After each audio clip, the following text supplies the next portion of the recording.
By the quarterback club for Calhoun County. Big event, big event.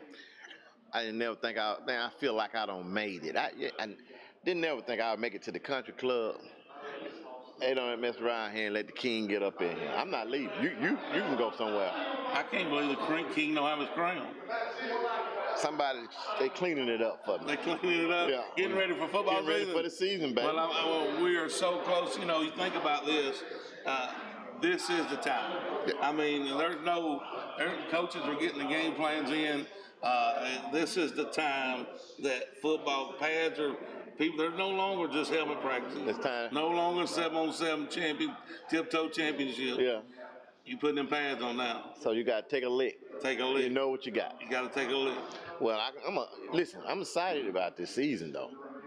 We got some good talent around here in Calhoun County. I mean, it's going to be down to the wire on a lot of these games. Absolutely. I'm looking at, you got Anniston, Jacksonville. I mean, you brought that up right off the bat, right in that area. You throw Hanley in there in that area, and that's the ACC West. I mean, and one of them three teams will win the state championship in 4A this year. You heard the Buckethead call that right here today. You called it out early today. And let me just say this. I'm leaning real close to the hometown Bulldogs. The hometown Bulldogs. We sitting in the back door right here. Well, I can agree with you on that. I'm going to follow you on that lead. But they were actually talking about you in the barbershop this past weekend.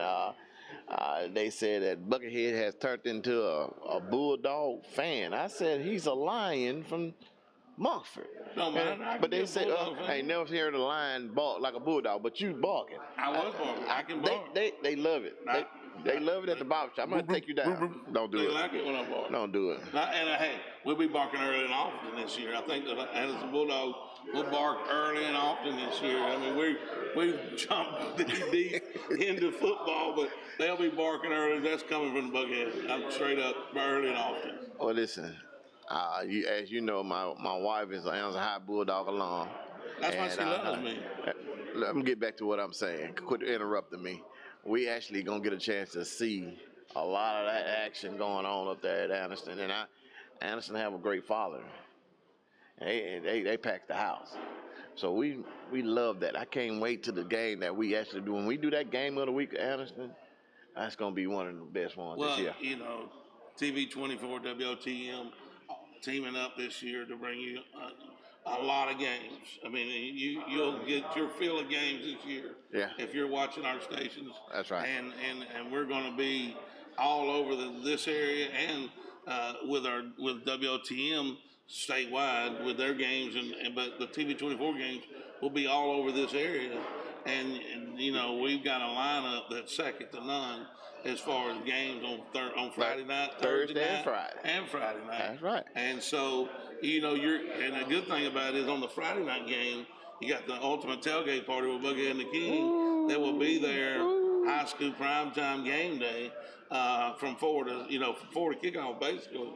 And you know, the cool thing about that is we're going to bring you up to date on the teams, have special guests, games, fun. I mean, we just want you to come out and tailgate with us.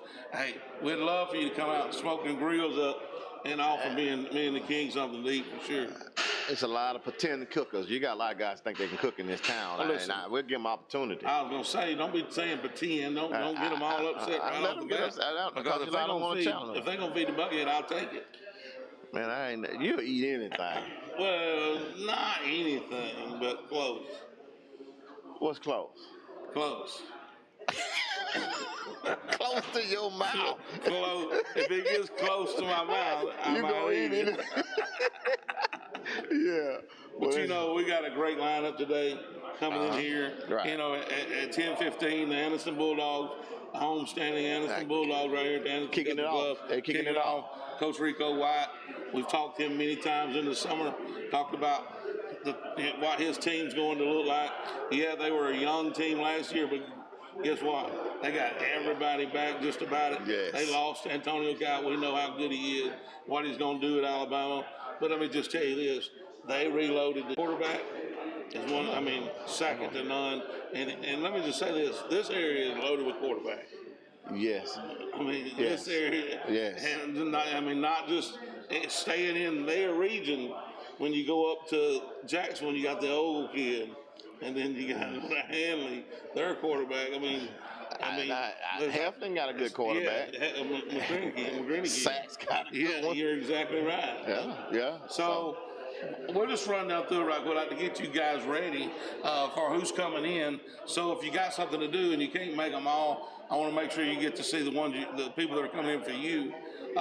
Pleasant Valley will be here at 10:35. Yeah. Weaver will be here at 10:55.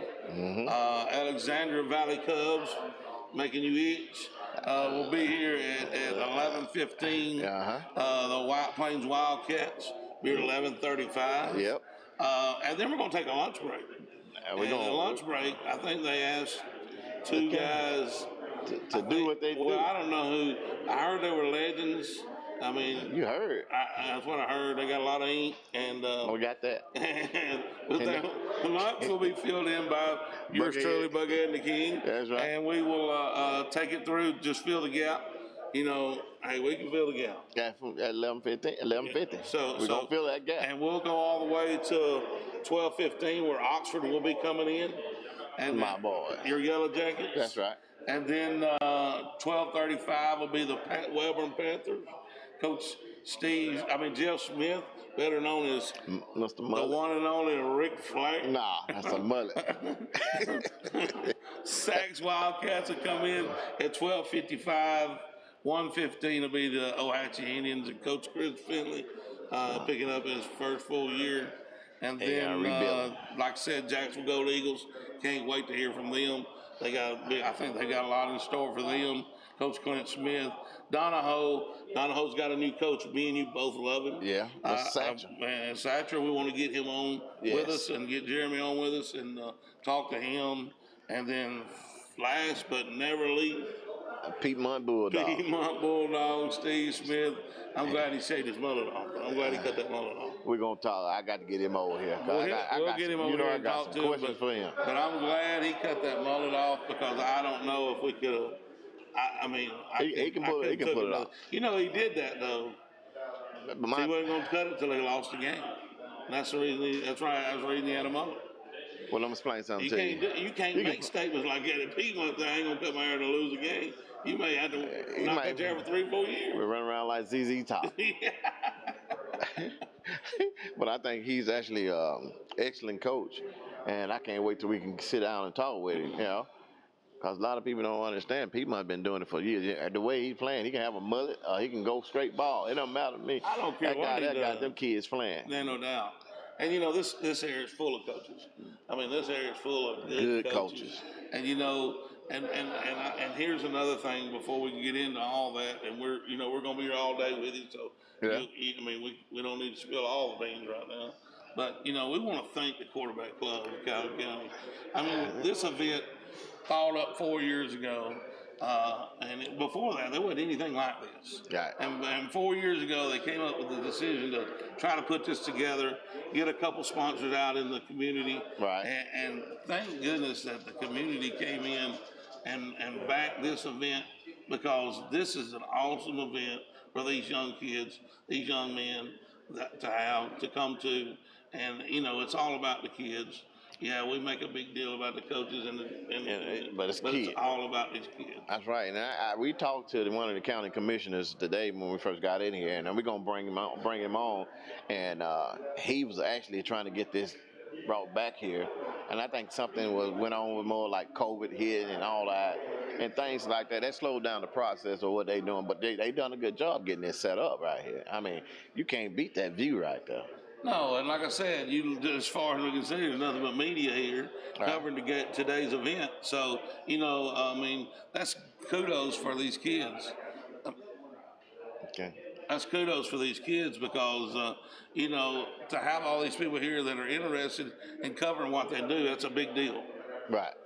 And I was asking a couple of those coaches. We're going to get started in about 2 minutes. 1, 2, 1, 2, 3, 4. that's coming to this media thing that hadn't put that work in this summer. They saying they've got leaders coming in here. Now I want to be around that. Absolutely, and you know that's like I said, that's why most of the kids that come here, and I'm not going to say all the kids that come here, but most of the kids that come here today are what coaches consider to be leaders. Right. And you know, and look, you're limited. So I don't want to say that some other kids are not leaders. No. But you're limited to what you have can bring right in. now. That's right. And so I want to make sure that, you know, we're not leaving all these other kids out. But I know there's some other kids on teams. And as the year goes, me and you will be highlighting the crap out of these kids. We always do. We do as many as we can. And as many as we can. Yeah, so bringing 2 kids in, I know it's a hard decision for the coach. Right. Because you don't, I mean, there's so many kids you could have brought in. Right, and that leadership role, you know, it's thrown around, but just earned. You're going to have that situated. And a lot of these kids that's coming in today, I mean, the coaches going to bring them in. They're going to make their comments and talk. And what we're looking at is who he decided to bring in. That's not a black eye on the other kids that's already in the program. Oh, yeah. They're just saying, hey, if he can bring his whole team, he probably bring the whole team. Oh, I know the coach would bring their whole team if they could. But the problem is you know, the one thing that the reason they can't, you can't, this is a timely show. Right. And I mean, we'd be here for 3-4 days with every team in here, and everybody understands that. I just don't want the kids to drop their head because they wouldn't want the kids to come here. I don't think that's gonna happen. If they do, that get upon Bucket and the King. We'll bring them on our show. How about that? I don't have that problem. So we're gonna get ready to go and go. They're getting ready to get set up in the inside. I think our first group's up. So let's. All right, gonna get started in about 1 minute. Ready to go Pleasant to Valley walk in. So I don't know if we're going to go directly to you know, outside of our hands. We can't decide who's coming in. We just go directly by the sheet. But I seen the team walk in, and I know they're getting set up for the big stage. So we will we'll cut it. And we'll come right back when we get a chance. As soon as they get done with them guys. Done deal. That's good. All right, let's do that.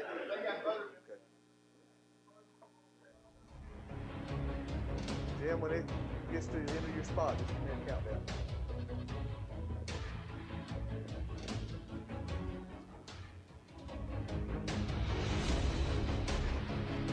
Yep.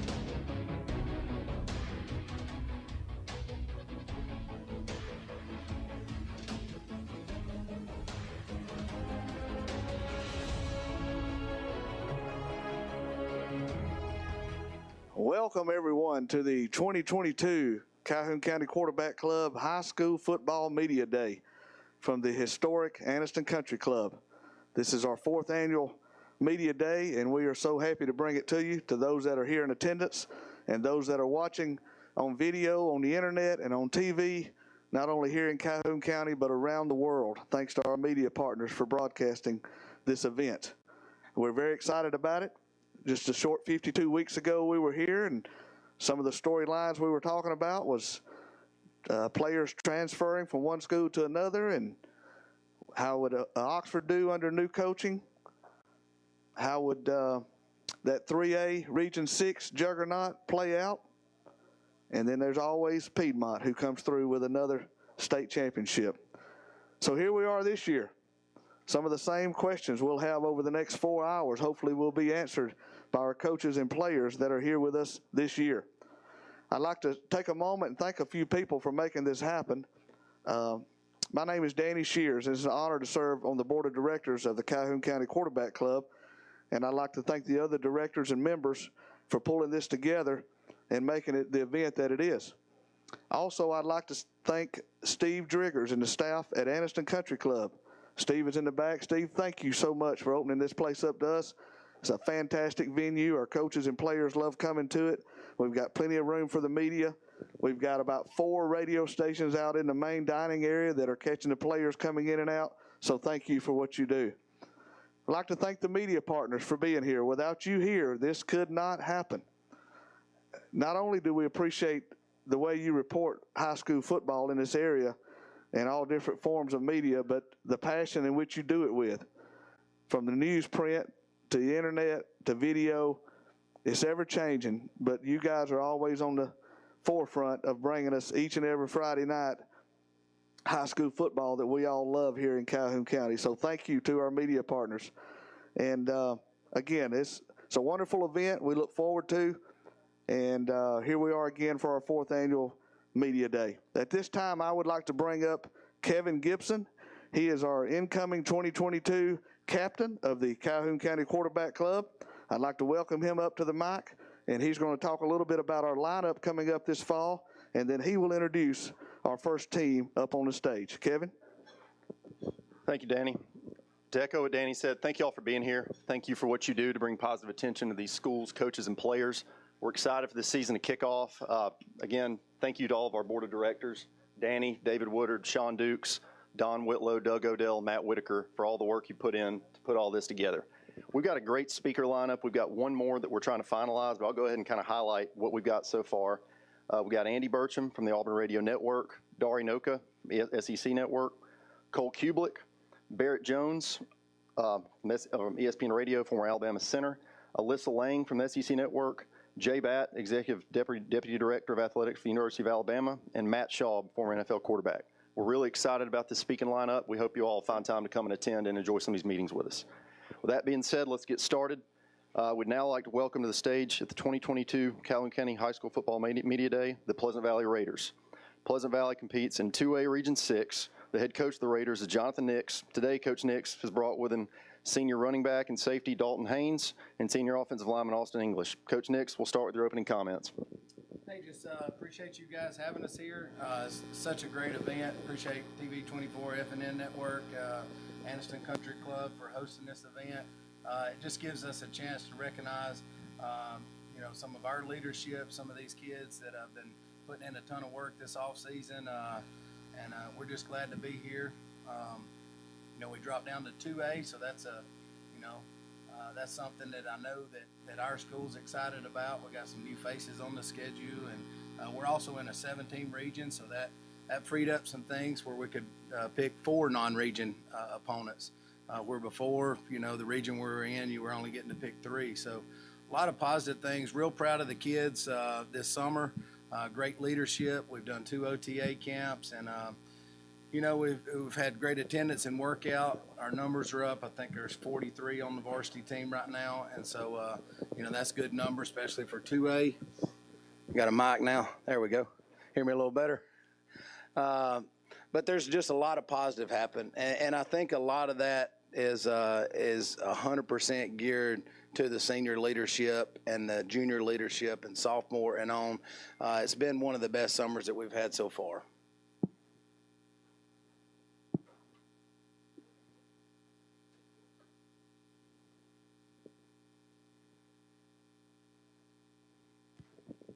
Jonathan, you mentioned last year you had to recruit the hallways, and you mentioned the numbers are up this year. Kind of what was the difference in enthusiasm, and did the move to 2A help that? Yeah, last year we sure enough had to recruit the hallways, and a lot of the kids last year, that was their first year to play football, or maybe they haven't played football since junior high, or some of them hadn't played at all. Am I off again? All right, and so, especially in the region that we were in, we knew, going into that region, it was going to be tough. It was going to be tough for those young kids, and so what happened throughout the season is those kids learned not to quit no matter what. I know the record wasn't great at all last year, but I'm telling you, I don't know if a coaching staff has had more fun coaching during the week, and a lot of that was just because there was so many kids that it was new to them. They would come in fresh on Monday, brand new. Hold the mic closer. Might be off. There we go. How about now? We'll do a little timeout here. Try now. There we go. Now we're hot. But I think a lot of it was due to, the kids just not knowing. And so as the season went on and on, I think I'm off again. Good. All right. So as the season went on and on, the kids each Monday, they just got tougher and tougher, and it was all about keeping the team together and it might not be this year that we get to reap what we sow. And so we really sold to them that, hey, there's going to be a day coming, because, like, football is not a sport that you can cheat the grind. You can't just all of a sudden, hey, I'm going to pick up a football and I'm going to be a natural at it. I've got to make sure that I'm getting in the weight room. I got to make sure that I've got my grades right. And there was a lot of that we struggled with last year, because some of those kids didn't come out until spring training. I think we had like 16 kids or so go to summer school. This year was down to 2 kids go to summer school. All right, we probably put on, the average kid maybe 15 to 20 pounds. Well, that was because this whole last school year they've been in the weight room. So, I know in the spring game we had a couple of kids. They go out there and they're on their first day in full pads, and they go to hit, and they're like, "Coach, it feels different hitting this year." Well, that's because you've got more mass to you this year. And so I think they've really bought into, what do I have to do in the off season to get better, where I can compete at a different level than what I competed at last year. And I'll follow up to Dalton and Austin. Just the move to 2A this year, what does that do to enthusiasm? What's your all's confidence level coming into the season? Which one, guys? Y'all's mic should be on. We're facing new teams, and I think everybody's excited for it. We're all looking for new teams to play. And there's more teams and more opportunities for us to thrive and compete with. So it's all just raise our confidence even more to play this upcoming season. And these two guys have been leaders. We had an injury occur in the spring game, and you never, that's the whole thing when you talk about spring games. We went to a traditional schedule this year. So, I know last year we chose not to do the spring, and then we did the, I call it -1 week. So we did a jamboree with Collinsville then, and then we had an open week during the season. But I felt like that we really needed that last year. This year we went back, and it seems like that we have more and more as high school head coaches, we have more and more choices that we get to make on how you do your schedule. Some people chose not to do spring, and they started week 1 practice this week. And so, you can do a jamboree or not do a jamboree. You can be open or not be open.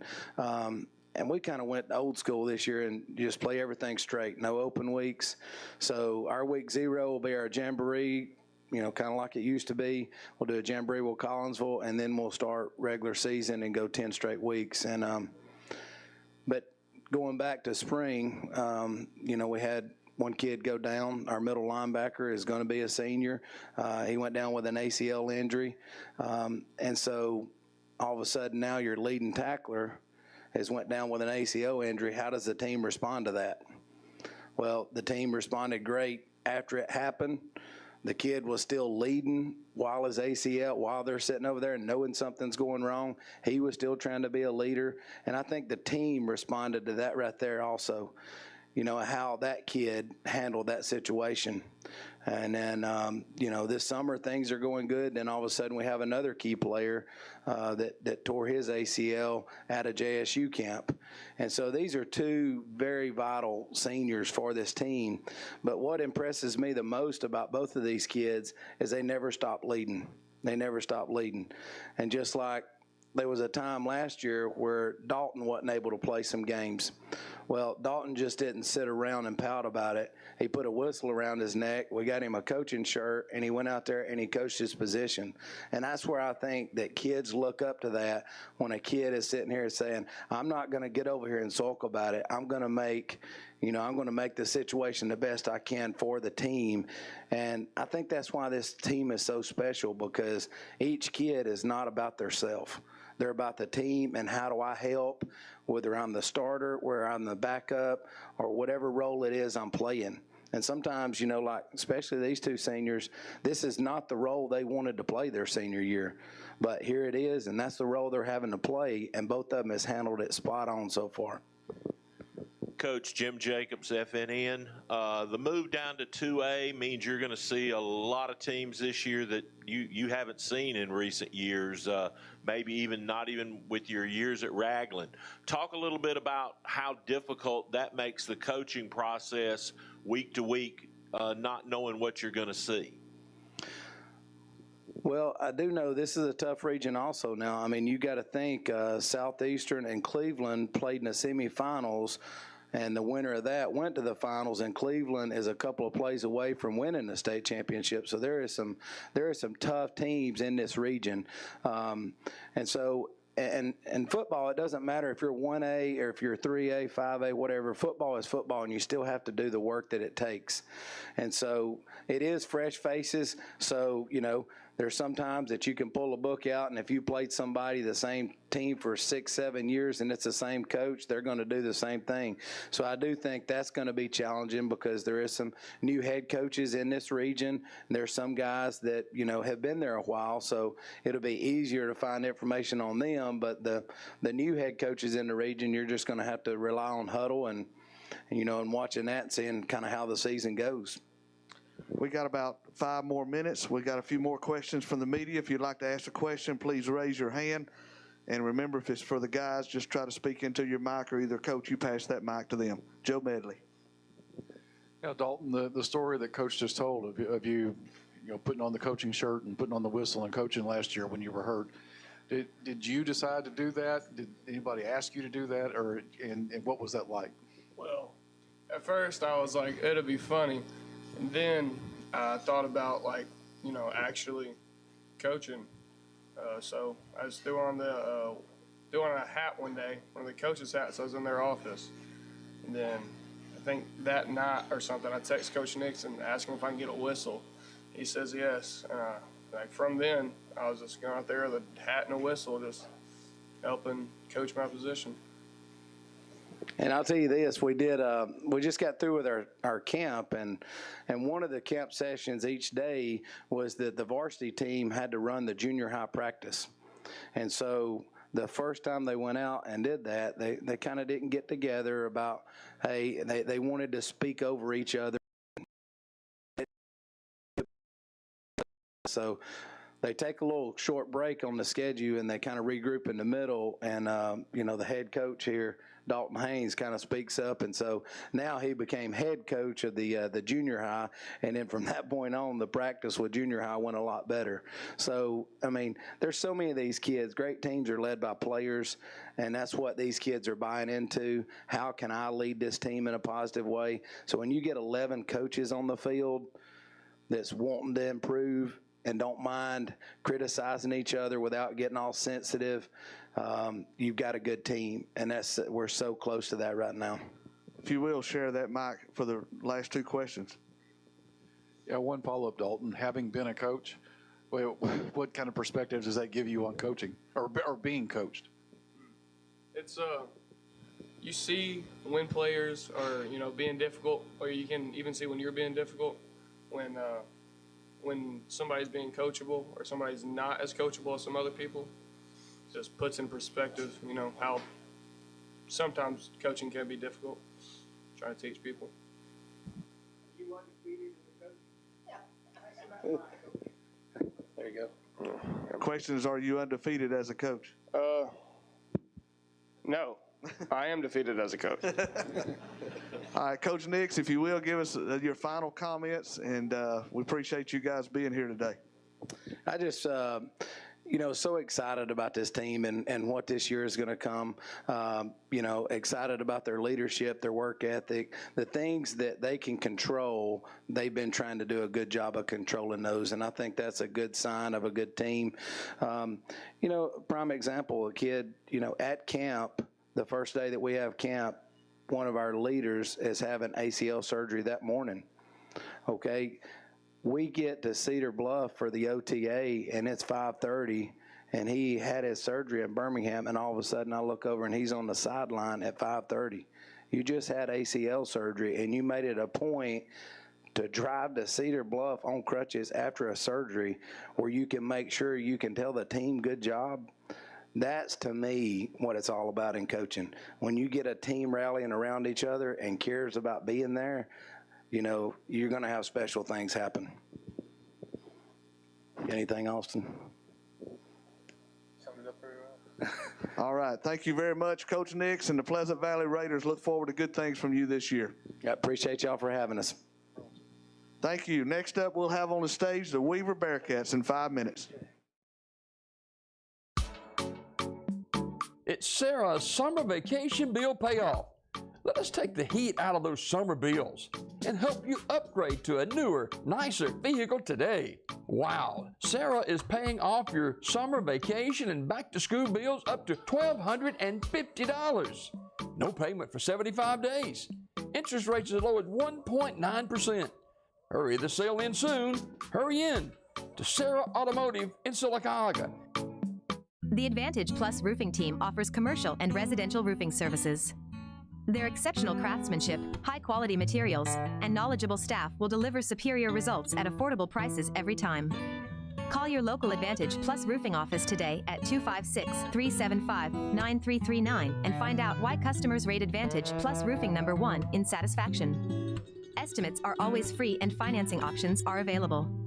Upgrade your home with the best roofing company in Central Alabama. Their exceptional craftsmanship, high-quality materials.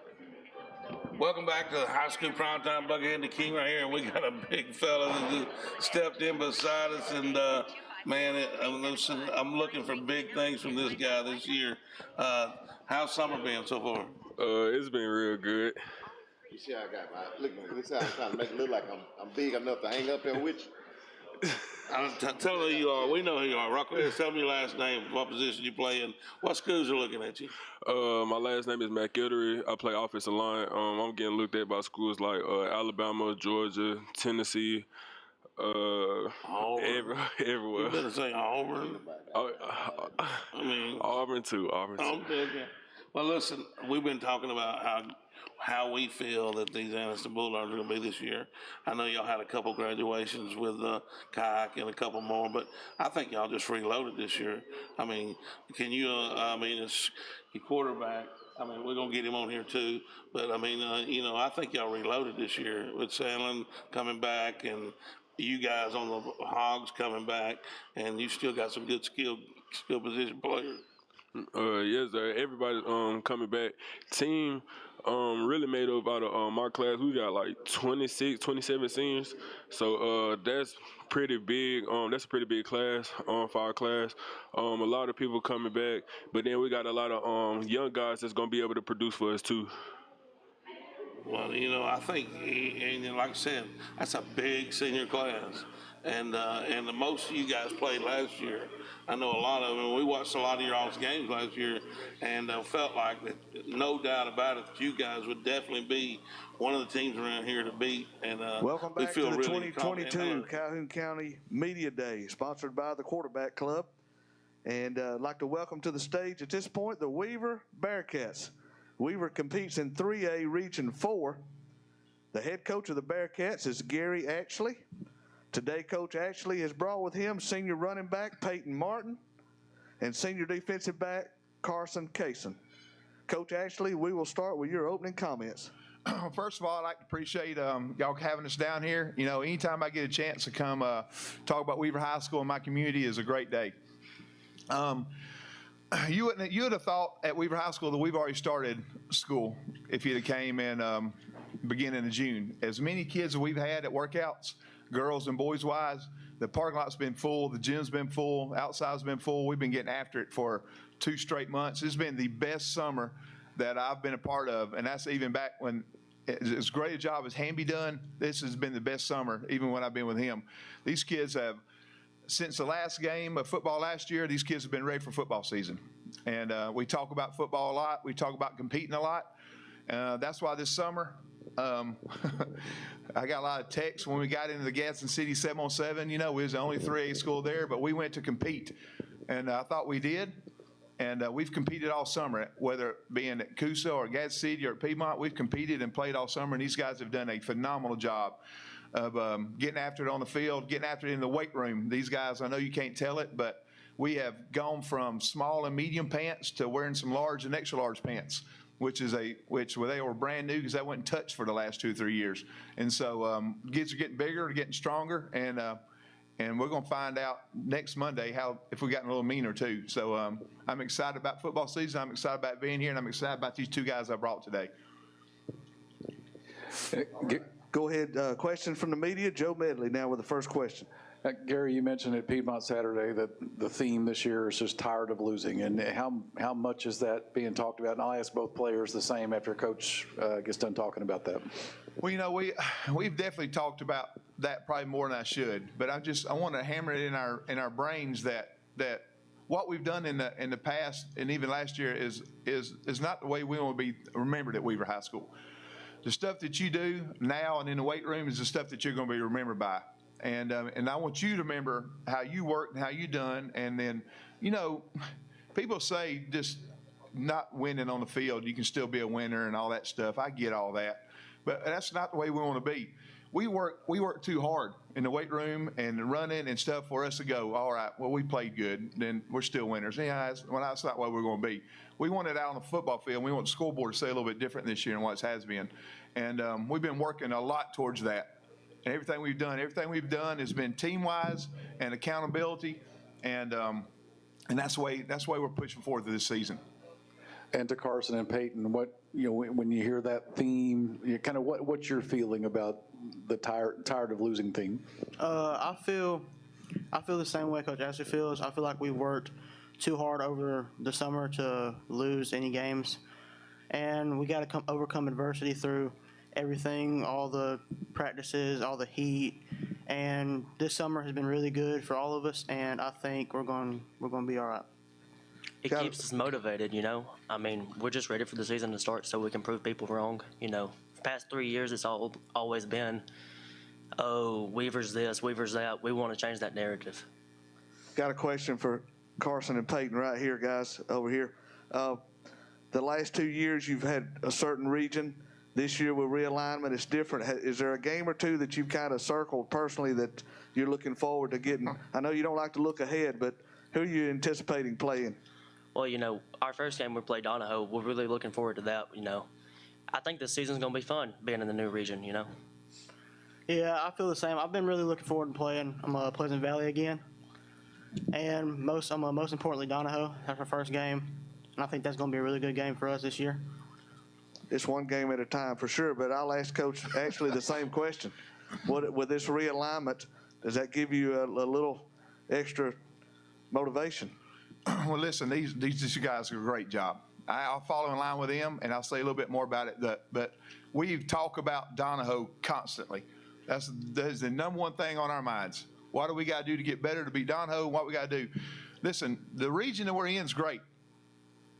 We get to play new faces, and I think we're all excited about that. There's some of these schools, I'm not even sure our kids know how to spell. But, and I don't know if I know how to spell them, but I know they're on the schedule, and we're ready to play somebody different. And we're ready to show kind of what was so great about the last couple years region is that we ain't scared to play anybody. I mean, we played the state champs. We played Sachs, probably could have been the state champs. We played everybody on the field, and I thought we competed last year. And we played as hard as – if you saw us play, I thought we were fun to watch play last year. I know that we didn't win as many and nothing, but we were in ball games, and we moved the ball, and we played as hard as we could, and we were fun to watch. And that is exactly what it's going to be this year for Weaver football. Coach, talk a little bit about this year being year 2 versus everything was brand new last year. Is there a lot to be said for the continuity or the safetiness of knowing this is what we're going to do and you don't have to learn on the fly? Well, I think the summer was a lot easier coming in and knowing what I expect. You know, I got to go up to Haralson County and talk to their guys and Coach Peavy, and we changed their weight room around a lot. And these kids got a lot stronger, we got a lot faster the way we do things. I can't thank him enough for that, letting me into his program and seeing what they do. Just the way that we're going to do stuff and attack people, and being my second year, I got to watch film and reevaluate myself a lot and figure out why did I do this and why did I do that at certain times. And I really hadn't ever done that before. And so, and I think that's going to help our football team a lot better this year, knowing what I can fix about myself to help these guys. Gary, I know you guys are really talking a lot about, you know, not losing, not being that team that everybody looks forward to.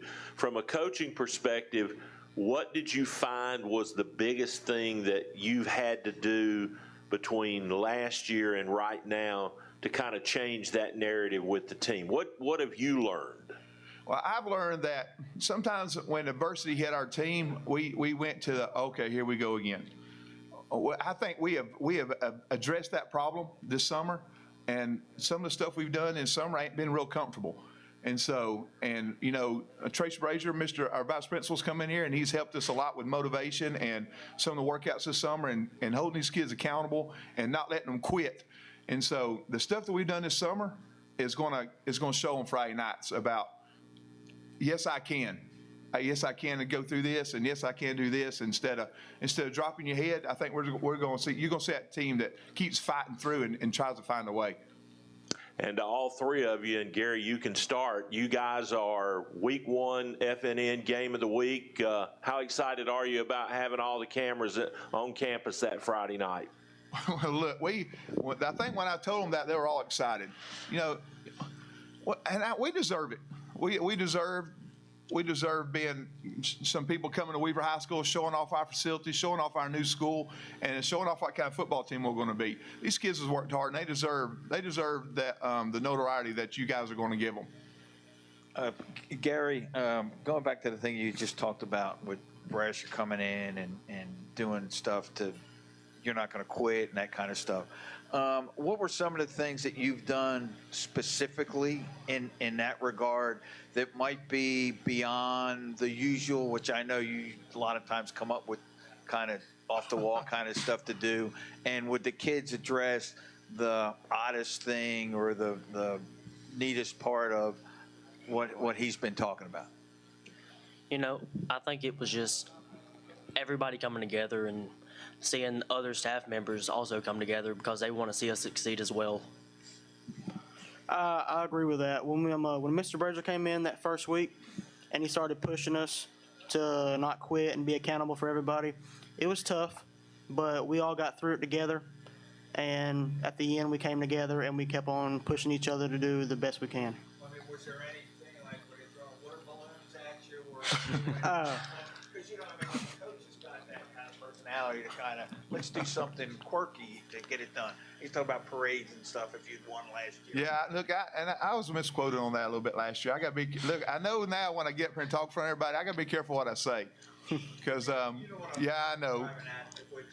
Was there anything? Well, this is the big thing is that we go through a difficult workout, and then when they see Mr. Brazier come in, because you know what time he's done, they'd all kind of, oh, here we go.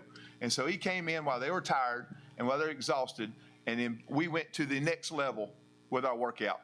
Whether it's push-ups and sit-ups, or it's running an extra lap, or it's running another hill, where it's holding your legs 6 feet in the air for an extra 30 seconds, just to make sure that this guy and these guys are accountable for each other. Make sure you don't let him quit. And then we just pushed them further than probably they've ever been pushed before, and they really grabbed hold to that and ran with it. Got a question here, guys. What's your favorite part about game day?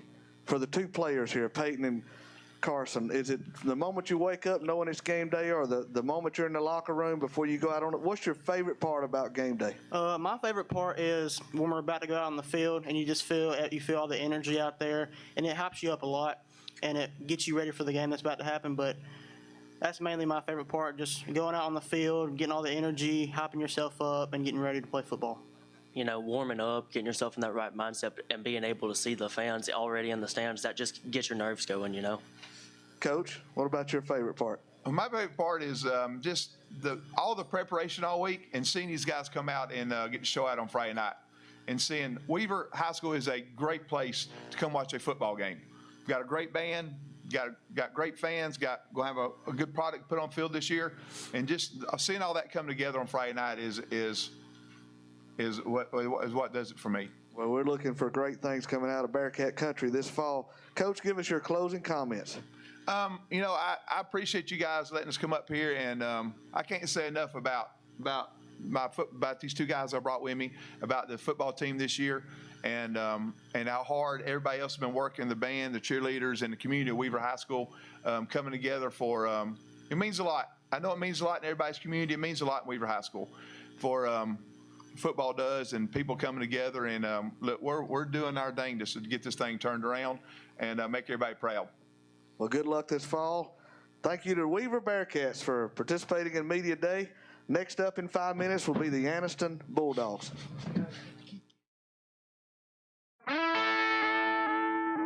Convert your old catalytic converter into cash.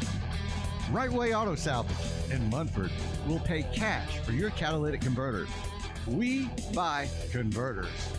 With over 1 million parts in stock, Right Way Auto Salvage can take that old converter and turn it into cash. Take your old converter and turn it into cash. Right Way Auto Salvage, located in Munford, Alabama.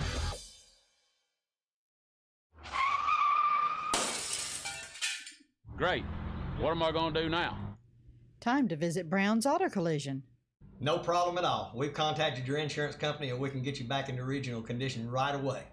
And I just want to remind you that all of our work is covered by a lifetime warranty. We're done. Wow, that was easy and looks great. Brown's Auto Collision. Where quality is no accident. Welcome back to high school prime time. You got Buckhead the King right here. Pleasant Valley. We got the pride of the Pleasant Valley with us, and that's Dalton Haynes. Awesome. Is that right? Okay, guys, talk a little bit about what you feel like going into the season. I feel like the season will bring new opportunities and challenges along the way. And this because we're in a new classification now, and I feel like it'll bring more challenges and opportunities along the way. I'm ready to play these new teams. I know that we have to win game 1 against Donahoe, and that winning that game will put us in good spirits for West End the next week. And that's what we really need to. That's like a must-win game for us as West End. Do you feel good about dropping down in classifications? Yeah, it's fun. It's I think a team has got a lot more confidence than they had last year, for sure. I thought your team, you guys played with a lot of confidence last year. I watched a couple of your games, and sometimes it don't always go the way you want it to go, but as far as scrappiness and playing the game, you guys played it really well. Let me ask you, for summer workouts, did y'all hit those weights? Yes, sir. And that wins ball game? It does. You one of the leaders on the team? I am. I would say I am. But that's what it's all about. You got to have that. So, what's the biggest game right now? Do you think's coming up in your area right now for you guys? I know I know we don't ever look down the road, but who are you can't wait to play this year? I want to play West End. We lost them last year. Yeah, West End. West End got is West End? No, that's Westbrook Christian's got the new field, new turf. So West End's a big rival for you guys? Yeah, I would say they are. Yeah, I would agree with that. So, I'm excited for football season here, and I know you guys are too. Anybody you want to say shout out to? Nobody? Hey, shout out to our coaches, for no girlfriends? No. No girlfriends. Well, listen, you guys, we want to thank you guys for coming in and sitting down and talking to high school prime time with the Buckhead and the King. All I know is this football season when we come out. Welcome back to the 2022 Calhoun County Quarterback Club's Media Day, and we're moving right along. But before we do, we want to talk about a nice little gift that we're giving each player participating this year, as we do every year. We would like to thank Awards to Remember for helping us out with these commemorative trophies that each player will take with them and keep from now on to commemorate this being honored, getting to come to High School Football Media Day. So we appreciate Awards to Remember and hope these young men will cherish this little memento for years to come. Next up on the stage, we'd like to welcome the Anniston Bulldogs. Anniston competes in 4A Region 4. The head coach of the Bulldogs is Rico White. Today, Coach White has brought with him senior quarterback Cameron Sandlin and senior lineman Raquez McElderry. Coach White, we will start with your opening comments, sir. Good afternoon. I'm Coach White and head football coach at Anniston High School. We getting ready for this season. It's the time of the year where you got to make sure all the I's are dotted and all the T's are crossed. We're excited, and one thing I can say, we are very disappointed about last season as far as going to the first round and getting put out. And one of those things where we just didn't get momentum. But this year, I can say last year we beat some teams that people didn't expect us to beat. Like I said, it just things didn't go our way. But this year we got 23 seniors. We're excited. and we'll be ready to roll. Just a reminder, coach and players, pull that mic towards you a little bit so our folks listening on the internet and on TV can hear you. And we got our first question from the media. Al, go ahead. Thanks. I got Rico. I want to ask you two. On camera, I want to ask you one. Rico, is this the year of the quarterback in the county? There's 3 dynamic ones here, and you have one of them. That's the first part of that question. How special does it make it a year when you have that circumstance? And I got 2 other ones. Okay, it's outstanding to have a guy that's been under you 3 years, and he understands the system. He know what leadership is. He know what discipline is, and he lead by example. And like I say, Cameron, I can't say enough about the leadership. And he's quiet and don't say too much to people he don't know. But trust me, on that field, once that helmet on, it's great leadership. So I'm excited for him and the program. When you put the 3 together, obviously it's you and Piedmont, Jacksonville have 3 of the tops in the state. How neat is that in one community to have that many? It's outstanding. It's good for the whole overall region. But my main focus is Cameron. You're the only team that plays the other 2. And everybody has the pieces to go with them. It's not just 1 on 11, okay? Yes. What will those games be like to have those 2 dynamic guys in the same game on opposite sides when you play each other? And again, you're the only one that plays the other 2 because Jacksonville and Piedmont don't play each other. Yes. I'm sure it'll probably be fireworks, but at the same time, we're going to try to control that. You know, Jacksonville has a great quarterback, great coach.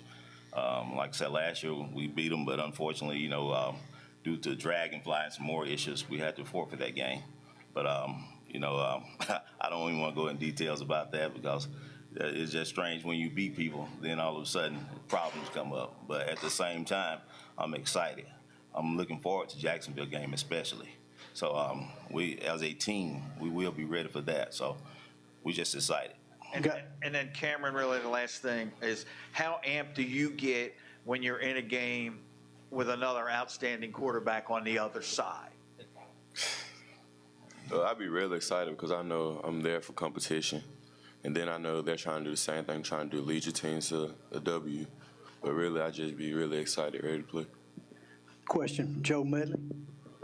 Rico, could you speak to how Cam has developed going into his 3rd year as a starter? And then, Cam, your thoughts on that, too. Well, the biggest thing when you get a kid that's young, the game's moving so fast. But now that he's older, it has slowed down, and he know the plan. He know what we trying to attack.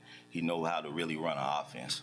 And his being vocal. You know, at first he thought you can just sit and be quiet and let it happen. Quarterbacks can't do that. You got to get everybody up and lead the way, and that's what he's doing.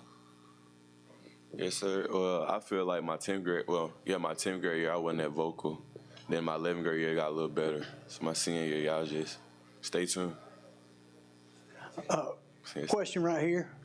Raquez, I know he probably gets a lot of press, but tell us, if you could, what it's like for these young guys looking at you and you know, because you walk in a room, you command a little bit of presence. What do these guys look for your leadership as you go through the season? They just look for me to lead them, like, through everything that we do, just staying on them. Really, not too much. Just got to push them to another level. You know, you got to play at a high level. So just pushing them to a high level, and just telling them they can do everything they can, their power. Really, that's really it. Just keep pushing them, and then just tell them to work hard.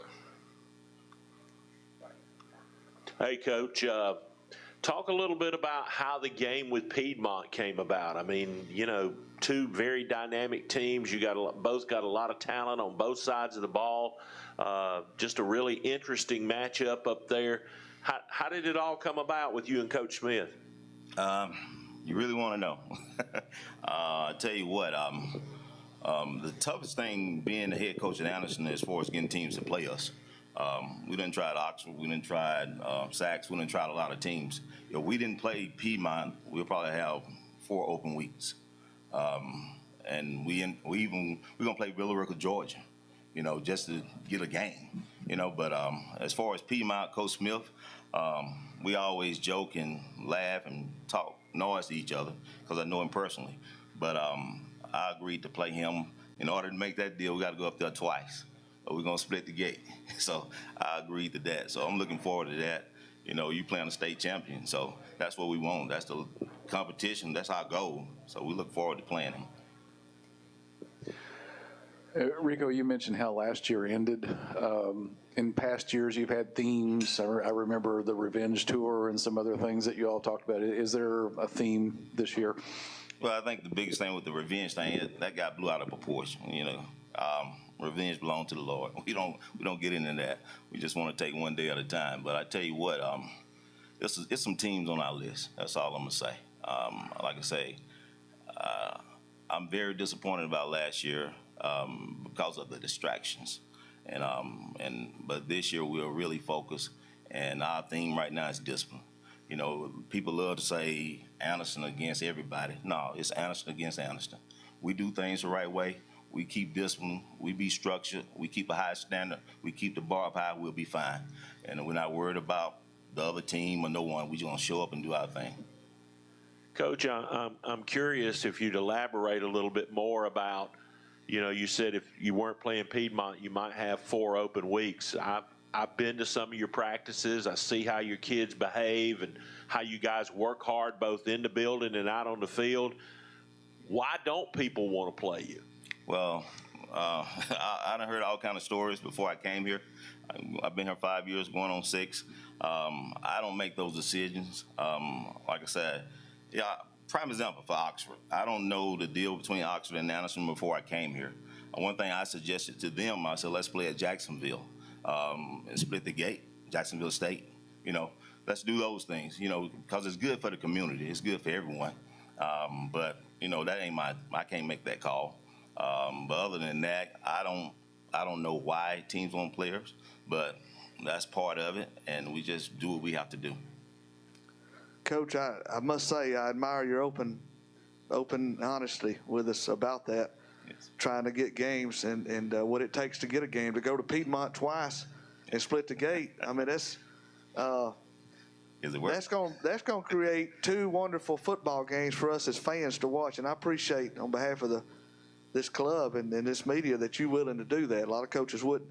Yes, sir. Talk a little bit about last year. Obviously, you had a D1 Alabama commit on the team. He's moved on. You got other talented college prospects on the team.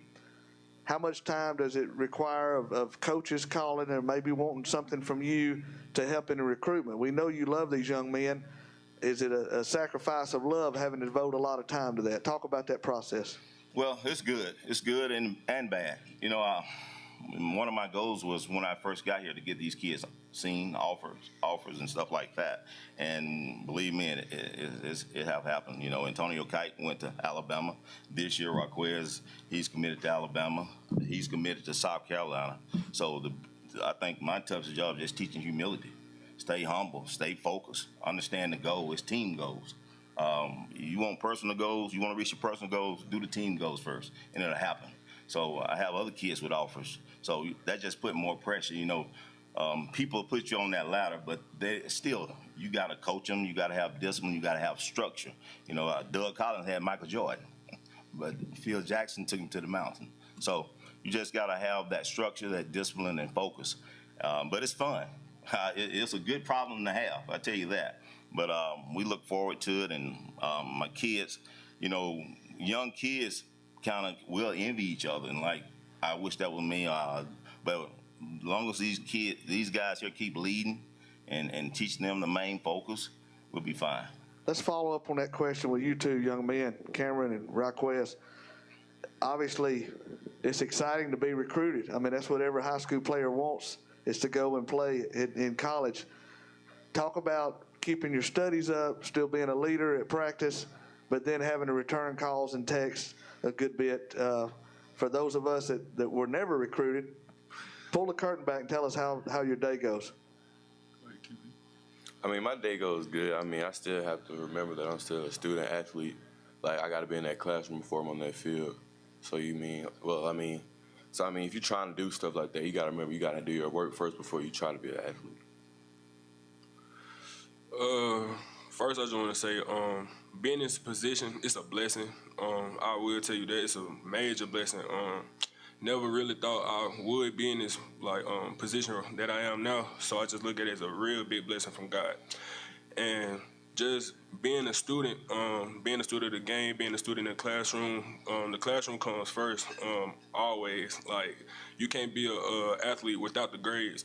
And Coach White and all our other coaches, they stay on us and they preach to us about our grades and stuff like that, because schools, they're not going to take no dummy. So, yeah. That's a good, honest answer. Thank you. All right, Jim. All right, Coach.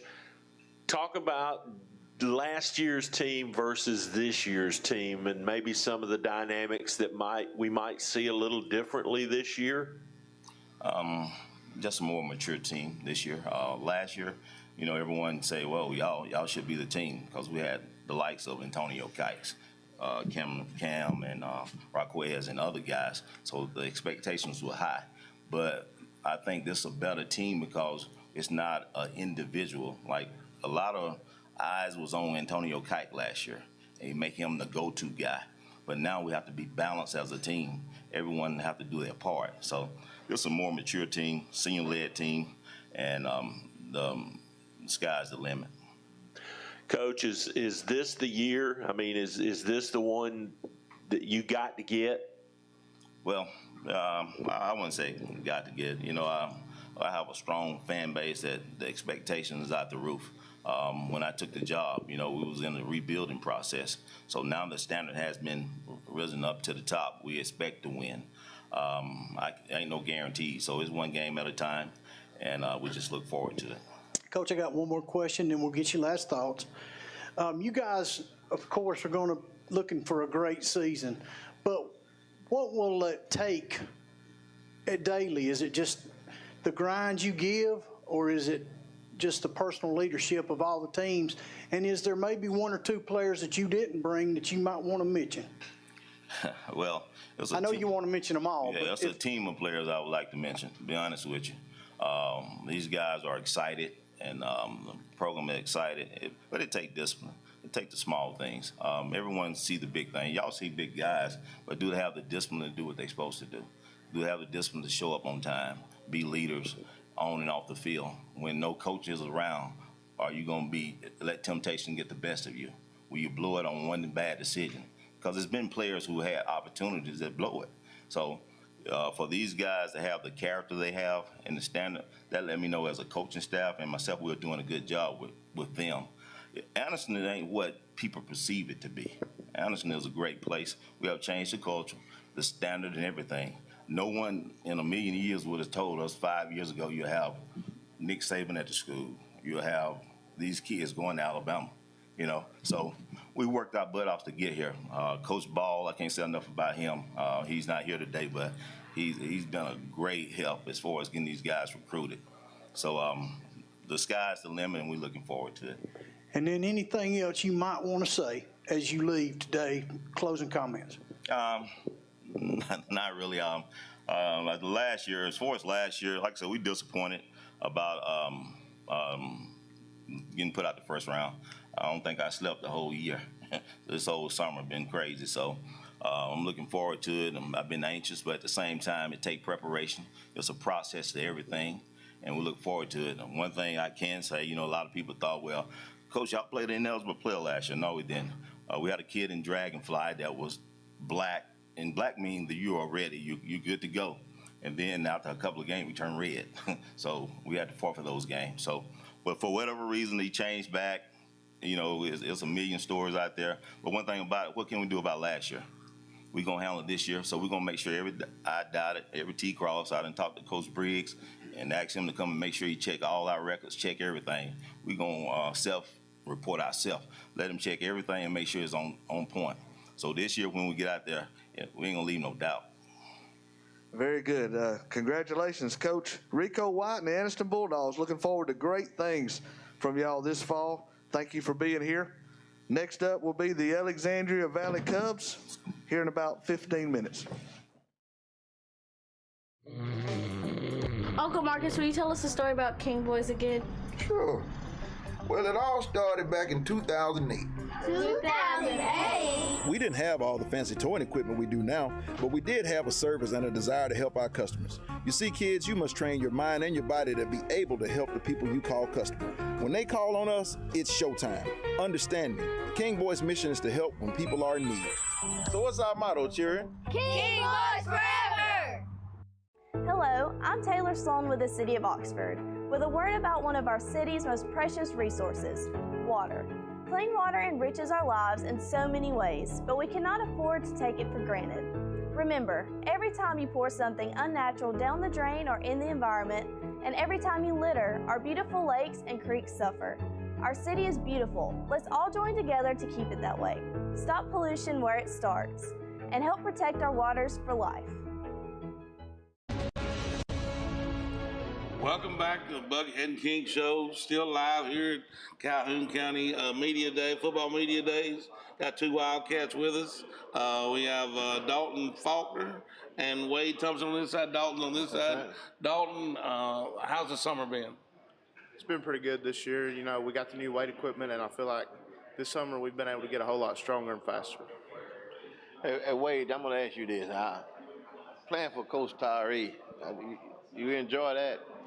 Yes, sir. That's a trick question, Wade. Yeah, I enjoy it. It's fun. He makes it fun. Yeah. Every practice fun. It makes it enjoyable. You guys got some new outfits. I mean, I'm looking at that new helmet, the new locker room. You got the weight room looking good and all that, man. That makes you want to play hard, right? Oh, yeah. He makes sure we look good out there. He makes sure. How many leadership? You got some leaders on this team. Yeah, I feel like all the seniors definitely stepped up this year. Like, I don't know. It's just everybody stepped up. Like compared to last year, we lost a bunch of seniors. All the juniors last year weren't really, but now they definitely stepped up and helped out. Dalton, the one thing I'll say, I know that you were one of the big hogs on the team, which is a good thing to be. I know that you are probably the one with the most game experience on the team. How do you feel about your brothers on the line this year? This year we're definitely going to be young up front. I think I'm the only one that's had any high school game experience. So, but the kids that we have up front, they're really coachable, and I just feel like we're going to be decent up front this year for sure. You know, I know that it's going to be a young team, but we don't want to make excuses. What does Coach Tyree say about excuses? He don't like them, I know that. What about Coach Tyree's pants? Where did he get them? I don't know. He might have got them out of his wife's closet or something like that. He come here with some joggers on. I can't believe you're going to put that kid on the spot like that. He going to run him to death. No, he won't. Oh, okay. Well, I would. Well, let me tell you. Well, y'all got a young coach out there that's helping y'all out, Coach Mason. Yeah. What you think about him? Yeah, he's cool. He's definitely cool. He teaches us a lot. He knows a lot about everything, so definitely helps us out that he's out there with us, coaching up everybody.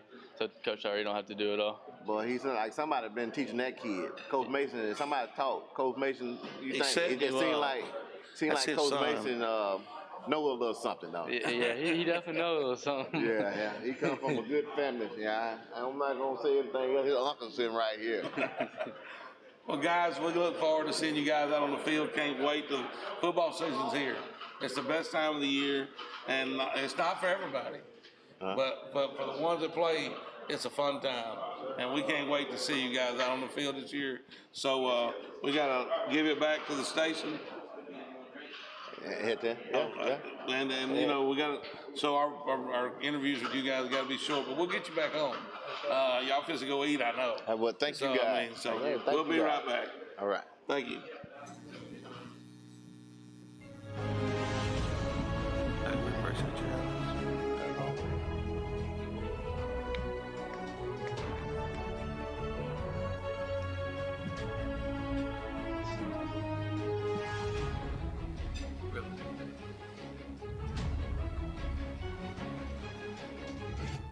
I think a lot of other places are doing it now too.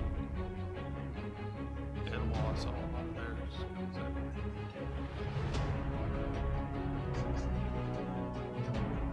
They just come in,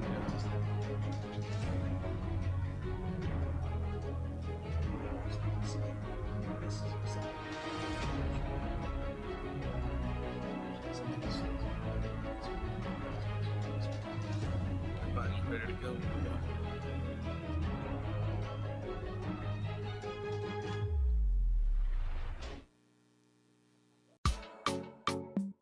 It's Sarah's summer vacation bill payoff. Let us take the heat out of those summer bills and help you upgrade to a newer, nicer vehicle today. Wow, Sarah is paying off your summer vacation and back to school bills up to $1,250. No payment for 75 days. Interest rates as low as 1.9%. Hurry, the sale ends soon. Hurry in to Sarah Automotive in Sylacauga. The Advantage Plus roofing team offers commercial and residential roofing services. Their exceptional craftsmanship, high-quality materials, and knowledgeable staff will deliver superior results at affordable prices every time. Call your local Advantage Plus roofing office today at 256-375-9339 and find out why customers rate Advantage Plus roofing #1 in satisfaction. Estimates are always free and financing options are available. Upgrade your home with the best roofing company in Central Alabama.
Okay, folks, we're going to continue with the 2022 High School Media Day, sponsored by the Calhoun County Quarterback Club here at the Anniston Country Club. I'd like to welcome to the stage at this time the Alexandria Valley Cubs.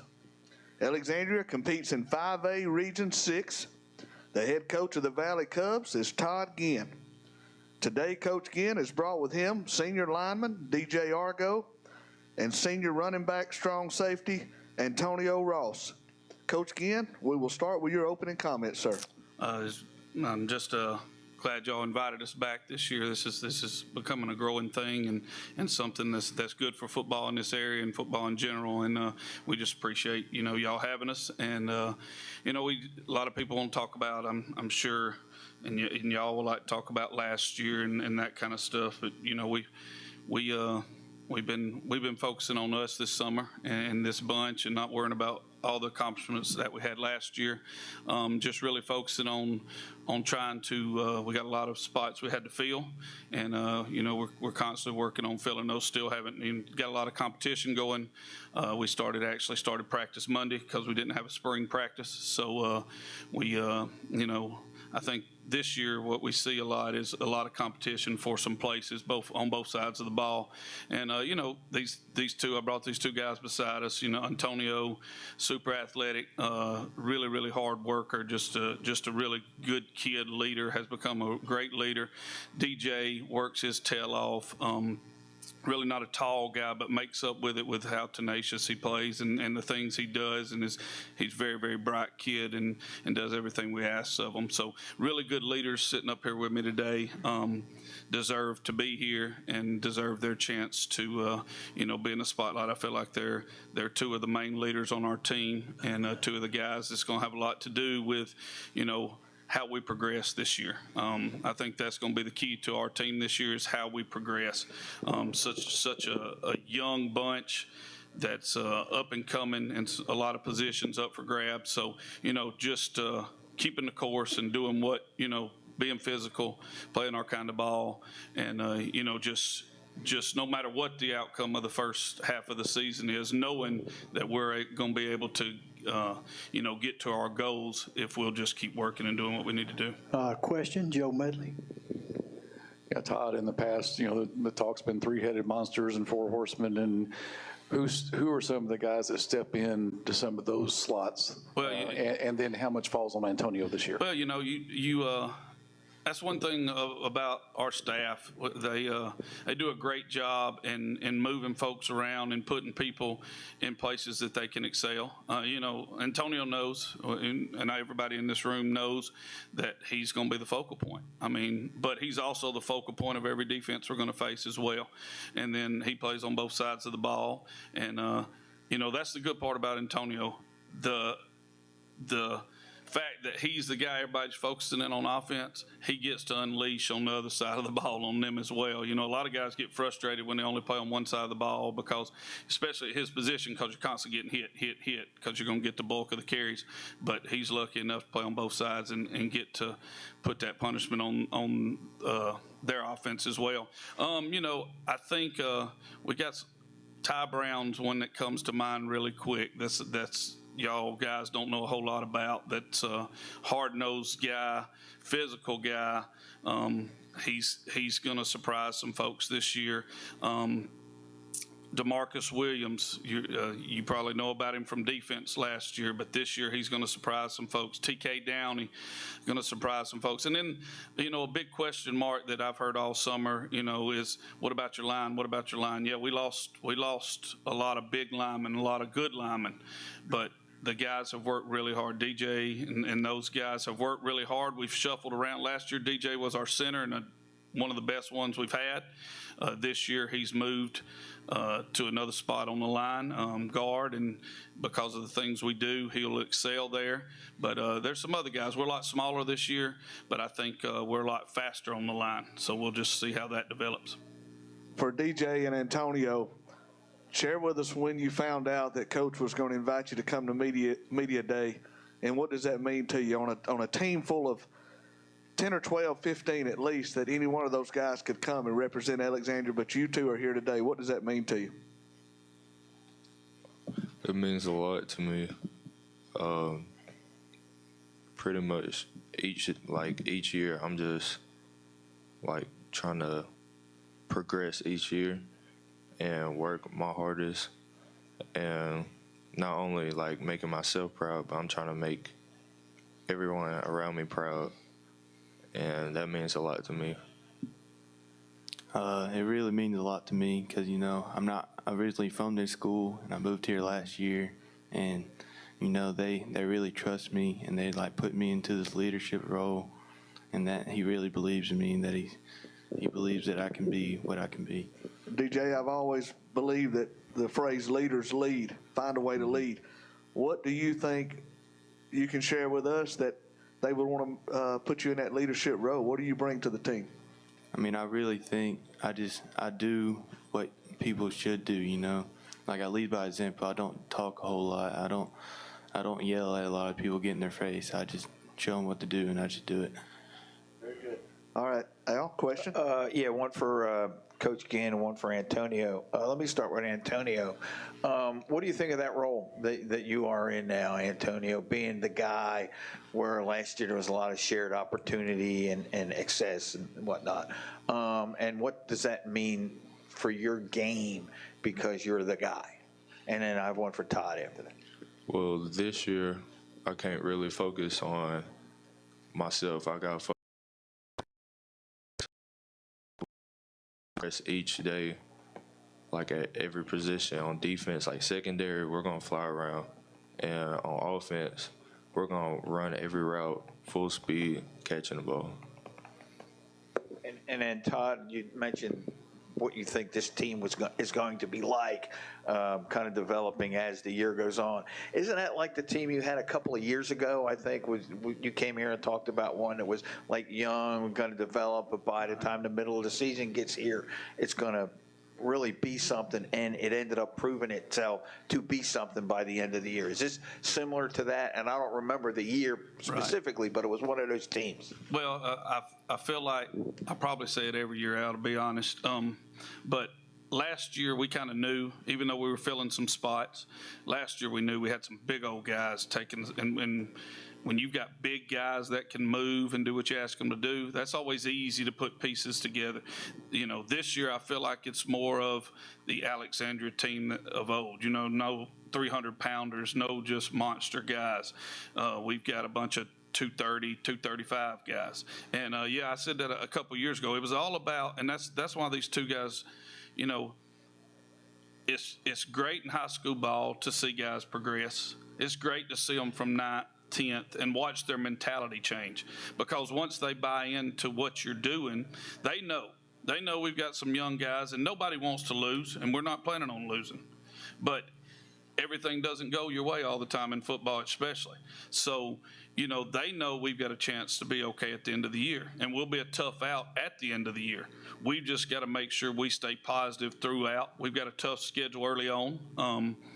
You know, everybody's talking about Jacksonville, that first game, and how great they're going to be in this, that, and the other. And I'm sure, you know, their quarterback's as talented as anybody around. But 7-on-7 is a little different than 11-on-11, because you got people running after you. So, you know, a lot of people have counted us out of that game already. And, you know, it is what it is. Whether we win it or lose it, it's up to our guys to make sure that we stay involved and do what we need to do to get better. And I think if we do that, like I said, we got a lot of guys in different roles than they've been in the past. And if we'll have that mindset that we're going to continue to get better, we'll be a tough out when it's all said and done. Todd, can you handicap the region for us a little bit? I mean, there's you know, a few teams left, and you got a few new faces. Yeah, I think, you know, I don't know what a lot of those guys have got. I'm sure Southside coming down from 6A. Anytime a team drops down, it seems that you know, they're going to be a contender immediately, just dropping down because of their numbers or whatever. And you know, a lot of times we see anytime a team bumps up, they have a harder time. So I think Moody, I've heard Moody's going to be pretty good. I don't know anything about them, but I've heard they're going to be pretty good. Just hearing the buzz that, you know, them and Leeds and Southside are all going to be pretty good. Lincoln's always athletic as all get out.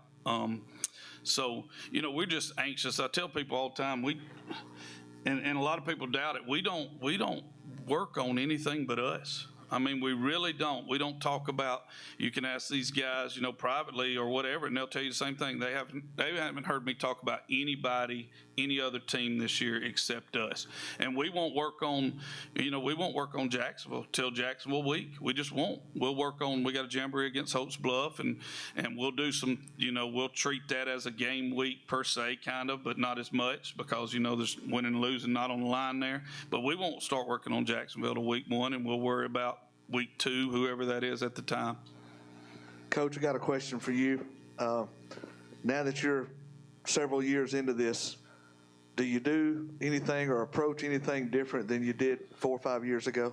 Yeah, I think anytime you come into a coaching role, especially in my situation where your dad was there and they've had so many few coaches, you come in and really micromanage too much. I feel like, you know, in the business world, that's hard not to do as well, micromanaging things. And I think as a football coach, it's tough. All our guys, all our coaches work so hard that it's you need to let them do their thing. You know what I mean? Let the offensive guys do let the defensive guys. And I know I want to be involved, and I want to know everything we're doing. And I'm supposed to. I'm the coach. I need to know it backwards and forwards, and I do. But I think I'm less of a micromanager as time progresses. I think I count on those guys to do more. Todd, maybe you and both the players can talk about this just a little bit, but I want to reflect back on the game last year at Leeds where we came over and televised the game. I've been to a lot of high school football games doing what we do. The atmosphere at Death Valley that day, I mean, there were people with blankets and chairs and stuff when we got there at 12 o'clock. Talk just a little bit about the culture there and the fan base in Alexandria, because it's pretty special. Well, that's one thing that, you know, if you're from Alexandria, you understand it. DJ can probably tell you that because he, like I said, he came from Chilton County, but he can probably tell you. Antonio and I have been involved in Alexandria our whole lives, so we're a little bit spoiled. But the atmosphere, no matter the product on the field at Alexandria, they expect that you're going to get the most out of your kids. Number one, you're going to get the most out of your kids. They expect the kids to give you everything they've got. And then once they see that, it's an atmosphere that's really, really special. I mean, we talk about the Leeds game, but you talk about 2 weeks earlier when we're playing at home, that atmosphere's still there. I mean, you come out and you see and the stadium's going to be packed on our side. That every game, and a lot of the visitors that say, hey, we're coming to see you tonight, Coach. We're coming to see you. Well, you're probably going to have to sit on the other side because there's not going to be any seats on the home side. And that's just the way it is. And, we've got a great fan base. We've got a great community that, loves athletics, loves Alexandria in general, and pulls for us. Todd, you and your staff have been known for coming up with creative ways to use guys. Yeah. I know you don't want to give it away, but are there different things you come up with this year to do with Antonio? Well, other than carry it 30 times a game, no, I don't. We try to put players in positions to succeed, and Antonio, I think he's prepared. That succeeding this year may come in 3 yards at a time. Instead of the big play. We had a lot of big play speed, last year, a ton of big play speed, where at any moment anybody could go to the house at any time.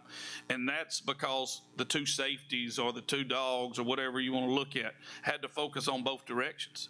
We used Javez really well last year in the Reed game, so Antonio was able to get loose a lot, and so was Javez. And I think I'm not going to tell you the cards we're going to play, but I think some people will be surprised at the people and the positions we're going to put them in, and we're still going to play that game of you're going to have to cover both sides, and y'all will see sooner than later who that person in the position is that I'm talking about.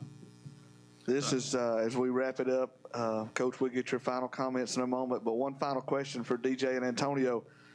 Who do you guys, each one of you, kind of look up to on the team? Give me a name of somebody that you're constantly watching and see what they do so you can kind of do what they do as a leader. Give us a name of somebody that kind of leads without them even knowing that they're a leader. You talk about in the past or on the No, present I'm talking team? about on the present team. Who's somebody that you're around that you kind of look and see how they go, and that kind of gives you a little extra motivation. DJ, we'll start with you. Well, right now we have a young guy, Todd Barker. He works every single day. No matter what, he's working, and he's working to get better every day. He's a young guy, so he's still young in his athleticness and all that. But, I mean, he's working. He's working. I don't really have one person that I would look at. I have everybody, the whole team. So I'm paying attention to not only just the speed guys, but I'm looking at linemen too progressing. Good answer. Coach, again, we appreciate you being here. If you will, give us your final comments. Well, I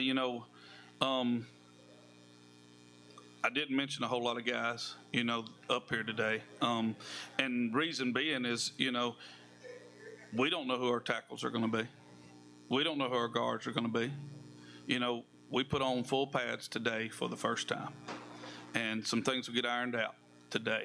Some things will get ironed out next week. The crazy thing about us is, last year and the year before, Javez, he kind of fell into the quarterback role. It was kind of, hey, he may play receiver, he may play quarterback, and then, all of a sudden we find out in the Jamboree game that Javez is the guy. He's the guy that we need to go with here and make things happen. And I think you're going to see that this year. We've got a quarterback battle still ongoing. Ty Barker, is one of the guys in that mix. But the beautiful thing about this group is they're not selfish. Ty Barker wins the quarterback battle, or if he plays 2 or 3 snaps during the game, he's going to come to work the next day. He's going to have a great attitude. And that's one thing about, our guys. They find out where they fit in, and they do whatever we ask them to do. And that's what makes Alexandria special, and I hope it continues to stay that way, that non-selfish, what can I do for this team? Antonio keeps telling you, team, team, team. I'm watching this guy and this guy, and that's kind of how we view it. Let's find the best. Last year I thought we found the best 24, 25 football players. We had that last year, and we found a way to get the most out of them. This year I don't think we got 24, 25. I think we got 17, 18. It's just the way it is. And we got to find the best way to let those 17 or 18 succeed on the football field, and that's our job as coaches, and they're doing their part and working, and we'll let the cards fall where they fall. Oh, one of the things you just said is very true. Alexandria is a special place. Congratulations on all your compliments up to this point, and we look forward to watching the Valley Cubs play this fall. Thank you so much. Thank you. Next up, White Plains Wildcats in about 5 minutes. White Plains.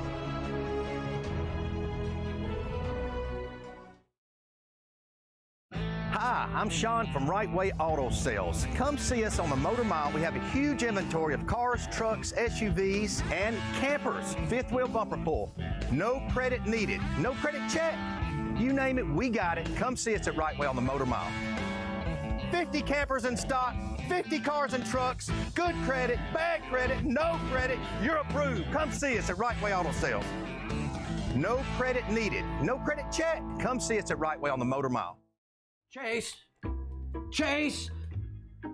Chase! Are you okay in here, John? Chase, what is that? There, data was there! It's okay, buddy. I know how to save your data. Save Your Data is an easy, no-hassle solution that will give you peace of mind knowing your critical data is safe, protected, and recoverable. Call today and let Save Your Data save you. Save your data? Save my life? Welcome back to the High School Prime Time with Buckethead and King Show. I got the Weaver Bearcats here with Gary, Coach Gary. You want to introduce your players to me here? Yes, to my right, I got a fine young man, Peyton Martin, who's my running back and defensive specialist, and Carson Case over, defensive back and wide receiver. Well, Coach, listen here. I know we don't have much time, but I want to know this right now. This past summer, the workouts in that weight room. Can you tell me a little something about it? I know it makes a difference. Man, I want to tell you what. If you would have come to Weaver High School this summer and saw the parking lot, you'd have thought we was already in school. From the girls to the boys, we had so many people at workouts, and we got after it. And look at these guys. I had to order more extra large and large pants this year. Thank goodness. We're out of the smalls and mediums finally. That's what it's all about. Yes, right sir. There, Coach. Anything that you want to add into this right here? Because I'm telling you right now, Calhoun County is packed with talent. Oh, you ain't kidding, and in my second year, I figured that out last year, that how great the coaches and players really are in Calhoun County. And so, but the good thing about being here another year is I get to reevaluate myself and how I can coach these guys better and how I get better prepared to play football season. Okay, well, let's go right here to the left field. Can you tell me anything that you're looking forward to this season? I'm looking forward to proving people wrong, Past 2 or 3 years, it's always been, oh, Weaver's on our schedule. That's an easy win. We're always someone's homecoming game. Let's get out of that. Let's prove people wrong. I like it. I like that, Coach. I like that, too. I like that.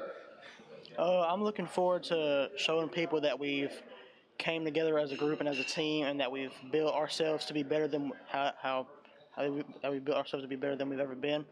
And that we can prove people wrong and show them that Weaver is a good football team. Well, let me say this to both of you guys. Last year we followed you guys and we followed the team. And once you get that in your mind and your heart as a team, you already won. As if you go in there with that mentality that you already lost this ball game and with this and that, you already lost. So that step right there, I know the coach is putting that in you guys and went into it. Listen, you can get used to losing, and that's a terrible thing. But I'm going to tell you something. Once you get a taste of that blood of winning, hey, it's nothing like that. And it's all right to lose. You got to learn how to lose before you can learn how to win. And we're fixing to turn the corner, and I appreciate you having us. And come watch a game at Weaver High School this year. It's going to be great. Thank you, Coach. I appreciate y'all, man. All right.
All righty, we're going to continue on with the high school football media day here live from Anniston Country Club. This is the quarterback club's 4th annual high school football media day. And at this time, we'd like to welcome to the stage the White Plains Wildcats. White Plains competes in 4A Region 4. The head coach of the Wildcats is Chandler Tyree. Today, Coach Tyree has brought with him senior offensive and defensive tackle Dalton Faulkner, as well as senior fullback and linebacker Wade Thompson. Coach Tyree, we will start with your opening comments, sir. First and foremost, thanks for having us again. Always love coming to this event and thankful that y'all put it on for us. Like you said, I brought Wade and Dalton today. Wade is listed at fullback and linebacker. He'll play inside linebacker for us, and he'll play a lot of different positions for us on the offensive side of the ball. He's probably our most all-around guy that he can tote the football, he can block, he can catch it out of the backfield, he can do a lot of different things. Dalton, this will be his 3rd year starting for us on the offensive line. He's our lone returner on the offensive line. We got 3 sophomores playing with him, and then a senior that hadn't started. And so we're going to have to really depend on him and let him be the anchor of our offensive line. So, but I couldn't ask for 2 better young men, leaders of our program, leaders in our community. So Dalton, he'll be good enough in golf to beat me one day, and Wade's getting there as well. So hopefully they'll get to that point where they can beat the old man in some golf. I thought everybody in White Plains would play golf. Not everybody. I'm actually not very good. Players, Wade, Dalton, what do you look forward to most this summer? I know the intensity of Coach Tyree is there. But what do you look forward to as far as when you hit the field to practice? I mean, I know you guys are leaders on this team. Is there things you're going to look forward to in workouts that you have already done and it's coming back? Or what is that? We'll start with you, Wade. Yes, sir. I just think mainly watching like the little, or I say little, but 10th graders and all them develop and just see how like good they can become to help us out. Just like really helps us out because them getting to be able to play is just helping us out a ton.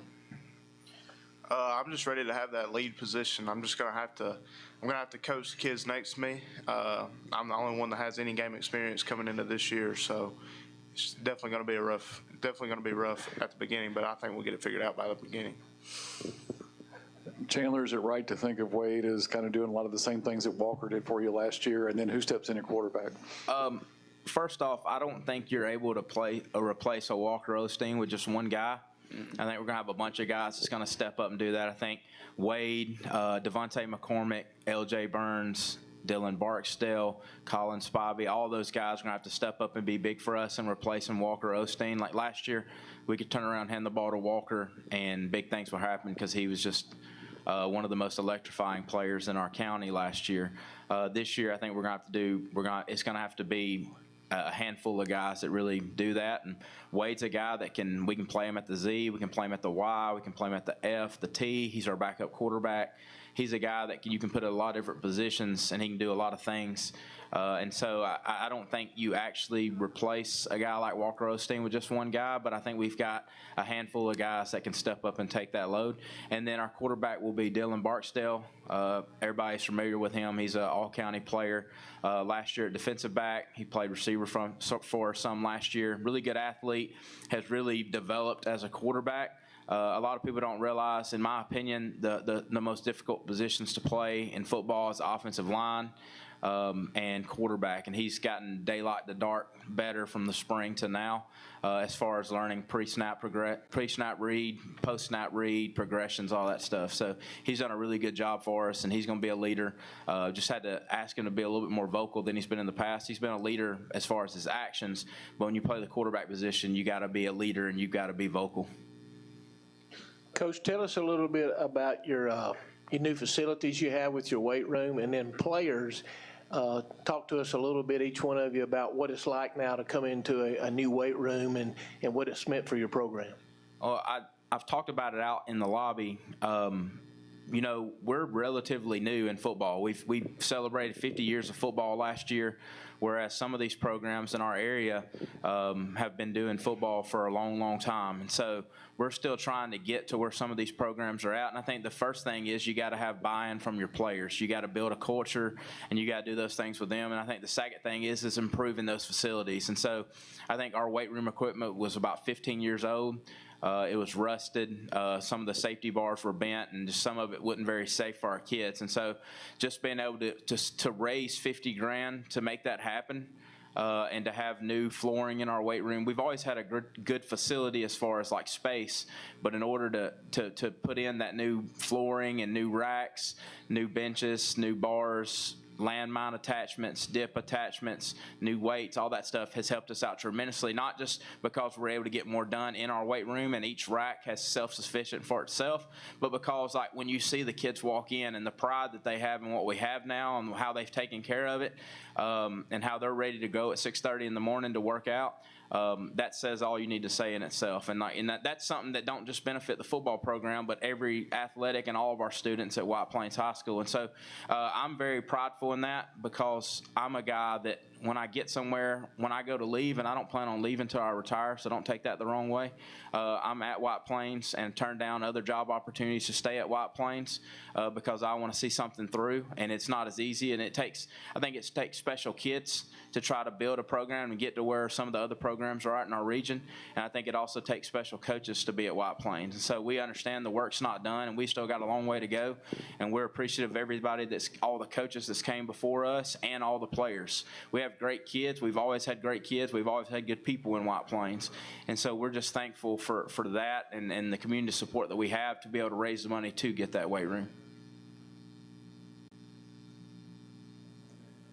Okay, Chandler, a couple of questions. I'll start with the hardest one and regress to the easier one.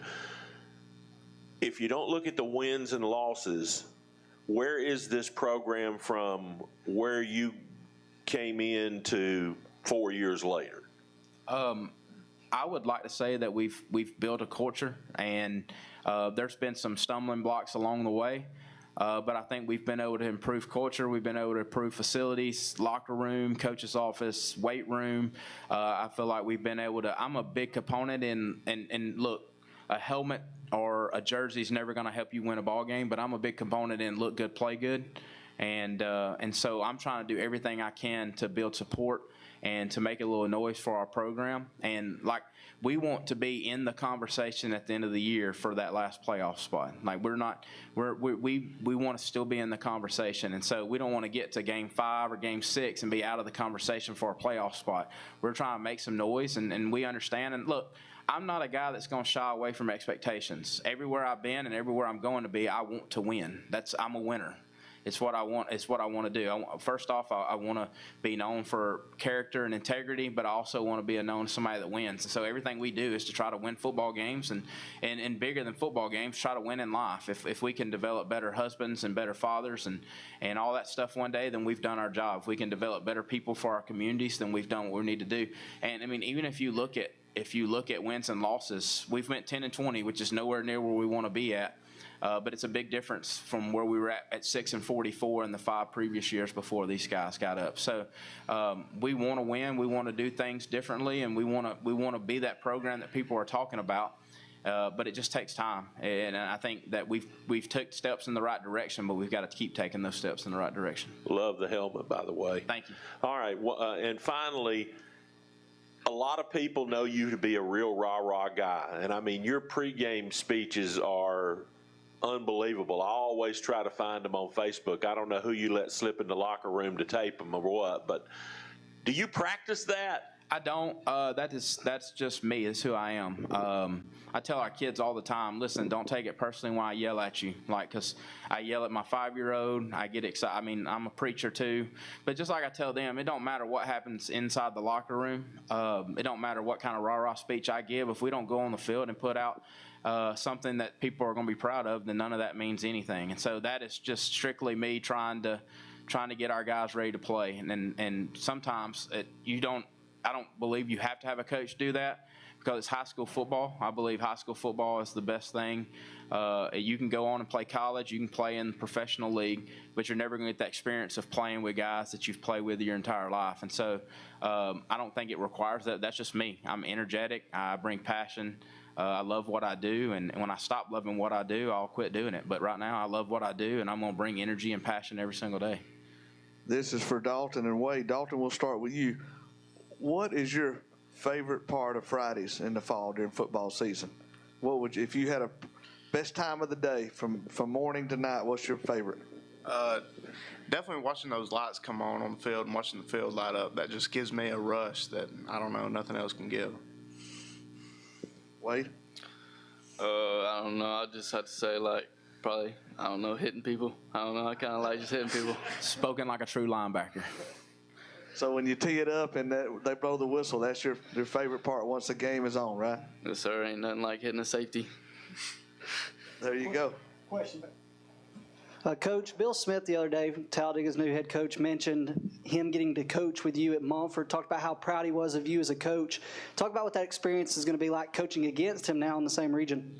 It's going to be pretty cool, but like I told everybody, that's another coach that I have to prepare for. He's outstanding offensively on the offensive side of the ball, and so that's y'all think that's a good thing, but that's going to have me going to sleep at about 1 o'clock on Monday morning the week we play them, trying to prepare to be able to stop them. So there's work that goes in. I respect Coach Smith, and I'm forever grateful for Coach Smith. He gave a 25-year-old that had no business being a defensive coordinator a defense and let me have it and let me learn and let me get beat up a couple of games until I figured it out. And so I'm forever grateful for the opportunity that he gave me at 25 years old. And I would not be where I'm at today if it wasn't for the opportunity that he gave me. Coach, to follow up with that, talk about the new regional alignment and maybe some teams that you haven't played in a while that you're going to face this year. Well, we got rid of Cherokee County and replaced them with Talladega. And so Talladega is going to be super athletic. And like I said, they're going to be really good on the offensive side of the ball. Cleburne County has Kyler McGrin, one of the best players in our area. It's always going to be difficult to stop him. Jacksonville has probably the best quarterback in our area, and I can't wait to see what kind of offers start piling up for him. I just hope that it's not a highlight reel for him whenever he plays us. And Anniston has 2 SEC guys on their team. Hanley, like somebody said the other day, looks like they cookie cut their players. They graduate and the next year they roll out and it looks like the same players that are rolling out there because they just keep rolling out good players. And so I think Jacksonville, Anniston, and Hanley are definitely at the top of our region. They're three that look at what they've done the past 3 or 4 years. Hanley won a state championship. Jacksonville played for one.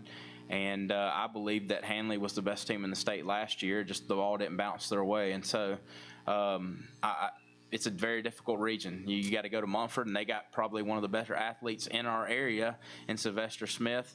And so I believe that there's no off weeks. We start out with Ramburn. They're going to be hard-nosed. They're going to play the way they play. And so we got to come ready to play that and have a really good 3 weeks to prepare for them right here. And then you get to go to Oak Grove. It's in the same kind of spot we're in. They're trying to develop a program and build a program, and then we get an off week. And so we'll see where we're at after those first 2 weeks, and then we get to go play Hanley. And so we get Hanley and Anniston back to back. And then we get Hoax Bluff, which is another hard-nosed team that's going to play. That as long as Coach Robertson's there, they're going to play the game a certain way, and you're going to get hit in the mouth, and it's going to be how you respond. You better hit them in the mouth back. And so Talladega, and then you go on and on with the teams that we have to play. Then we finish up with Westbrook Christian, who has they've had a lot of winning seasons the past few years, and so that's going to be a challenge for us as well. But, I was talking to them out there, and for us, I think it's kind of sustainability and culture, but keeping the same thing together. I mean, I see Coach Randall in the back of the room, and our basketball program's unbelievable. And Coach Randall's been here for a while, and he's done great things. And we want the same kind of culture that he's been able to create in basketball. But I believe the only way that happens is some sustainability. We can't change head coaches every 3 to 4 years. And so I'm trying to stay here. I came here for a reason, like I said, and that's to win football games. And we're trying to get here, and I'm going to stay here until I see that through. Before we have your closing comments, Coach, I'd like to ask the players one more question. Tell us something about Coach Tyree that maybe we don't know. This is your time, and he's going to let you say whatever you want to say. Go ahead, Dalton.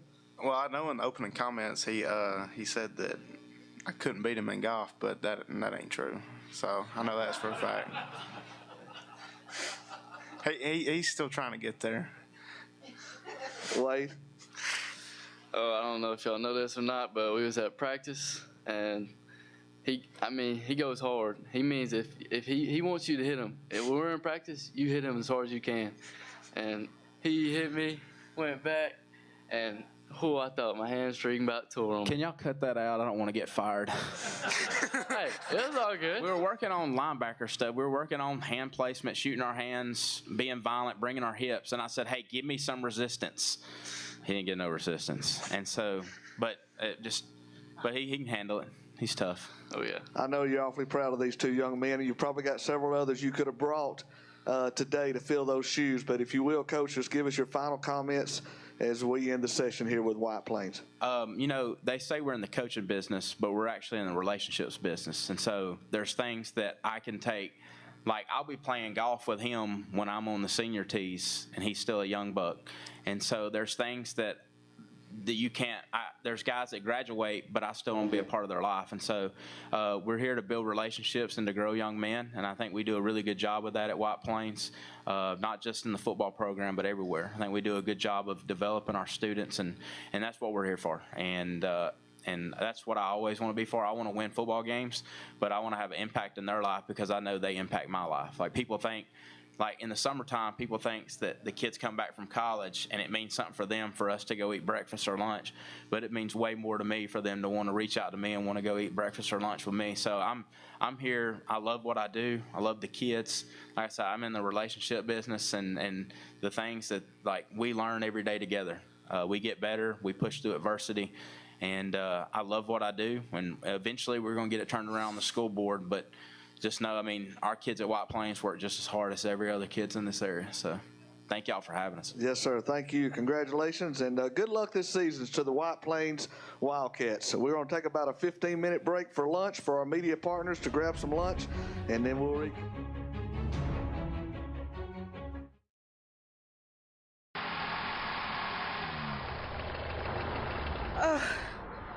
I need the King boys.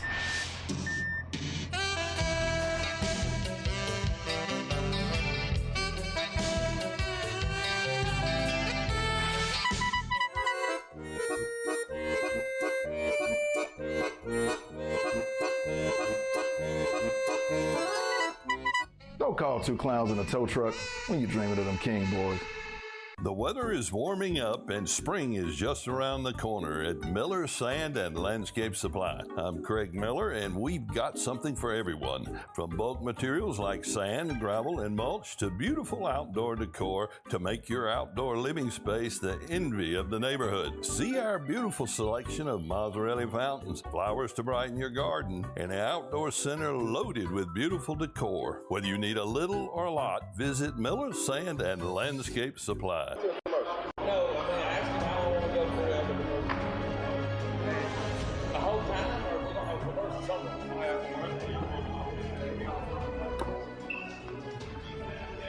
Welcome back to High School Primetime Buckhead and the King.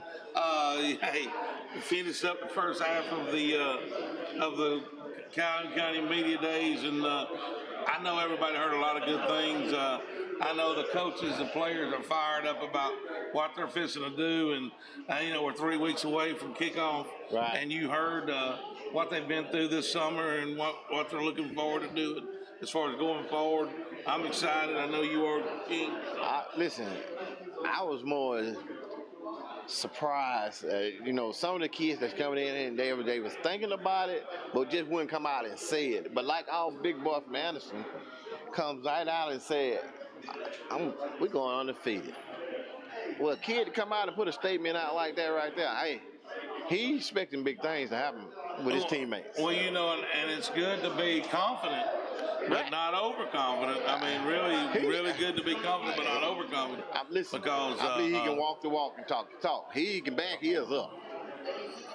You saw him. Well, I seen him. He's a big old boy. Yeah, you just seen him on film. But here's the thing: every coach and every player in here didn't come in here and say, "Hey, well, we're gonna go 1 and 9, No, or they'll go 2 and 7, or 3 and 7.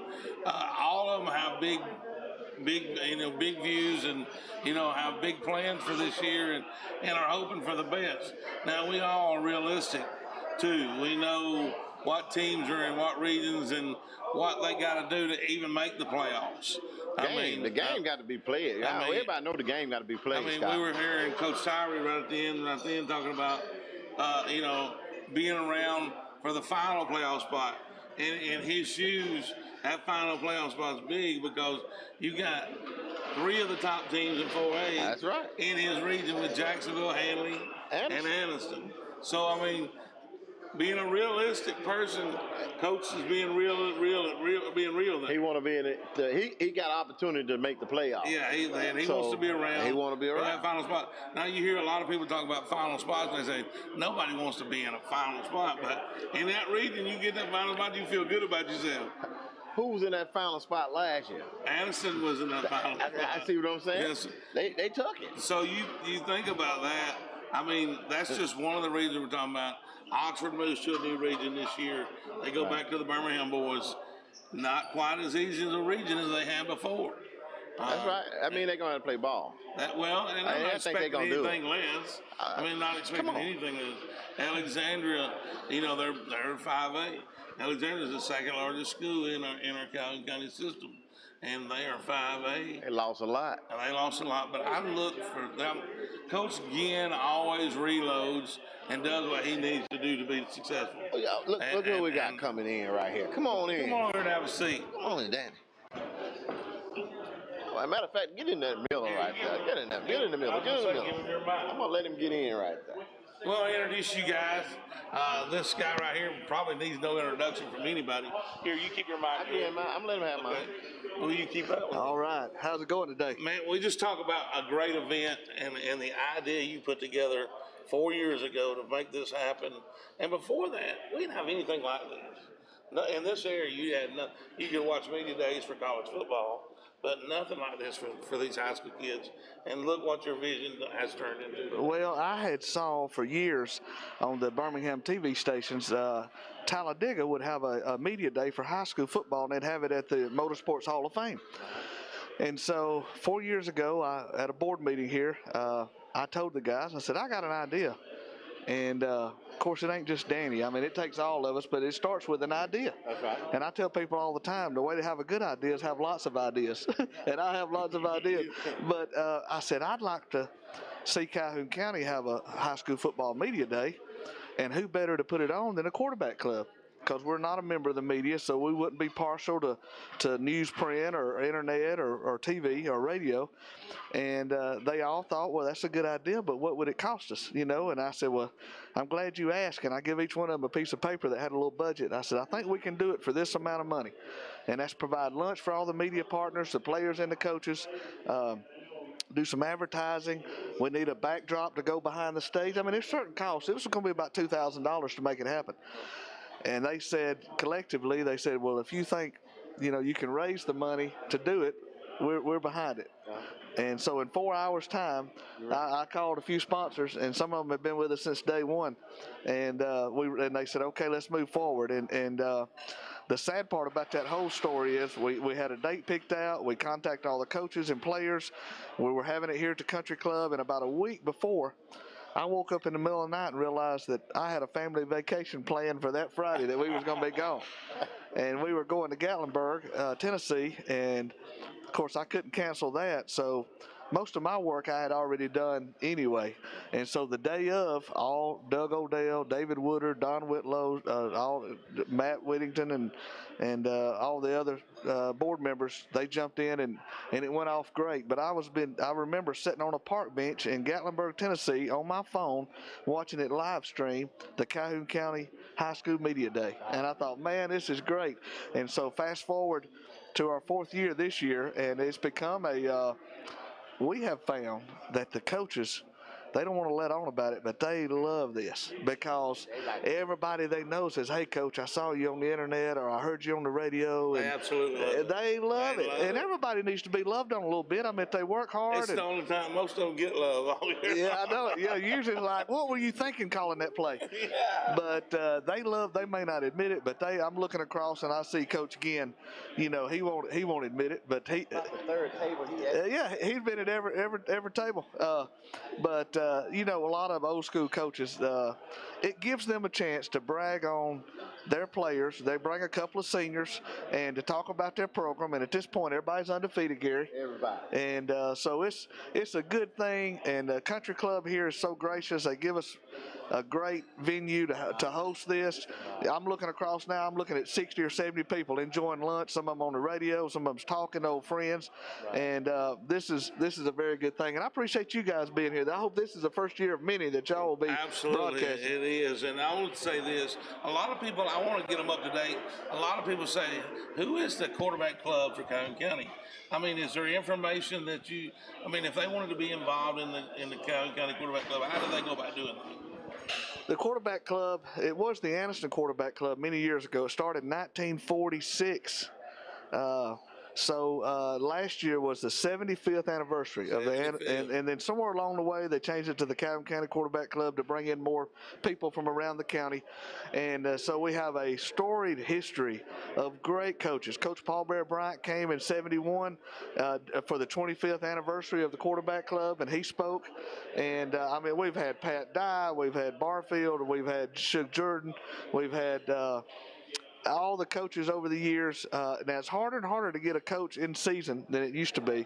Yeah. But we get former players, But you former still have coaches. great speakers coming every week, have great every week. speakers. Last year we had Gene Chiswick.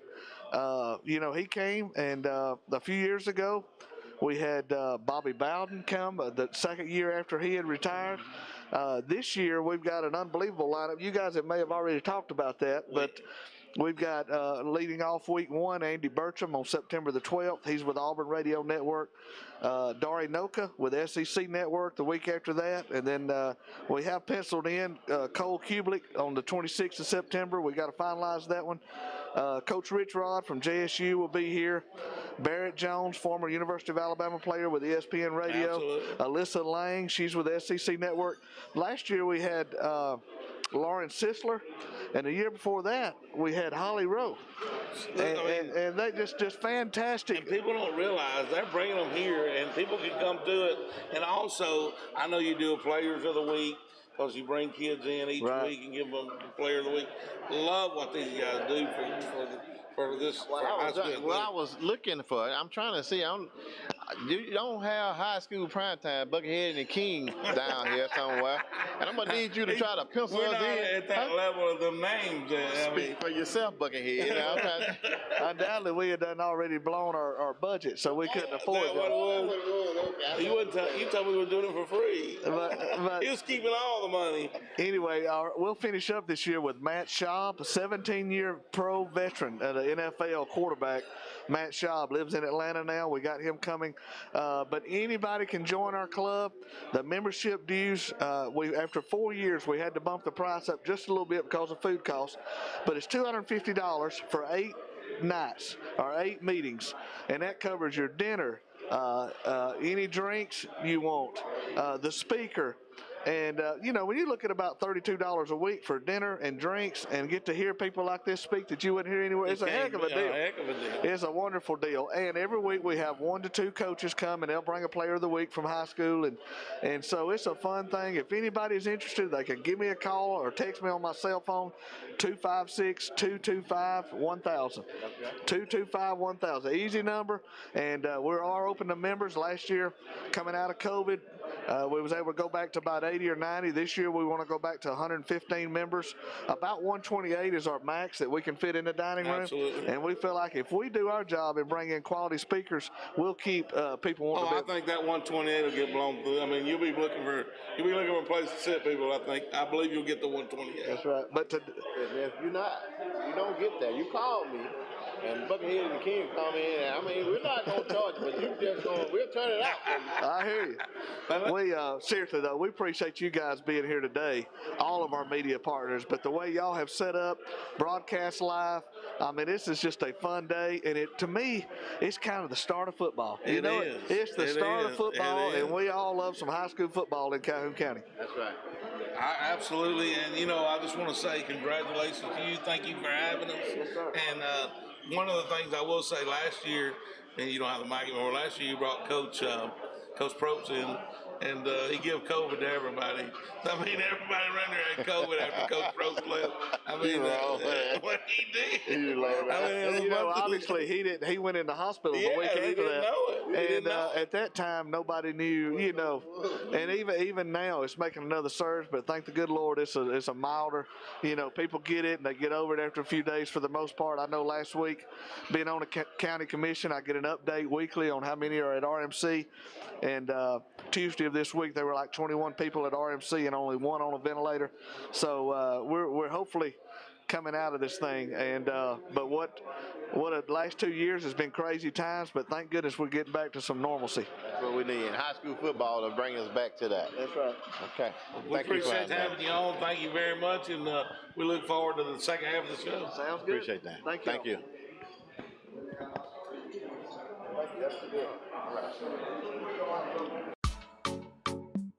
It's Sarah's summer vacation bill payoff. Let us take the heat out of those summer bills and help you upgrade to a newer, nicer vehicle today. Wow, Sarah is paying off your summer vacation and back-to-school bills up to $1,250. No payment for 75 days. Interest rates as low as 1.9%. Hurry, the sale ends soon. Hurry in to Sarah Automotive in Sylacauga.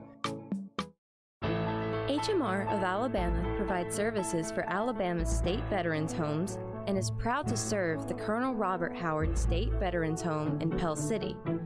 With competitive pay and benefits, your career serving those who served our country can begin today.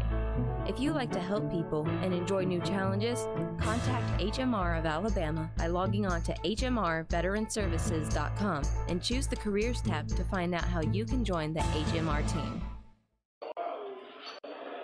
Welcome back to Bucket and the King. Shortest break ever. I couldn't go to the bathroom.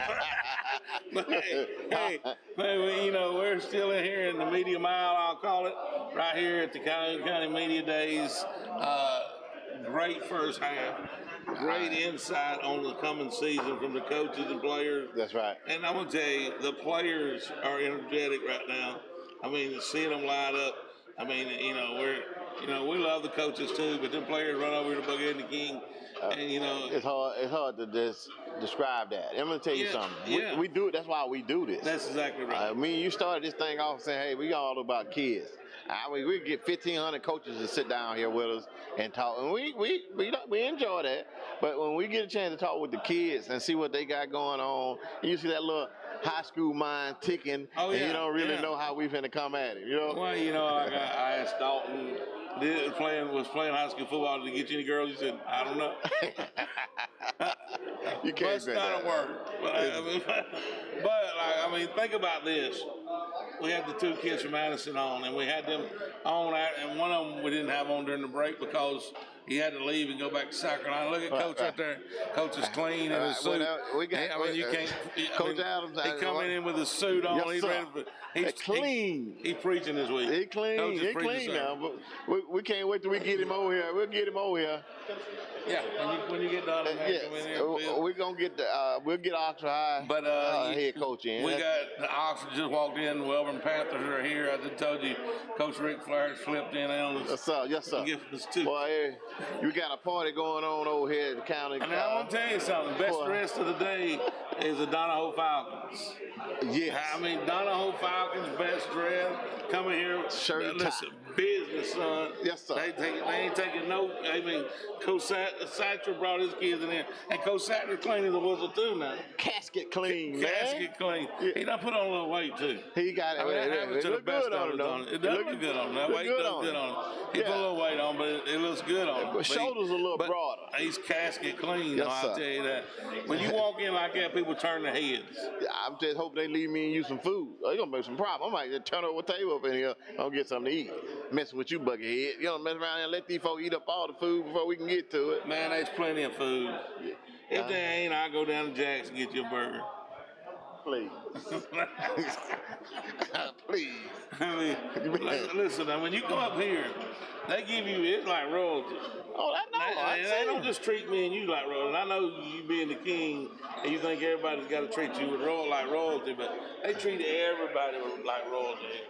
So the Buckethead don't get left out when he walks through these doors. I mean, they roll out the red carpet. You getting that? They got, I mean, listen, look at that buffet right there. But you getting that buffet is fit for a king. You getting used to things that I'm been getting. That's what I'm saying. Is that what it is? Don't get too used to it, cause you ain't gonna be able to get this every day. I mean, why they not? doing a good. They really have done a good job. Oh, absolutely. And you know, we talked to about this place and about they give this place up every year for this day. Yeah. So that they can bring the kids in and show them. Look, we're in the Taj Mahal. I wish we was able to take the camera out and let them look at the golf course, the view out of this place out. You know what I'm saying? We may be able to do that. I don't want to get carried away. I'm trying to explain it to them how beautiful this place is. Oh, yeah. What our folks actually, ever come. Yes. There's a terrace that overlooks the golf course. I mean, unbelievable view. I mean, I seen you hit now, so we can't go out on the court. Why not? We ain't got enough golf balls. You can go get some jacks. You can go get some golf balls. I gotta get you some golf balls. If I can go out there swing, I mean, this is very beautiful, nice place. Yeah. One thing I'll say is the good thing about being in media is everybody's like, it's a family. It's one big family. Right. Everybody loves everybody in media. That's right. And and here's what I'll say about media: the more, the merrier for me. I wish that this media mile slap full of media people, but I wish it was twice as big. Right. Because these kids deserve everything we give them.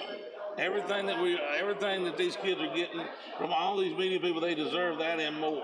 Right. And I think it's the pathway to helping putting kids out there. You use the media to help get these kids seen. That's what we want to do. We want somebody to know Calhoun County is full of talent. And there wasn't nothing around like this when we were coming through. I mean, I did interviews at Burger King after Friday night game. No, Anniston Star was the biggest thing happening there. That's it. And the thing you can say now is every turn, every corner you looking, somebody got a camera and a microphone stuck in one of these kids' face, and that's great. That's great. They learn how to speak and be respectful and things like that. That's awesome for these kids to do. We need to get him. We ain't got him up here yet. I think he's not eating. The more wanting something to eat. So I think 8. I mean, one time or another. 2 or 3 times. Look, it may happen. Look, bring these guys right here. We got some Valley Cubs walking up. They finna go up there. Have you guys been up there yet? Y'all already have. Come here, have a seat down. I want to hurry. We're going to grab him out of there. We got Valley Cubs walking up behind you. You don't sit too close to him. He gets real itchy when Valley Cubs says don't pay him no attention. What's your name, son? Antonio Ross. Antonio Ross. Let me tell you something. You had some fans that contacted the high school prime time last year, and every time both of these guys are on our all-star team. Both of you guys made our all-star team. But let me let you know this right now. I was on TV, and every time I got a chance to say something about them Valley Cubs out there, I was telling everybody, don't go to the Valley. If you go out there and think you're going to run over them Valley Cubs, you got problems. What we love about the Valley Cubs was you guys will put that helmet on you, y'all played hard, and you never was out of the game. Because you tell me what you're looking for this year. The same thing this year. Yeah? Just hitting them hard right in their mouth as soon as possible. As soon as they walk on the field, we're going to let them know. We're going to let them know. I like that, and that's the way the Valley's always been that way to me. You don't go in the Valley. You don't go in the Valley. Open your mouth unless you better have something to back it up with. Now, let me ask you something, DJ. And this is what's your how do you say your last name? Orville? DJ Orville, that's what I thought. But here's the thing. one of the things that people, I look at you and I think you're undecided. But then I watch you play football, and I said, this guy right here is a beast on the field. He was last year. He'll be again this year. So what do you got to say to people that think you're a little undecided? I mean, it don't matter how big you are if you can knock down somebody just as bigger than anything. Whatever size you can bring down, it don't matter. Yeah. It don't really matter if you play with the tenacity of like a 6'6", 300 guy. It don't matter. I always heard this, it ain't about the bark, it's the bite. There you go. And, you know, it ain't about that dog barking, it's the one that bites. And I don't care what size he is, if he'll bite, I'll have him on my team. So tell me a little bit about the offensive, defensive lineman you got returning this year. Well, right now, I'm the only returning lineman for the offensive line and defensive line, to be honest. So, I mean, we're going to be young. We're going to be a little bit small, but we're going to be fast. We're going to be nasty. We're going to be in your face. It don't matter. We're still going to come after you just as hard as we did last year. Okay. But listen, guys, we appreciate y'all stopping by. They want us to wrap it up. Hey, good luck for this season. Yep. All right. Two big fans right here. We'll be out Alexandria Valley Cubs.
Combination of both. So we, you know, every year you send some off to be reconditioned, and then we always try to buy new ones in addition to that, just to kind of keep some in circulation. So some of them were brand new like that, and some of them were painted on top of the black. Yes, sir.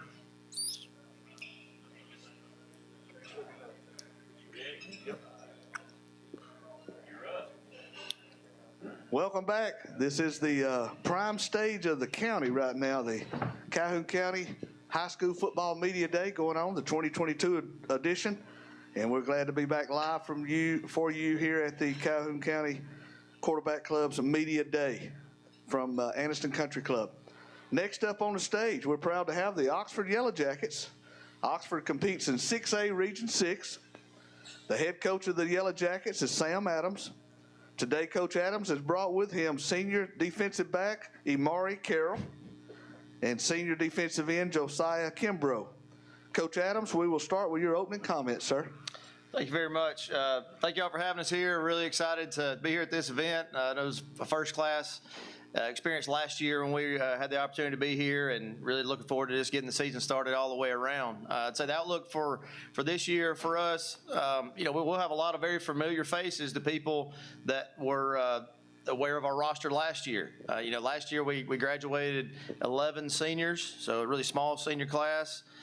We have, depending on how you look at it, as many as 7 returning starters on defense, 8 on offense, and then we had a lot of guys that may not have been labeled as starters last year that got a lot of playing time. So, I mean, if you were to kind of look through our roster this year, we have a good number of seniors that got a lot of experience last year. You'll also see a lot of guys that may look young if you just look at the grade level that they're going into and are in right now. But a lot of those young guys that we have are also very experienced in 6A football from the and 7A football for that matter, with the experience that they got last year. Last year we were playing a lot of freshmen and one 8th grader in the mix, and now those guys are obviously still in very prominent roles with us, but they have another year under their belt.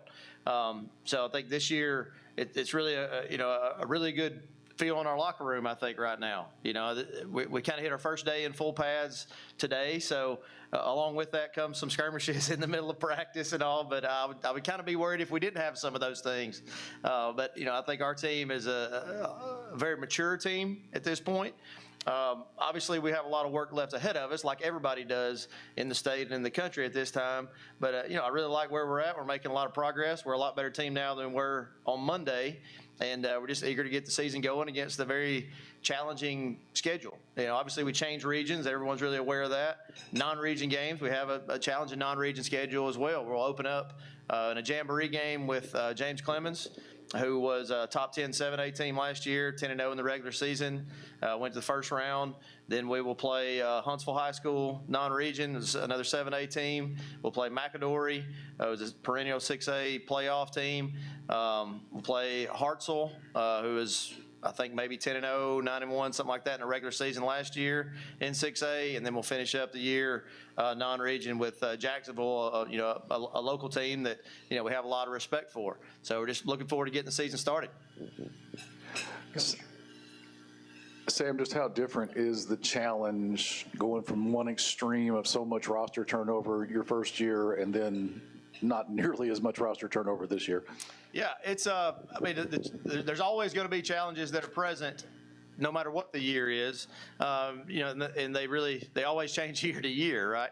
I think just the continuity from last year to this year has been huge for us with, the players understanding what I expect of them, me having, a little more some more relationships with the players and understanding them on a personal level a little bit more than I did last year. I think really everything when you're just watching us practice, everything just runs a lot smoother. Our transitions in practice are a lot faster. We practice a lot more efficiently than we did last year, and I feel like we kind of are really good at jamming probably 2.5 hours worth of work into a 2-hour practice, and that wasn't really the case last year, just with uncertainty of knowing how to get from one drill to the next and I think with the senior class that we have, I think they understand what I want our program to look like on a day-to-day basis, and they understand now how to hold each other accountable a lot better at this point in the season.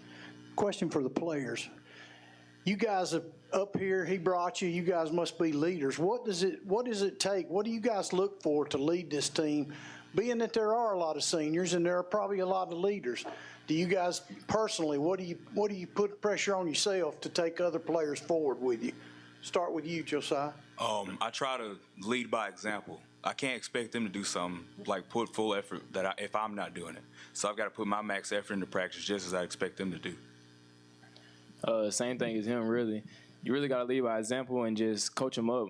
Like the younger kids, you can't really just let them go by and not really understand stuff. So I really try to help everybody on the team that I can help and help them understand what they're doing and be much more mature than the younger kids, because sometimes they lose focus or they don't understand something. So you just got to help them out. Amari, what excites you most about this team coming up? And then I'll ask Josiah the same question. What do you, when you're sitting at the end of the day, getting ready for bed or whatever, and you're thinking about in 3 short weeks, 4 weeks, you'll be, teeing it up to play the first game. What do you get excited about this team? I think with this particular team, one thing that kind of sets them apart from most others that I've coached, it seems like that these guys take joy in just playing the game of football. When we go out for practice right now, I don't feel like it's a have-to kind of situation.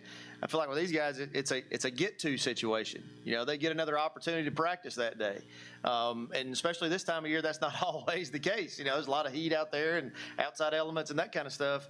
But, I think they're a fun group to be around. I enjoy going out to practice with them every day, and it seems like they enjoy just competing with each other every day. I'll ask the guys the same question. What I really love, I love how we compete at practice. Like, we're really competitive, and I'm just ready to see us go toe-to-toe with another team and put that versus somebody else. Josiah? Like he said, the intensity at practice, it levels up every day. Because we go out there, we compete one day, we come back next, we try to get even better, push ourselves past our limits, and make our brothers just as better. So we'd like to see how that matches up with another team and how we can push through to defeat our other teams. So did I hear Coach say it intensified pretty good today when y'all put pads on? Oh yes, sir. Yes, sir. Yes, sir. It was good. Good. Jim?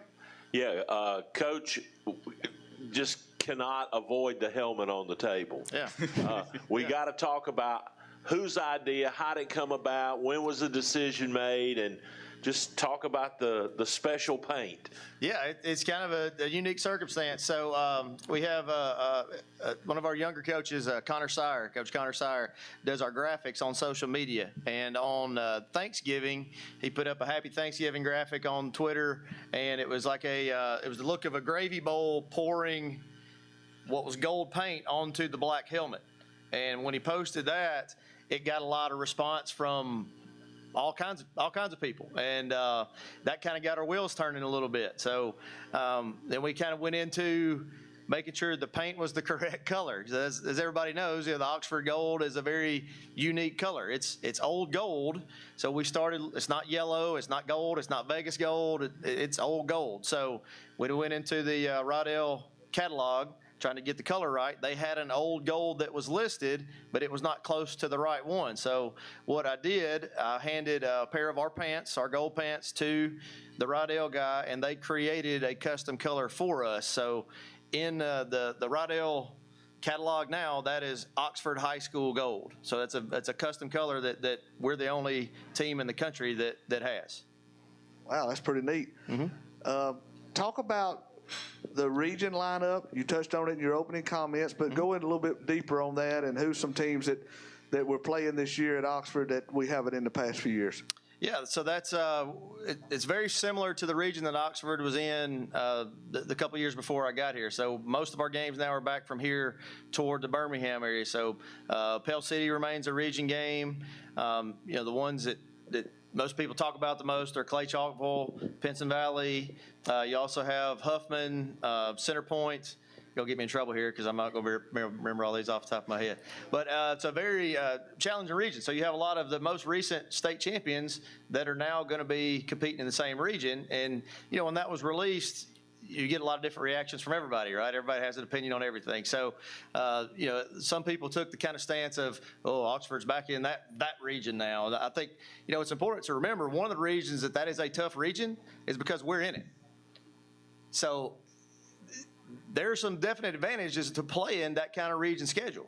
We look forward to matching up with those kind of teams and seeing where we are at that point in the regular season. It's also going to be important to keep in mind that if any of the teams in this region are going to make a deep run in the playoffs, there's going to be another matchup with those same teams most likely along the way when you get to about the third round. So, we're looking forward to it, and we're not going to shy away from that at all. It's a difficult region, and part of the reason is because of the Oxford Yellow Jackets. That's a good answer. Joe Medley. To Amari and Josiah, I'll go back to the helmet. What do you all think about it? Oh, I like it. I love it. To me, it's better than the black helmet. Not only because it's not as hot at practice, but it looks good with our uniforms. I love it. I really think it's different from everybody else. So I just like to be different from everybody, and I love the way that we're the only team in the country that has this color. There was one other thing too. The people that may not have liked it as much when we first came out talked about the tradition of the black helmets. And Oxford has worn black helmets for quite a while. It's important to note also, Oxford also wore gold helmets earlier in time in the maybe 60s, 70s, around then. So this is not the first time Oxford has worn the gold helmet. I think it looks really good. Well, I'll dig a little more dirt out of this hole. Which uniform combination do you guys like with it the most? I'm gonna say the black jersey with the gold pants. The all white. The all white. It's gonna look great, I think. Sam, along that same line, folks have been telling me it's been nearly impossible to get helmets. How hard was it? And that's what I asked you about the reconditioning and buying new ones. How hard was it with that in mind to get this new style, considering you had to do it basically last minute, that kind of stuff? Yeah, so the ones that we got back from reconditioning came in fairly early, maybe March, April, sometime around then, and we sent those off immediately after the season ended last November. But in addition to that, we ordered 40 new helmets. Those did not come, that we ordered those the first week of February. Those didn't come in until maybe a week or two before we, really, I guess mid-June was when they came in. Yeah. So when we first started doing workouts, we followed the 2-hour rule in the spring. We did not do spring practice. But for the first several weeks that we were out there, we had a number of guys in gold helmets and a number of guys in black helmets. And we actually had to kind of commandeer some helmets back up, some black helmets back up from the middle school. And really, some kids just got their gold helmet within the last week. But that's a problem all over the country right now. We actually, to try to get ahead of the game a little bit, we went ahead and ordered 30 more that we would have ordered next year, but we went ahead and put that order in. Those are not in yet. We may get them this fall, maybe not, but we've got enough for all the guys now. But that was a pressing issue. Did you make it like have some guys, when the college guys, they do scholarships, walk-ons, they make a big ceremony about it. Mm-hmm. If you were dwindling on the helmet, and the gold helmets are such an important element to what you have, did you do anything special for it? Hey, here's your new gold helmet, make a big deal about it? Well, in a normal situation, I would have loved to do that. We're still in the midst of a lot of construction, and our current locker room setup is, we're kind of jammed in there on top of each other, and our equipment room is right there in plain sight pretty much every day. So it was we couldn't hide them. So as soon as they came in, I kind of unveiled them to them in a team meeting sort of thing. If it had been a different scenario and we'd have been in our future locker room and all that, we'd probably done something a little bit different. Yeah. Sam, give us an update on where you are on the construction, and then I've got another one for you as soon as you do that. Sure. Yep. So the date that we have been given when we can get into the new building will be next April. They are making a lot of fast progress on it. With any construction project right now, materials availability and all that kind of stuff are the big hurdles that you can run into, which we're running into problems with that on the construction on the opposite end. The end of the stadium is closest to Highway 78. We're redoing the stadium entrance right there and a new ticket booth, and that is not going to be done before our first game because of the availability of doors and windows. So that won't be complete until September.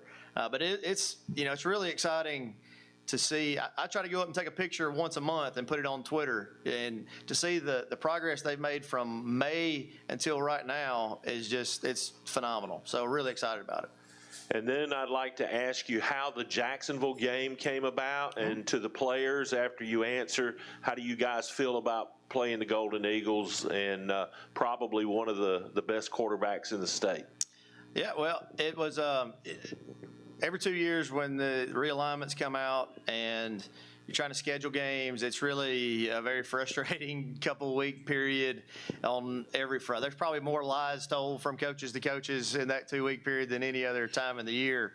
And some teams are willing to play, some teams are not willing to play, some teams kind of string that along and say maybe we'll play and all that. And, and Jacksonville was, they were pretty upfront right at the beginning that they would be willing to do it. Took us a couple of days to kind of get all the ins and outs of the contract worked out and all that. But, it's really exciting to play somebody that's close by. I think that's one of the challenges that we have geographically for Oxford being a 6A school.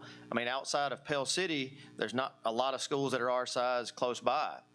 Gadsden City had been on the schedule for a lot of years, and that one didn't work out this year, not because either team didn't want to play. It was just the way we drew the number of home games that we got in the region and that kind of stuff. It wasn't going to work out for either one of us. Hopefully in the future we'll get Gadsden City back on the schedule, but that wasn't one where somebody's ducking anybody or anything like that. It just didn't work out. But luckily it did work out with Jacksonville, and we're excited to play a team that's close by and a good program and great players. Are you going there next year? We will. They'll be at our place this year, and we will go there next year. Yes, sir. One final question for the players, and then we'll turn it over to Coach Adams for the final comments. But both of you are seniors, so you were there last year when Coach Adams came in as the new coach. Tell us a little bit about is he any different a year later than he was when he first started as far as the way he talks with the players, the way he conducts a practice? Y'all both are smiling, so tell me something that he's changed a little bit. He's more comfortable than he was last year. Like he can be more open up to us. Like he's more comfortable telling us what to do or asking us of something. Like coming here today, he's more comfortable coming to us and asking us about things like that.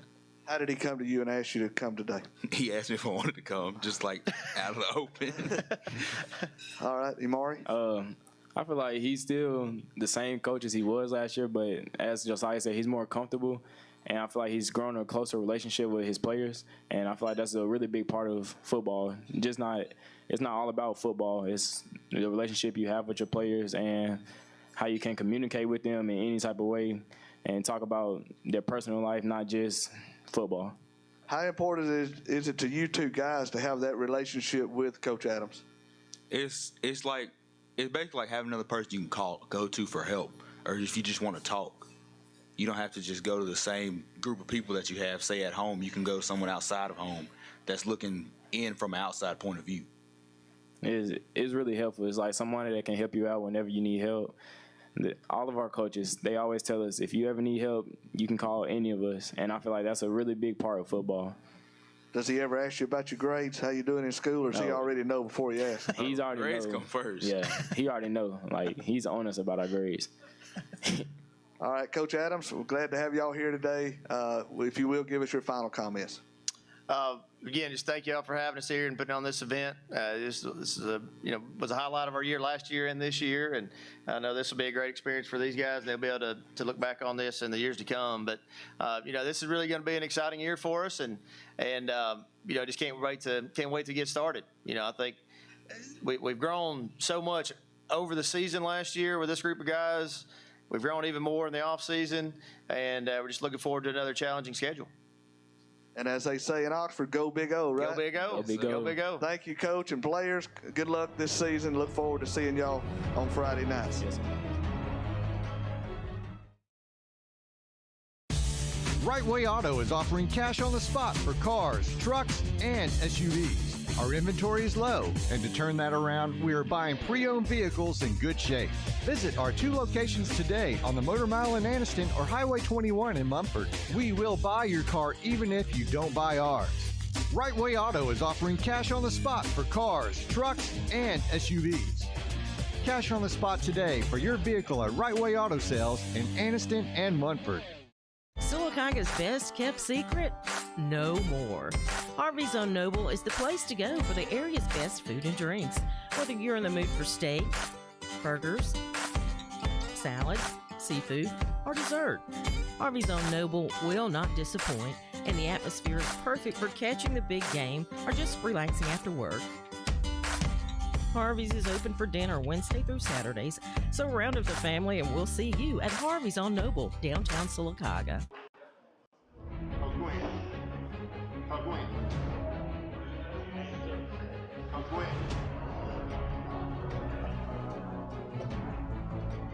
High school prime time. Welcome back to high school prime time here at the county. You're good.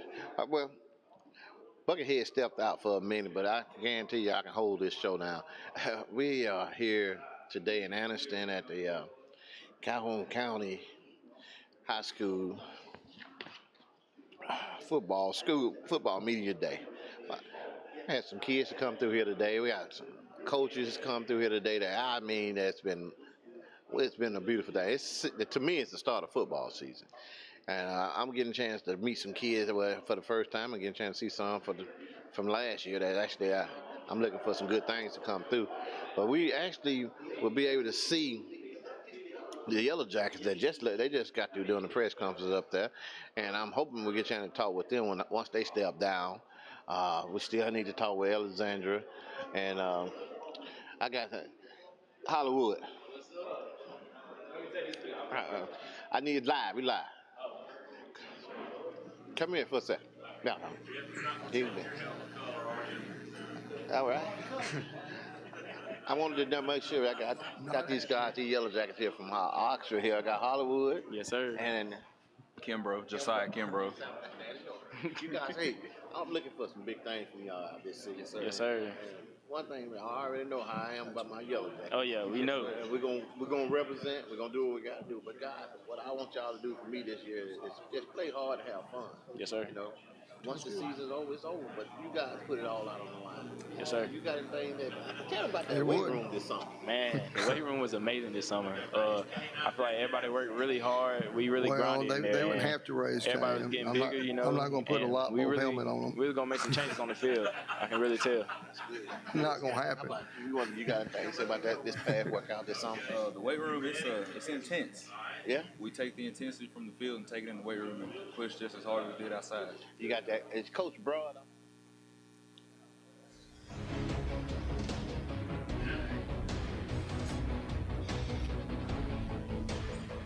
As we continue from historic Anniston Country Club here on this July 29th, 2022, this is the 4th annual Calhoun County High School Football Media Day presented by the Quarterback Club of Calhoun County. And next up, we have the Wellborn Panthers on the stage. Wellborn competes in 3A Region 4. The head coach of the Panthers is Jeff Smith. Today, Coach Smith has brought with him senior quarterback Grayson Johnson and senior running back Xavier Parker. Coach Smith, we will start with your opening comments. Well, first I'd like to say thank you to the Calhoun County Quarterback Club for putting this on. Do a great job, tremendous, outreach that y'all have to our youth in Calhoun County and helping out, especially with the scholarships that y'all give out every year. We really do appreciate what you do.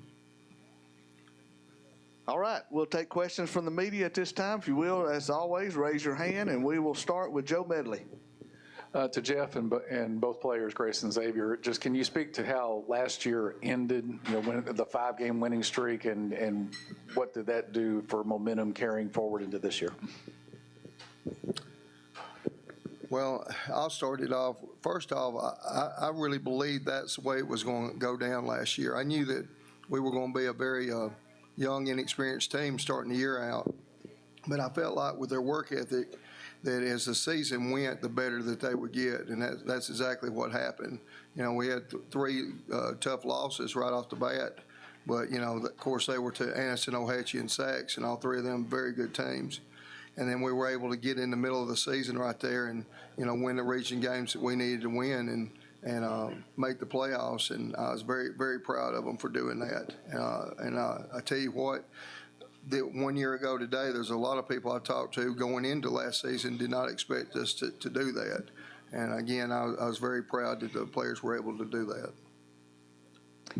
I feel like there was a lot of doubt going into the last season, and just those tough 3 losses, we never stopped giving up. We never gave up. We just wanted to push forward and win a couple games, and we did do that, and we made it to the playoffs. And the goal this year is to win a region championship and make a playoff run. Like Coach said, last year we had lost a lot of good players, a lot. We had lost a lot of them, and we proved the doubters wrong. Even though we got to the first round of playoffs and exited early, we still proved them wrong and gave us a winning season too.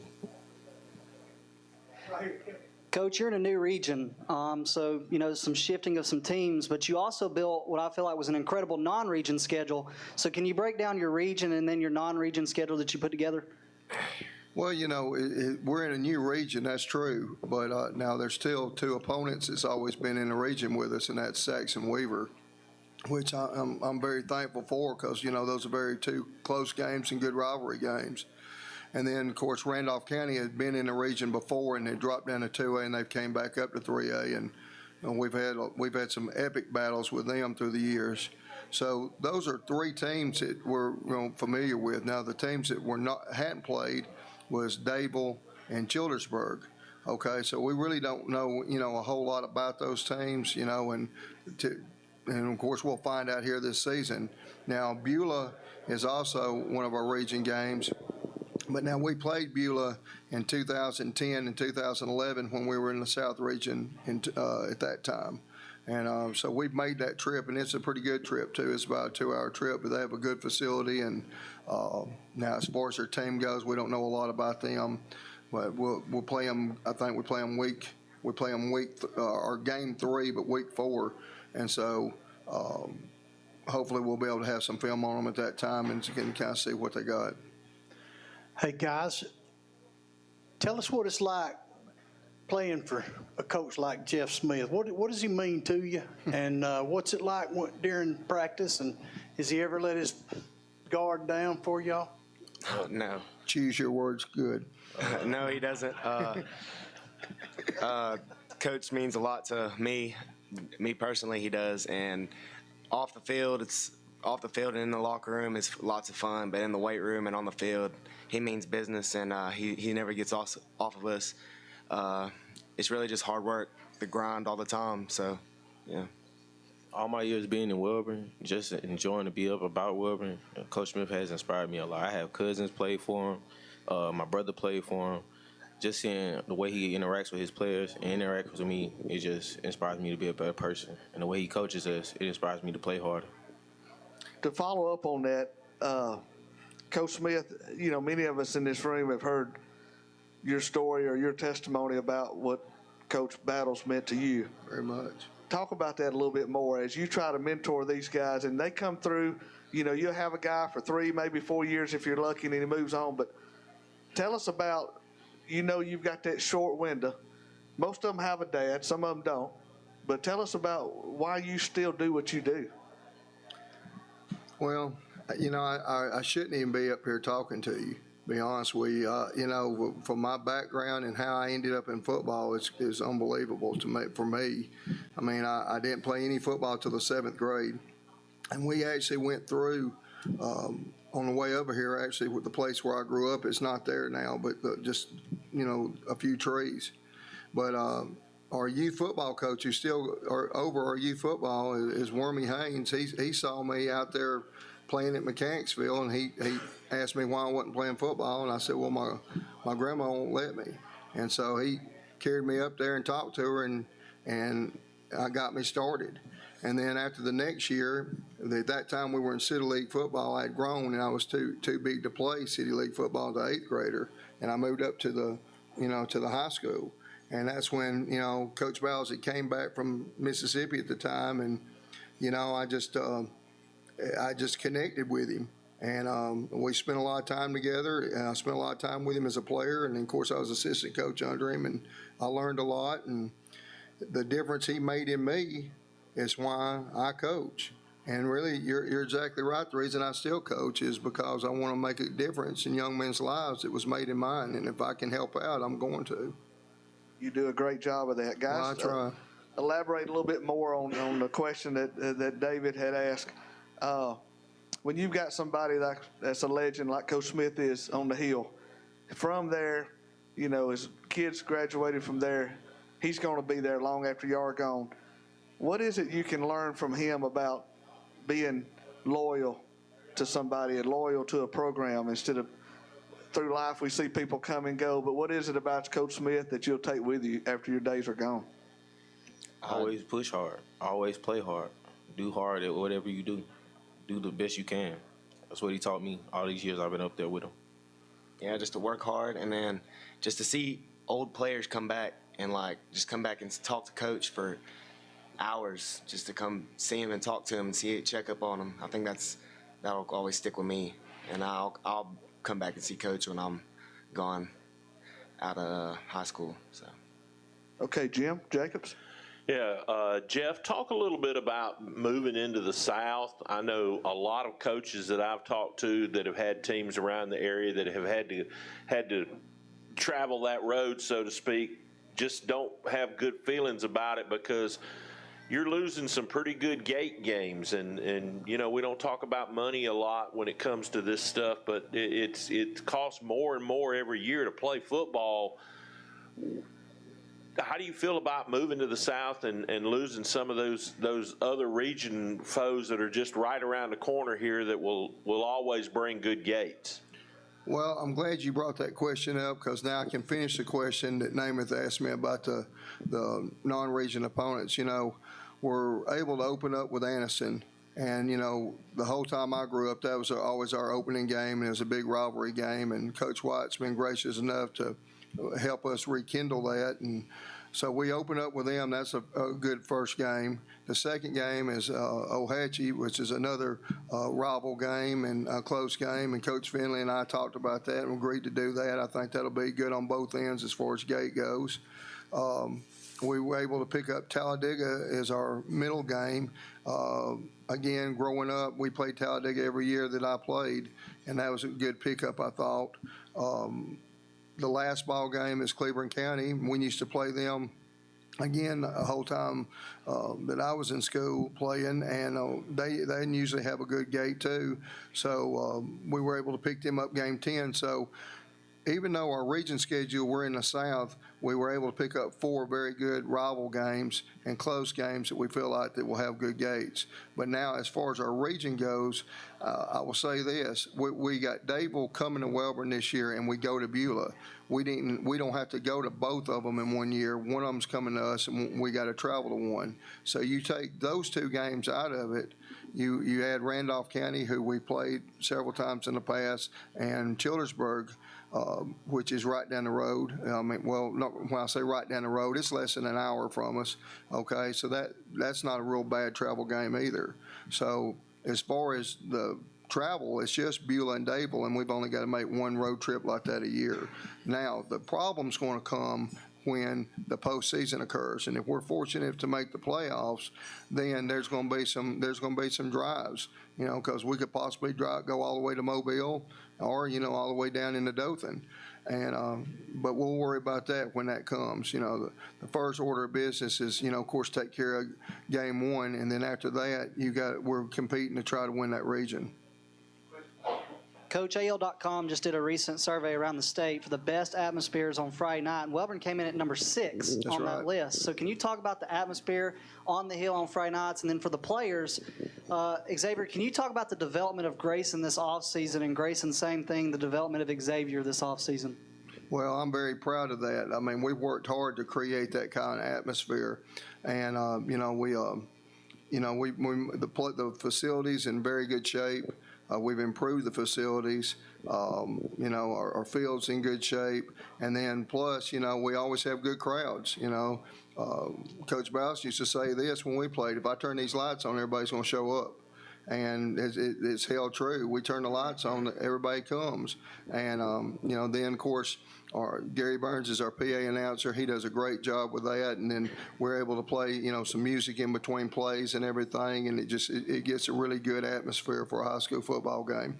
I will say this about that. We were playing Piedmont in 2020. And now they ended up winning the game right at the end of the game against us. But during that game, with the atmosphere and the intensity and all the bands playing and the music going, I was standing on the sideline. I thought to myself, man, it just don't get much better than this, because of just the atmosphere and the vibe that was going on at that time. And I really am glad that people recognize that. Grayson? And me and Zay, I feel like our bond and our me just like getting in touch with him, it really grew this summer. Me and him both got stronger in the weight room and off the field. Me throwing to him, and just the bond just clicked this summer between us. Like Grace was saying, the bond did get better. It got stronger. We've gotten better as a group. And last spring, not this spring, but last spring, he broke his wrist, and that didn't stop him from wanting to get better. The way he works is outstanding. I'm glad to have a quarterback like him.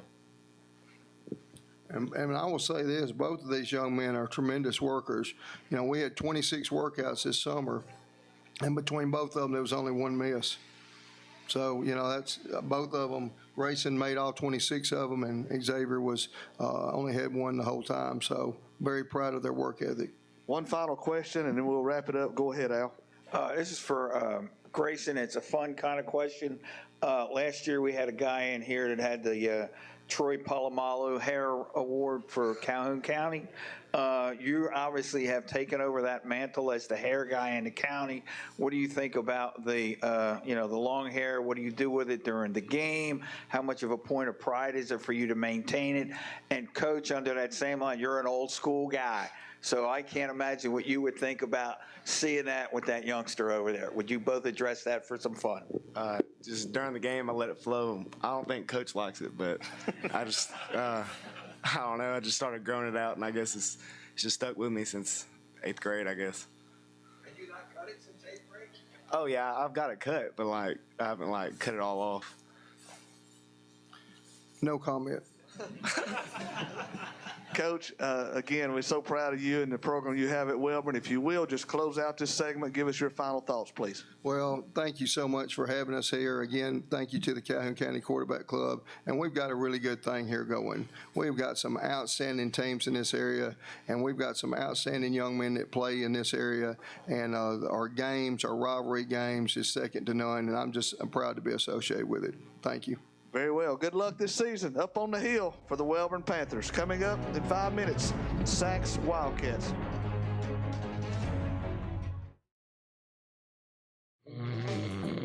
Uncle Marcus, will you tell us a story about King Boys again? Sure. Well, it all started back in 2008. 2008? We didn't have all the fancy toy equipment we do now, but we did have a service and a desire to help our customers. You see, kids, you must train your mind and your body to be able to help the people you call customer. When they call on us, it's showtime. Understand me. King Boys' mission is to help when people are in need. So what's our motto, children? King Boys forever! I'm Alan Parnell of the Parnell Insurance Agency. For 28 years, we've provided our clients in Alabama and Georgia with home, automobile, life, business insurance, and surety bonds. Our Oxford personal line staff is Michelle, Christy, Elisa, and Ty. Our Oxford administrative staff is Alan, Amber, Carrie, and Ty. We invite you to come to one of our offices in Oxford, Alabama, or Tallapoosa, Georgia, and discuss your insurance needs with one of our insurance professionals. Welcome back to High School Primetime Bucket in the King. You can't even go to the bathroom for a second, and you come back, and I come back, I got a little gremlins in me. I had the King, but it looked like something off Star Wars. Don't worry. What you need to do is you see that gold also. You see that new helmet that them Yellow Jackets wearing this year. That's all I want you to see. I don't have to say anything. Matter of fact, I'm gonna put the mic down. Let me say this though. Don't keep your mic up because I want your intake on this. I bet there's a lot of old Yellow Jackets that are turning flips right now and saying, no black helmet, no black helmet. You tell. How they gonna do it with no black helmet and no strap? And what I can tell them, what they can do is they can understand that times change. There's no clock don't just stay still for them unless it's broke. Well, I'm gonna tell you this: there's gonna be a lot of Oxford fans, old school Oxford fans, they're gonna pitch a fit when they see this helmet right here. Well, they're gonna have to get them, telling them to either go get them some blood Where's pressure that medicine. black helmet at? Where's that black helmet that goes straight? That's okay. Let them That's be all like you gonna that. hear. They're gonna be upset. That's what you're gonna hear. They gonna get over it because this is what they're gonna see. Listen, I'm not gonna tell you. I love the helmet. Straight up, absolutely love this helmet. And the kind of money Oxford got, they got 2 or 3 helmets. And the ones that's gonna be on the field, they're gonna have a clear understanding. That's what we represent this year. Representing the golden dome. That's it. That's it. The golden dome. They got that.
All right, we'll move on. We'd like to welcome to the stage at this time the 2022 Calhoun County High School Football Media Day, the Sachs Wildcats. Sachs competes in 3A Region 4, and the head coach of the Wildcats is Jonathan Miller. Coach Miller has brought with him today senior running back linebacker Owen Petty and senior running back linebacker Keandre Johnson. Coach Miller, let's start with some opening comments from you. We'll take some questions. Thank you guys for having us. For us, we've had a great summer. Kids are working hard. We've been obviously in the weight room conditioning pretty hard and done a little bit of 7-on-7. And I think our guys, just probably like every kid that's going to walk through that door today, they're ready to get out there on the field. And some have already done that. They didn't have a spring, but we had a spring, so we haven't started yet. But everybody's ready to get out on the field, get on the grass, and put the pads on and get ready for the season. I think another, a big difference for us is going to be we're no longer in the northern part of 3A. We dropped to 3A South. It's going to be different in some aspects. We did carry Welborn and Weaver with us, but we're going to see some new opponents, and I think that's sometimes change is good. It's refreshing. We've been in a lot of battles with teams in the north over the years, and to kind of get a new blood, so to speak, I think will be refreshing for our kids. Coach, you're losing Sean Parnell, Ricky Garrett, some guys that were big key players for you. Just talk about who's going to be your quarterback this year, and then talk about these guys and maybe somebody that's not here that we need to look out for this season. Well, we as far as quarterback goes, we're undecided right now. I think probably early on you're going to see multiple guys play quarterback at times early in the season. We've got a big senior class for us. These two guys up here have played a lot of football, for us. Owen and Keandre, they started at linebacker for a few years, and these guys will hopefully be able to touch the football a little bit this year. We graduated just about almost every skill player, that started last year. So you're going to see some new names along with these guys. Jakari Streeter, we hope will come on. He started for us last year, but we hope he develops into a big play guy. Trent Hopkins, Dorian Walker at running back. But what you're going to see with our skill group is they're going to play multiple positions. You may have a guy throw a pass, catch a pass, and run the football in the same game. It's kind of a unique situation for us, but it's the one we're in, and I think our kids are confident. And we're ready to get this thing going. Jonathan,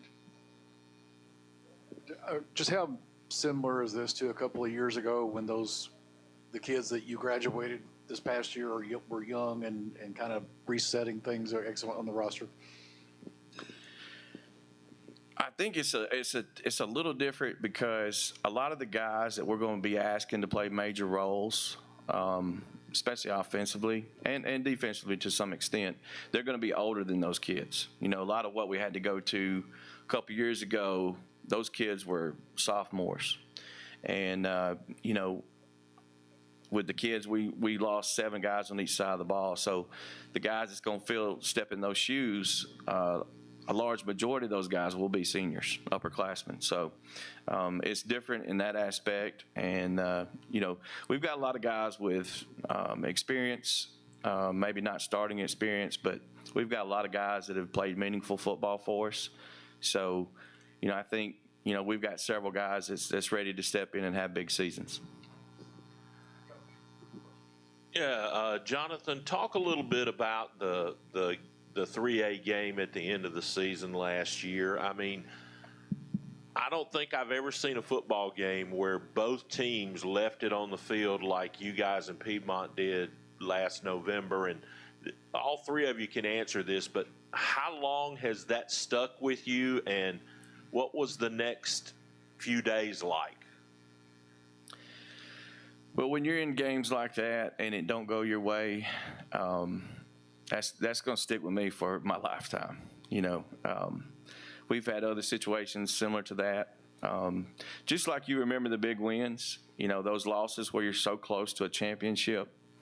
You replay those things over and over and over in your head, and those things they do take time to get over and move on. But obviously we've done that now. But it's tough, and the immediate few days after, it's that's all you think about really. But, there's so many, with it being such a high scoring game, there's so many things, that went on, whether it was a penalty or situation where a penalty wasn't called that you felt like it should be, or maybe there was a play or two that you didn't execute the way you wanted to. There was a lot of plays in that game that, if they went, our way or we got a break here and there, the outcome would have been different. So, you always replay those things over and over in your head, and they're definitely tough to get over.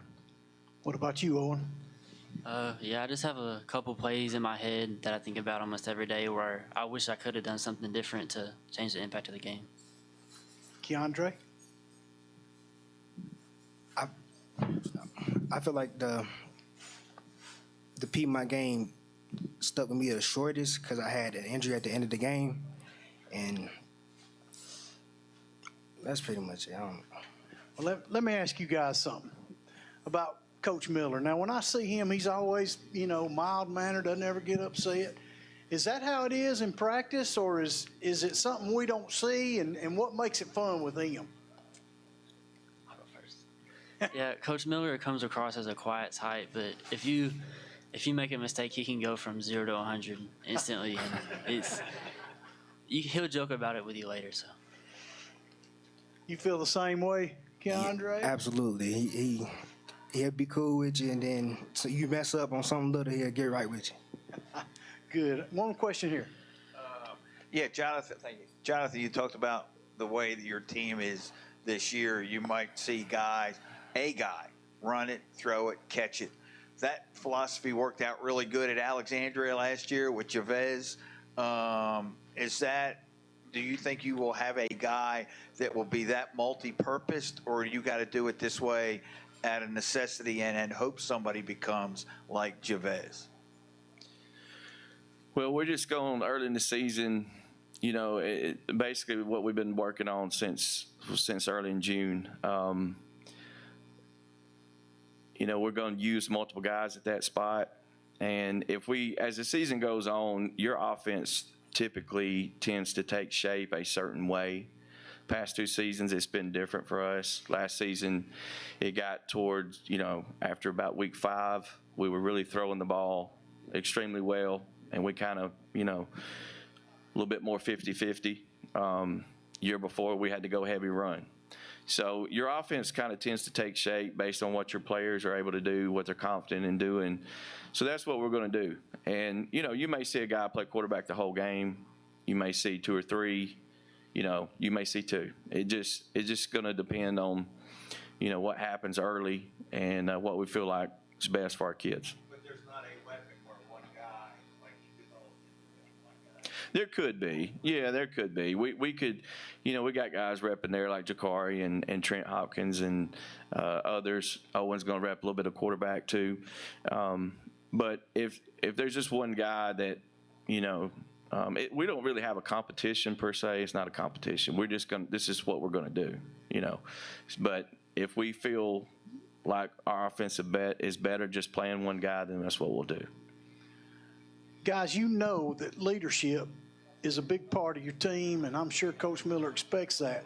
When you guys put the pads on, or even when you take them off and you're just in the classroom, how do you feel you want to lead your team, the guys you play with that aren't seniors, that are learning?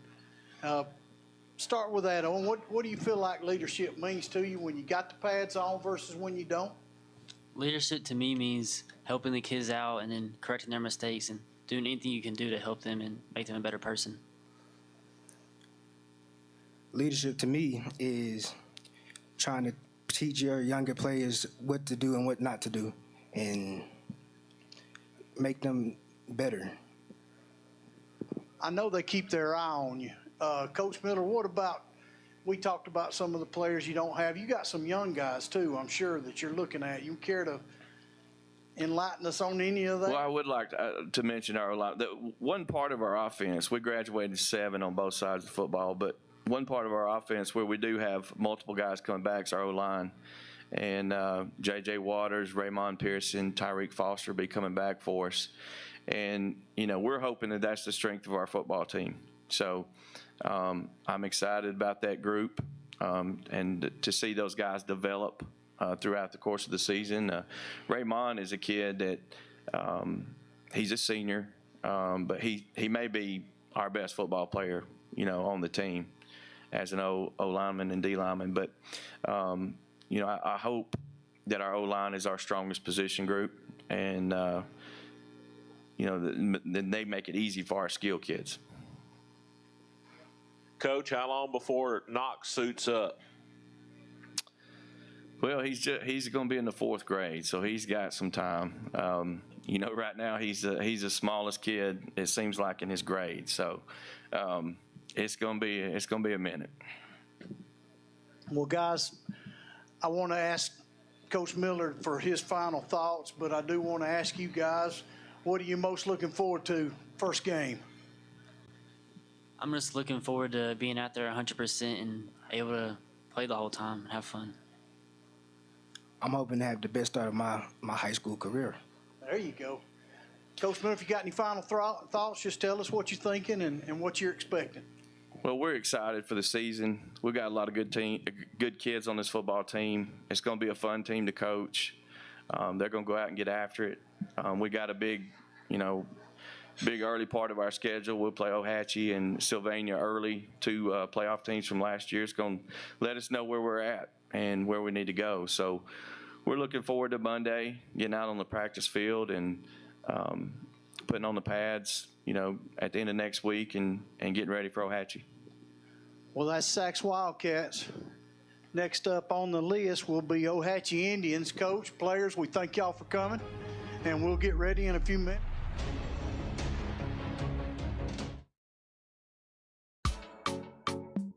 It's Sarah's summer vacation bill payoff. Let us take the heat out of those summer bills and help you upgrade to a newer, nicer vehicle today. Wow, Sarah is paying off your summer vacation and back-to-school bills up to $1,250. No payment for 75 days. Interest rates as low as 1.9%. Hurry, the sale ends soon. Hurry in to Sarah Automotive in Silicaga. East Alabama's firearm headquarters is located right here in Gadsden, Alabama. For hunting, hobby, or personal protection, stop by B&B Pawn to browse their enormous selection of shotguns, rifles, and pistols in all of the major brands and models. B&B Pawn also showcases some of the finest jewelry in town to fit that special occasion. And while you're there, don't forget to check out their large inventory on instruments, electronics, and sports memorabilia. Whether you're looking to buy, sell, or trade, B&B Pawn has something for everyone.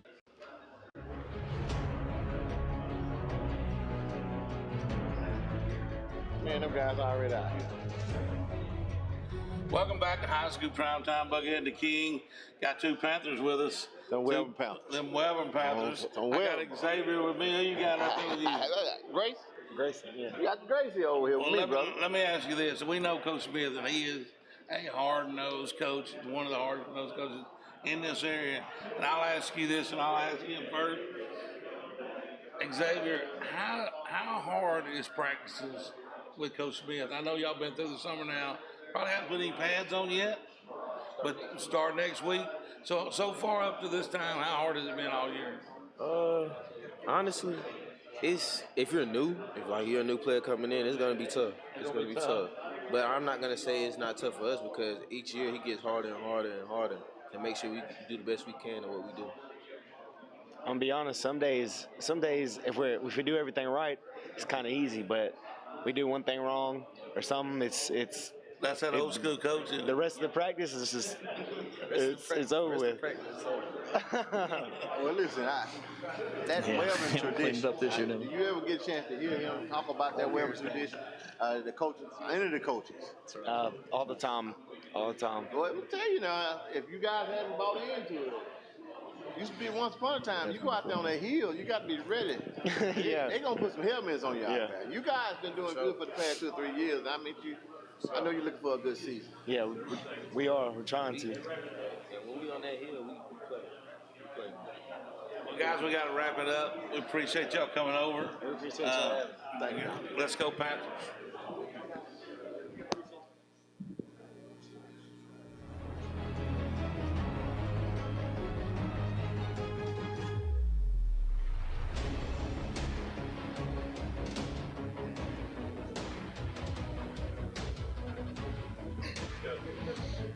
Good afternoon, everyone. This is the representatives from Ohatchee High School.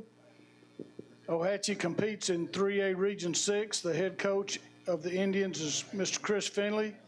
Today, Coach Finley has brought with him senior linebacker tight end Chris Ferguson and senior outside linebacker running back Devin Howell.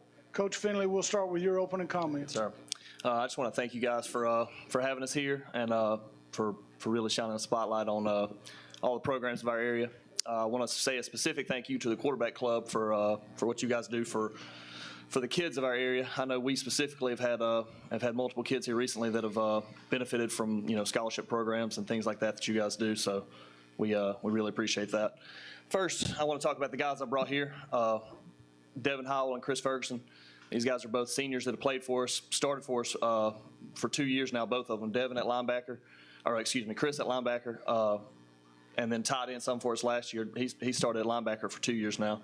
And then Devin here at wing and at outside linebacker. I believe he started at outside linebacker for 2 years for us too. So, both these guys got some experience. They're both real leaders for us. If you come and watch us, in the weight room or at practice, you're not going to see these guys, yelling at anybody, demeaning anybody. That's not the kind of leaders they are. They're more quiet guys, but they're lead by example. So, us having a young team this year, a lot of these 10th graders, we had a really good 10th grade group. A lot of these 10th graders, these are two good guys that they're able to look up to and learn from. And the neat thing about both of these guys is both these guys are probably going to be college athletes in something aside from football. Chris here is a multi-time state champion pole vaulter, and Devin is a multi-time all-state baseball player. So you're probably going to see these guys continue their careers after high school in something aside from football. But man, for our team as a whole, this will be a year of a lot of new faces, but also some old faces too. If you start with our schedule, we add teams, playoff teams from last year like Sylvania, Plainview, Geraldine. Those are all three playoff teams last year that are joining our region, new teams this year. Westbrook Christian's coming back. That's the team that we've played in the past, but they're back in our region again this year. But then you still see some of the old teams. We still play Piedmont, and even though we've lost Sachs and Wellborn, in region play, we've added them as non-region games. So that'll be two familiar faces that we still get to see them play, and those are always fun games to play, and it makes you better as a team and as a coaching staff prepare for teams like that, that are that well coached and have the talent that they have. As far as on Friday nights, it'll be a lot of new faces for us, guys on the field on Friday nights, but still a lot of the old faces too. You still got these guys with a lot of experience. We've got a couple other guys, senior-wise, they're going to step up that have played a lot of real football for us also. And even the new kids, even the new faces that you see that you're going to see on Friday night, they've been playing for us. At Ohatchee, we coach our kids. We don't have separate junior high coaches. We coach our kids from 7 through 12. And so they hear the same voices telling them the same things their entire high school career. So by the time they get to us, they're not inexperienced. They're experienced. They're just inexperienced on Friday nights. So those guys will be ready to go as well. Even though there's going to be new names and new faces, those guys are experienced in what we do. And then, as far as coaching staff, this is the first year that we've actually lost more than one coach. We've had real consistency in our coaching staff for many years here. Coach Tony's a big one. Coach Tony had been with us. He'd been in Ohatchee longer than any of us. I think he'd been there at least 15 years or more. And but we're able to bring in some new guys, some new faces to help us coach this year.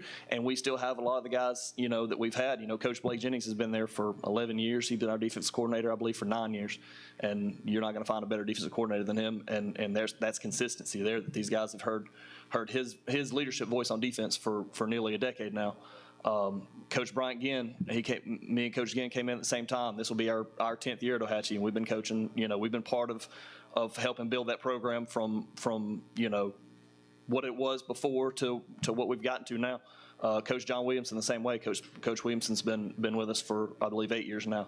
So, while there are new faces, we still have a lot of consistency and experience where we need to, and that gives us confidence going in. It makes us excited about the year.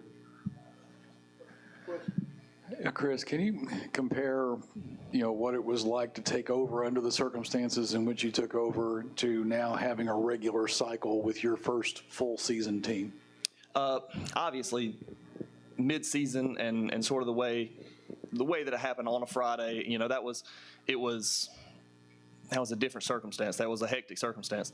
But really, I had been coaching offense with Coach Martin for a couple of years by the time that happened, and I've been part of the game plan. So, going into that Friday night was obviously hectic, but I'd been part of the game plan all week. It was simply a step up from being on the headset talking, telling them what I see, to actually making the calls and calling the plays and the offense and running things like that, and then running practice that next week. The one thing that was beneficial is that immediately following that game we had an off week, so we had a week to kind of settle into. I had a week to kind of settle into what I needed to do as far as organizing practice and all that. But like I said, we've had consistency, and I've been there for 9 years, and so it was a pretty consistent thing. And the one other part of that is I've run our weight room since I've been there. So the off season there was some familiarity to the off season for me. It wasn't a giant change in the off season as far as running the weights and the off season type stuff. There's obviously a lot more that goes into being a head coach and a lot more responsibility and that kind of stuff. But I am excited. To have time in a preseason and have the off season, have the preseason fully prepared to be the head coach and all the things that go with that. This is for some of the players, both of you guys.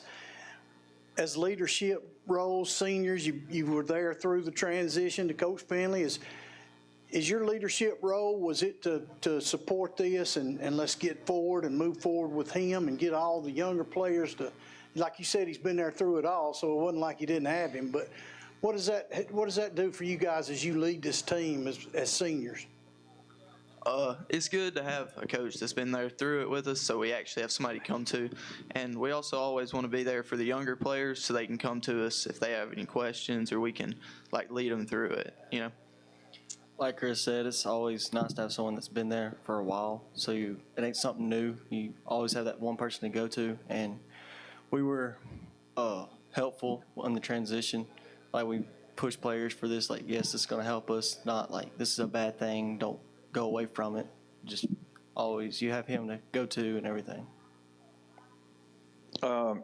Chris and the fellas, kind of to jump on a coattail of Joe's question, and this might be an uncomfortable question to answer, but it kind of got to ask a little bit.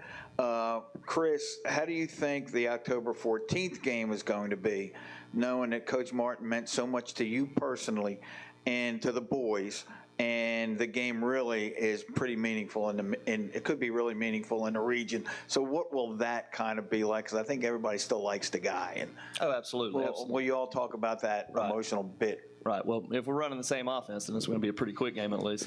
We'll be out of there by about 8:30. But no, I really appreciate Coach Martin. I coached under Coach Martin for 8 years, and can't tell you how much I learned, from him. And Coach Martin was always great about, letting his assistant coaches coach. He didn't stay on top of you. He didn't micromanage anything. He let us coach and therefore let us learn, through mistakes and through success and all that kind of stuff. But I still talk to Coach Martin. I saw him just the other day and had a long conversation. But yeah, it'll be obviously, and it could be a meaningful game for our region and for playoff standings and that kind of stuff. So yeah, I mean, it'll be fun, but it'll be fun to to coach against him as well. So you guys.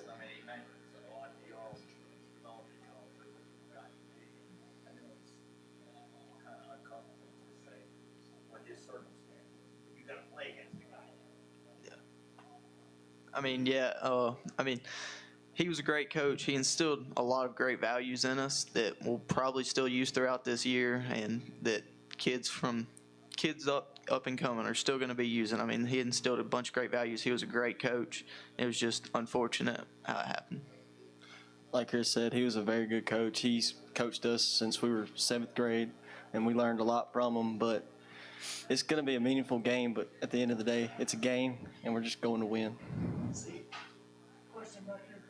Coach, you lose Eli, arguably one of the best players in the county, so who can we expect at quarterback this fall? We're going to have a competition right now. First couple names come to mind are Jesse Baswell. Jesse will be a junior. Jesse's played a couple different positions for us. He started last year at tailback for us. Off the start of the season, he's played in the secondary. And then Bryce Noah. Bryce will be a senior. Bryce has been our backup quarterback. He was our backup quarterback last year. But he's also played, some secondary and a couple other positions. But that's, going into this year having less experience. Eli's started for us. Eli, that's one thing I've thought about. You lose a lot of experience with him. Eli, you go back to 2017 when he was in the 8th grade. He's on the field for special teams for me in our playoff game against Sylvania. He's been around for that long. So when you lose that kind of experience, that's the reason I think I planned our preseason and we all kind of got together as coaches and decided what we wanted to do with our preseason. Without doing a spring game, we started the week early. We got our practice week early. We're going to do a scrimmage. We're going to do a jamboree game. So by the time we get to, then we play our first 2 non-region games. We don't have our bye week to the very end. So by the time we get to region play, we'll have played, pretty much the equivalent of 3 games already. So you'll be able to have that competition and know exactly where we need to be and who we're going to go with, and that guy's going to have some experience by the time we get into meaningful region play. So. Yeah, Chris, talk about your fan base just a little bit. It's been interesting to me that Ohatchee has had 2 players win our most popular player award. Dominique won it a few years ago, and Eli won it last year. And that's strictly a go to Facebook and vote kind of thing. And you got a small, community, small school, but yet they turn out for these kind of things. Right. The Ohatchee community. I think it's the most supportive fan base in this area. I know some other coaches disagree with me here, but like you said, you see things like that where there's a competition to win something, and our fans are all over it. But they're super supportive. They're behind you 100%. If you give their guys, our kids, everything you've got, they're going to support you no matter what. Players, give us a fun fact about Coach Finley. Well, sometimes it comes out kind of like quiet and stuff, but at practice he's way different. He'll get all over you if you mess up, but he's always there if you have him to talk to. Yeah, I'm gonna go off what Devin said. No, 100%. In the weight room, he's good and he's your friend, but then when we go out to practice, it's intense. He gets on it. It's like that switch turns on. Well, I'll give him a chance. What do you think about these 2 boys? And then when you get through telling us that, give us your final thoughts. These 2 are incredible leaders for us. Like I said, when I talked about it at the very beginning, they're lead by example guys. They, you're not going to come to practice and see them, notice a kid mess up and jump on them or whatever. They're gonna lift people up. They're going to lead by example, and it's going to be something like. Their type of leadership is something that you can see from afar. You can notice from afar, especially if you're a young kid, you're coming up. You don't have to do anything but watch one of these 2 guys to learn exactly how you should be doing things and the way to do things. So I appreciate them for that, and they make my job a lot easier. They make our job as coaches a whole lot easier. So I wish I had 22 guys like that. And any final thoughts, please? We're excited for this season. Again, we appreciate you guys having us and everything you do for our kids and our programs. That's Coach Chris Finley with the Ohatchee Indians, and we appreciate y'all coming. Thank you. Next up will be Jacksonville Golden Eagles.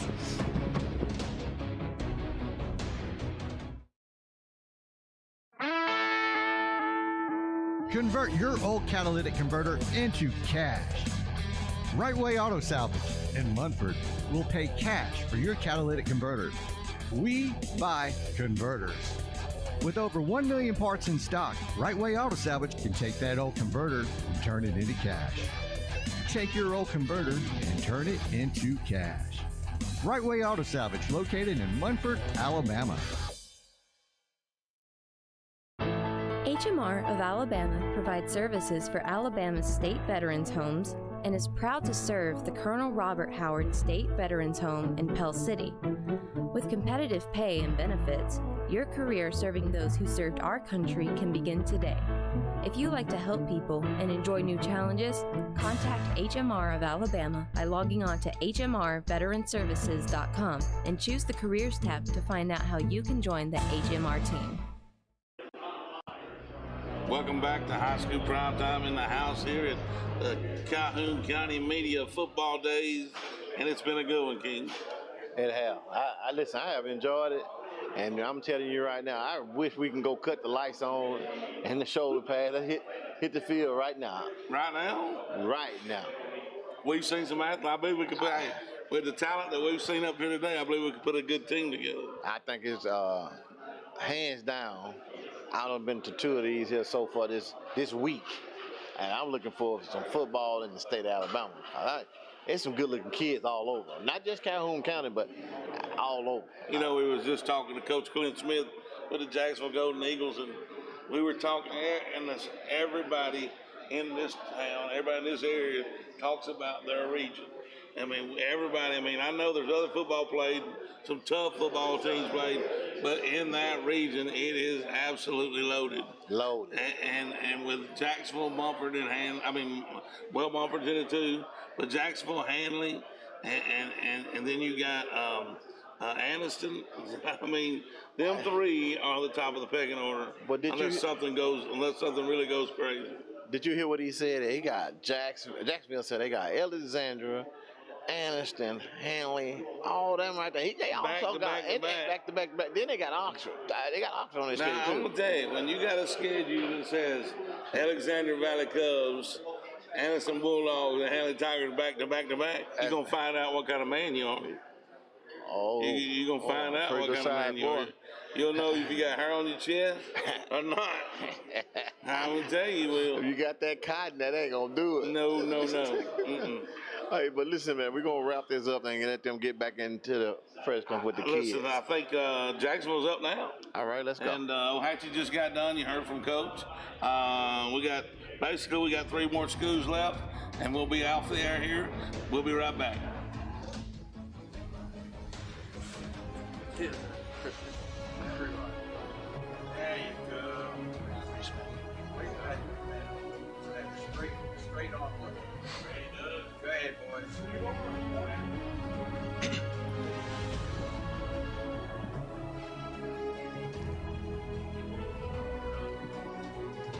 Good afternoon. Next on the stage, we'd like to welcome the Jacksonville High School Golden Eagles. Jacksonville competes in 4A Region 4. The head coach of the Eagles is Coach Clint Smith. And today, Coach Smith has brought with him a senior wide receiver, Drew Pridgeon, senior offensive tackle, Nick Smith, and junior quarterback, Jim Ogle. Coach Smith, we'll begin with your opening comments, sir.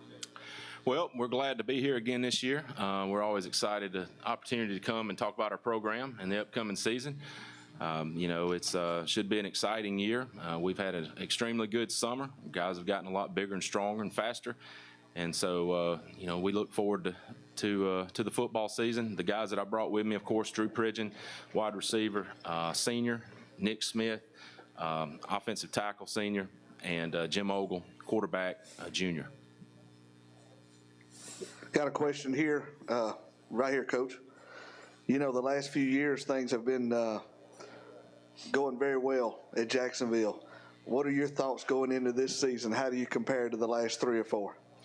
Well, I think, our expectations are the same.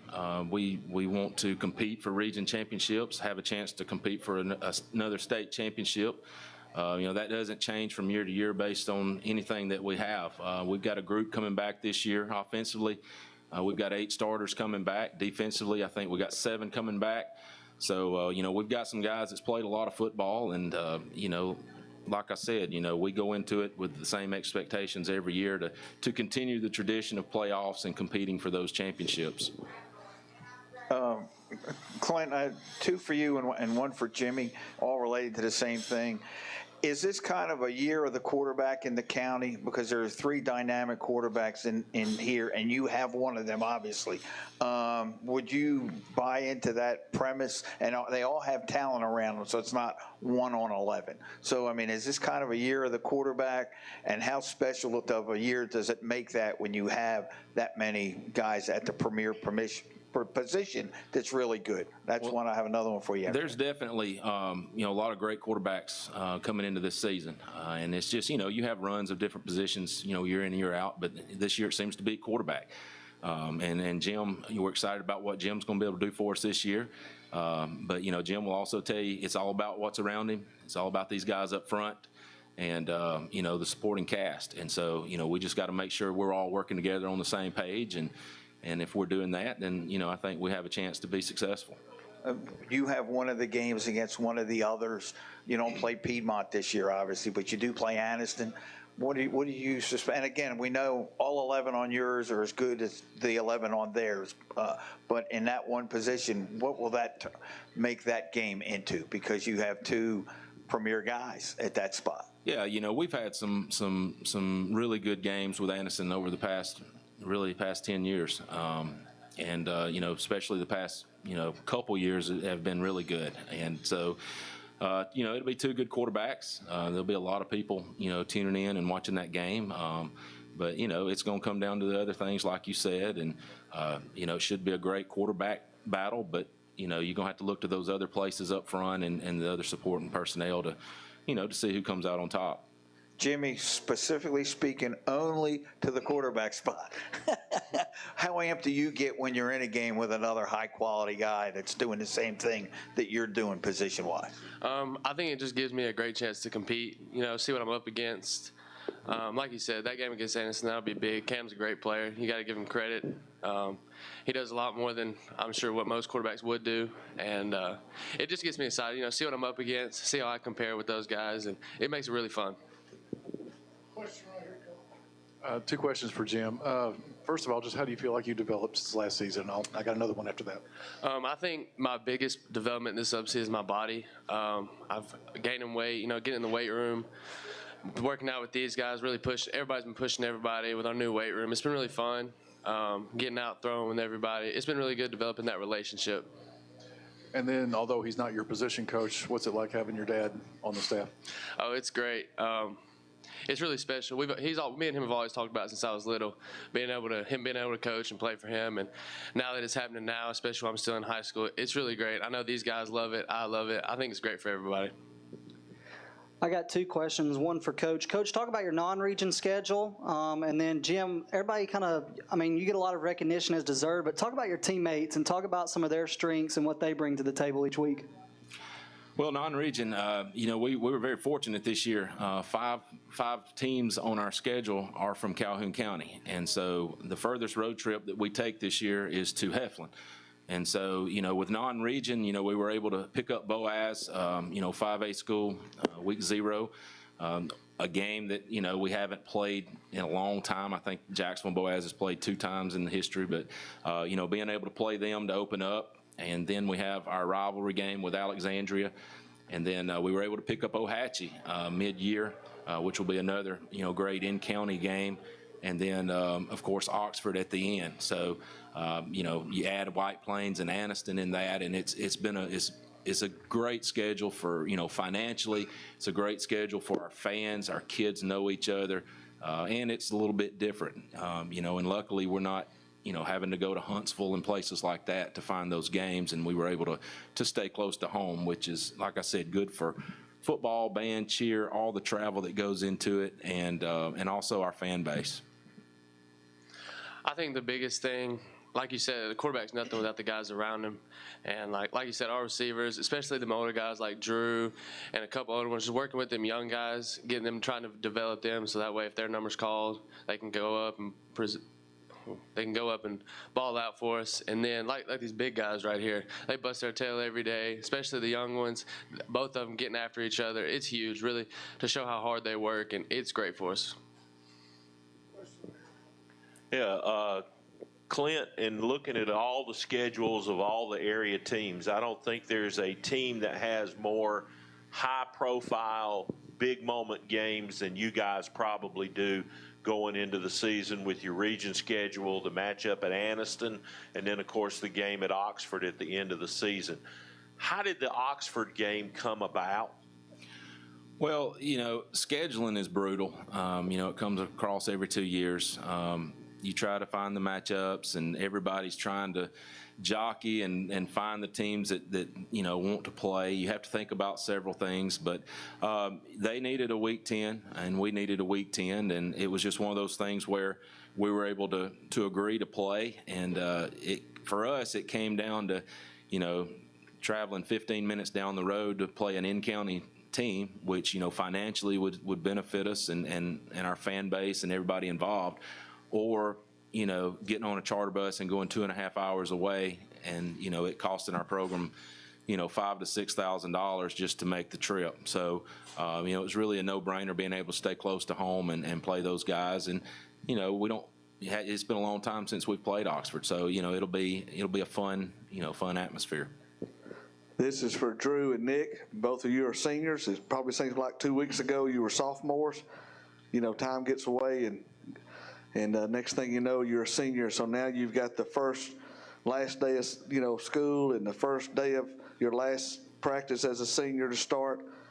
Do you think about that? Do you get caught up in the moment sometimes and thinking, you know what, this is my final hoorah.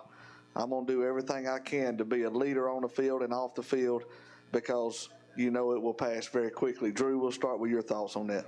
Well, it's just been kind of weird because it's always just kind of been dreading it, but looking forward to it.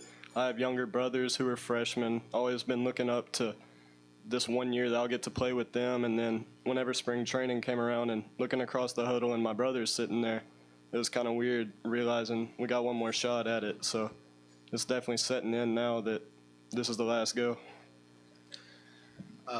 Coach Ogle talked about it all the time, this is your last chance and stuff like that. But really, I look across the huddle, I see these young guys, and I'm looking for somebody to bring me up, and I realize, I'm one of the oldest people there. So now it really comes to mind, okay, I got to step up for these guys. And, I always keep thinking, well, I have the next day and the next day. Well, now it comes where you run out of days. So I'm just trying to keep my head up and keep thinking about the next play. Once you're in Deer Fall camp and get ready to start playing weekly, what are some of your, and this is for all three of you players, what is your favorite part about Fridays on game day? Is it when you wake up knowing it's game day, or is it in the locker room, or the lights, or the pep rally? What's your favorite part? Jim, we'll start with you and go right down the line. I think my favorite part is in the locker room before the games, just looking at everybody and realizing, okay, we're about to go to war, and I wouldn't want to do it with anybody else, and just watching everybody get locked in and getting ready to go. I think that's probably my favorite part. It's really hard to pick a favorite part about Friday nights. I like the day before where we all get together, we eat, we talk about what the game plan is for the next day, but it's really hard to pick a favorite. I always love the jogging out onto the field right as we run through the banner, looking up at the crowd with the lights on you, and start to get those chills and realize all these people are here to see you, and it's time to put on a show. Coach, you still get the chills? Yeah, my favorite time is when it's over and we get a win. No, it's something that never leaves you. As a player, as a coach, it's the competition, it's the drive to compete.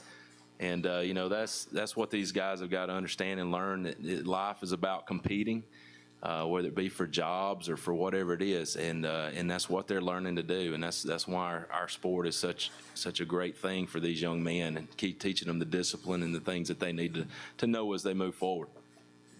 Players, I got a question. Your head coach and I are good friends off the field. And we've been friends for a long time. And I can tell you stories about why he means what he does to the football community in Calhoun County. Tell us what he means to you as your football coach. It just means a lot to have not only this guy that's always committed to us, he gets all the things that we don't necessarily see every day at practice. He always gets them done. And then stepping off the field, he's just such a good guy that we can joke around with and have fun with. So that's nice to have both guy that's going to put in the work for us, but then almost like a friend as one of our coaches. Every day I go up there, he always surprises me with something. He always got a game plan going on. He's one of my favorite coaches. You know, he's always there when we need him. He's always lifting us up and telling us what to do.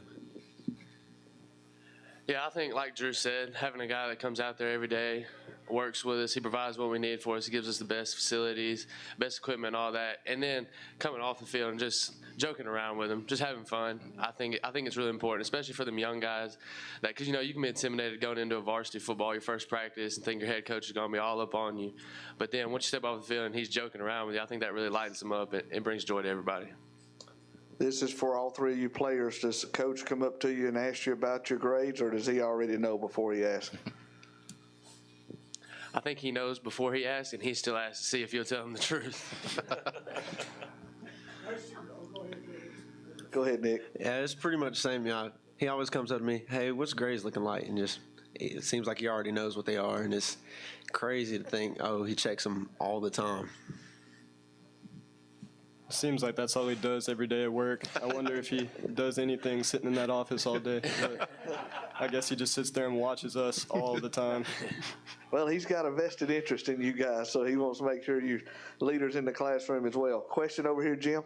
Yeah, Clint, I think last year I asked you about having the taste of getting to the championship game, and of course wasn't fortunate enough to win it, but wanting to get back. And is the program now at the point to where you feel like you guys are going to be in the conversation on a regular year-to-year basis? I think so. Like I said, our expectations, from this is my 11th year, starting my 11th year, from year 1 to year 11, the expectations have changed dramatically. It was, early on it was, hey, we got to get in the playoffs. We got to start that tradition. We've been in the playoffs 9 years in a row. We've won a couple of region championships. We made it to the finals, and that is the expectations. We do feel like going in every year that we will be in the conversation, and our kids expect that, and they know that. And that's what we want to do. We want to get back to that Super 7. And these guys, these seniors, were freshmen the year we made it to the finals. And he was talking about being the seniors now.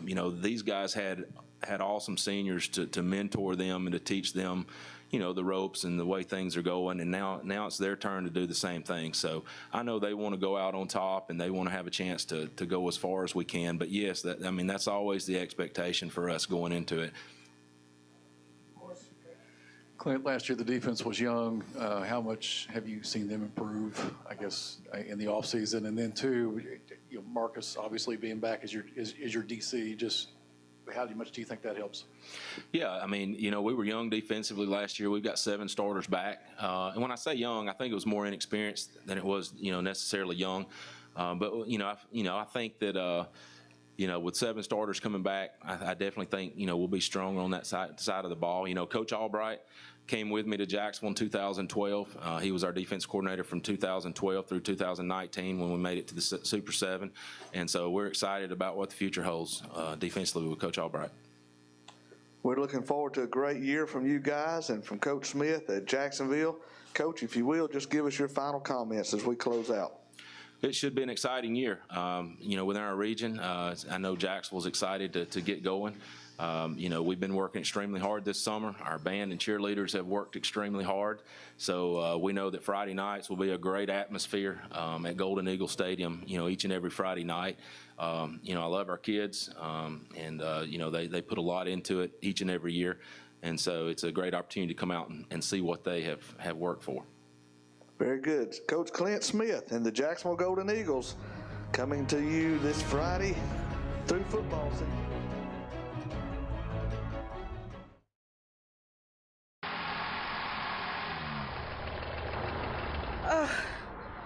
I need the King boys.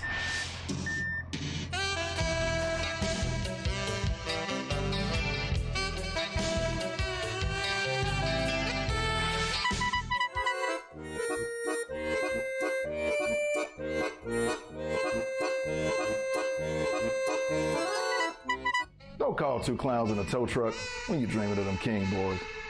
The weather is warming up and spring is just around the corner at Miller Sand and Landscape Supply. I'm Craig Miller and we've got something for everyone. From bulk materials like sand, gravel, and mulch to beautiful outdoor decor to make your outdoor living space the envy of the neighborhood. See our beautiful selection of Mazzarelli fountains, flowers to brighten your garden, and an outdoor center loaded with beautiful decor. Whether you need a little or a lot, visit Miller Sand and Landscape Supply. Welcome back to High School Prime Time with Buckethead and the King. And guess who we got sitting here now with us? Coach Sam Adams of Oxford High School, head football coach. And Coach, welcome. We kicking this season off this year with you, and I just can't. You know me, I just can't wait. Now Buckethead might have a little slow issue, but he been like that all the way. We don't worry about him. Can you let's get into these kids, and we most definitely gonna talk about this helmet, right? Let's do it. All right. This summer, you know, the weight room. Can you tell me more about the kids hitting that weight room? But, you know, our kids look at that as a challenge every day, and it turns into a competition. Not one kid wants to be outdone by the next. Uh-huh. And they push each other to the limit every time they get a chance to go in there. So, I mean, our guys throw around some big weight all during the off season. And, you know, we'll have a lot of the same guys playing on Friday night this year that you saw on the field last year. But I think they'll look a little bit different to the people that hadn't laid eyes on them for several months, you know. So that's been, you know, one of the things that we're really proud of from this offseason. In addition to a lot of other stuff, I think the biggest gains that we have made are really outside of the weight room and all that. It's more of, you know, me being familiar with the kids, them being familiar with me, being able to grow some of those relationships. And it's just really increased the buy-in that we have across the board, you know, and the expectations. They understand what the standards are, and they understand what to expect from me. And so now, like, when we go out to practice, it's so much more efficient. I mean, we jam a lot of probably 2.5 to 3 hours worth of work into a 2-hour practice, and it doesn't get that way overnight. It's just because the kids understand how to move from one thing to the next, and there's no waste of time in the time that we're out there on the field. And you know, and I think that's a big part of what's gonna lead us in this next year.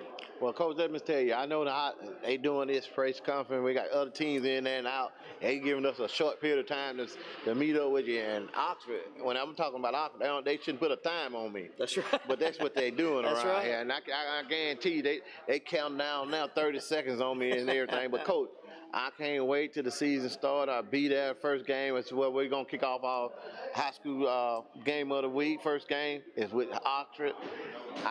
And Buckethead, he wanted to go somewhere else, but yeah, I called it. The King called that.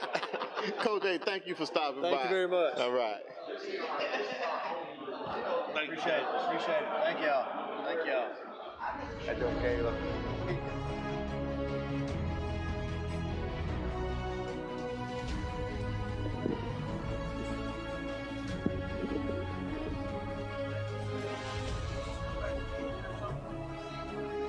I came back from Baton Rouge at 10 o'clock last night. It was fun. It was a good tournament for us. We went 2-2, so it was a good tournament for us. Yes, sir. Yes, sir. Long drive.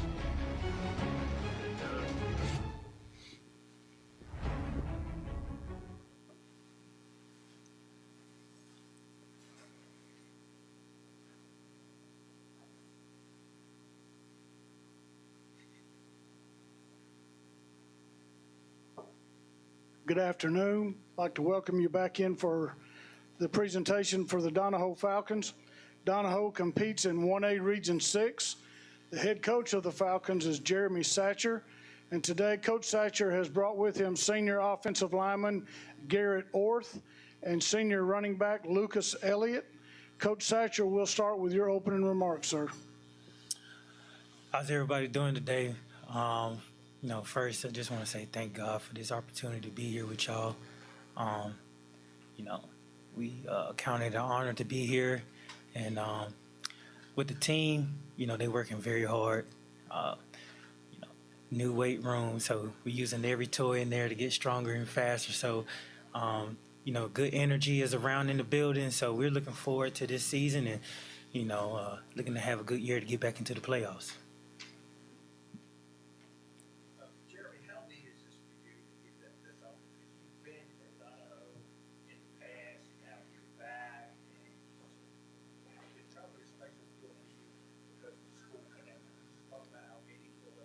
Man, it means a lot. It means a lot because that's where I started. You know, at 19 years old, Coach Felder at the time gave me a chance to, you know, to start a dream, you know, a dream of coaching young men like these two and helping them become successful in whatever they desire. So it means a lot.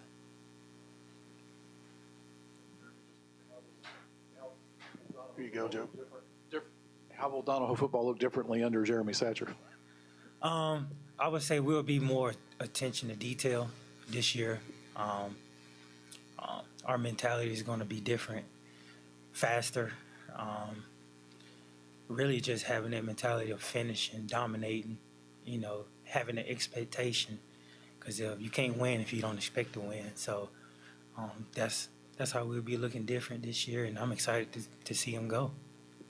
So Lucas and Gareth, or Garrett, can you speak to that, how things feel differently with your new coach? Yes, sir. It feels a lot different. It's a lot harder, but it's a lot more attention to detail and getting things done efficiently. It's a lot more fast-paced. People are going to have to keep up with us this year. It's been high intensity through practice.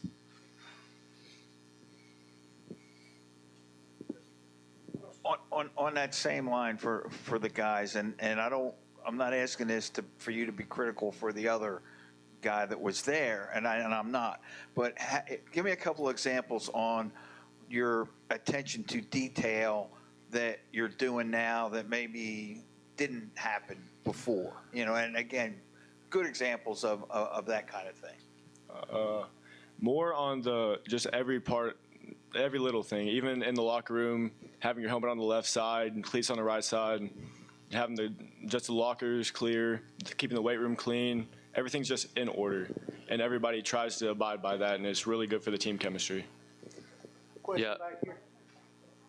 Like Lucas said, it was a lot. Like this year, it's a lot more.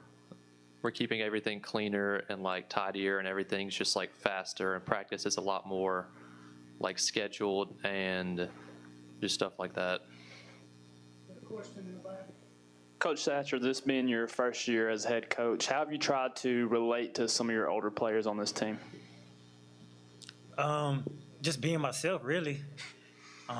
You know, these guys, y'all were seventh graders. Seventh and eighth graders when I was there last time. So they kind of know what I already expect. So, but really just having a good time with them and them knowing, you know, what I like and getting their opinions and ideas on stuff and just collaborating on a good summer and collaborating for a good year. Yeah, Coach, talk about your schedule a little bit. I mean, it's pretty brutal for a 1A school. It is.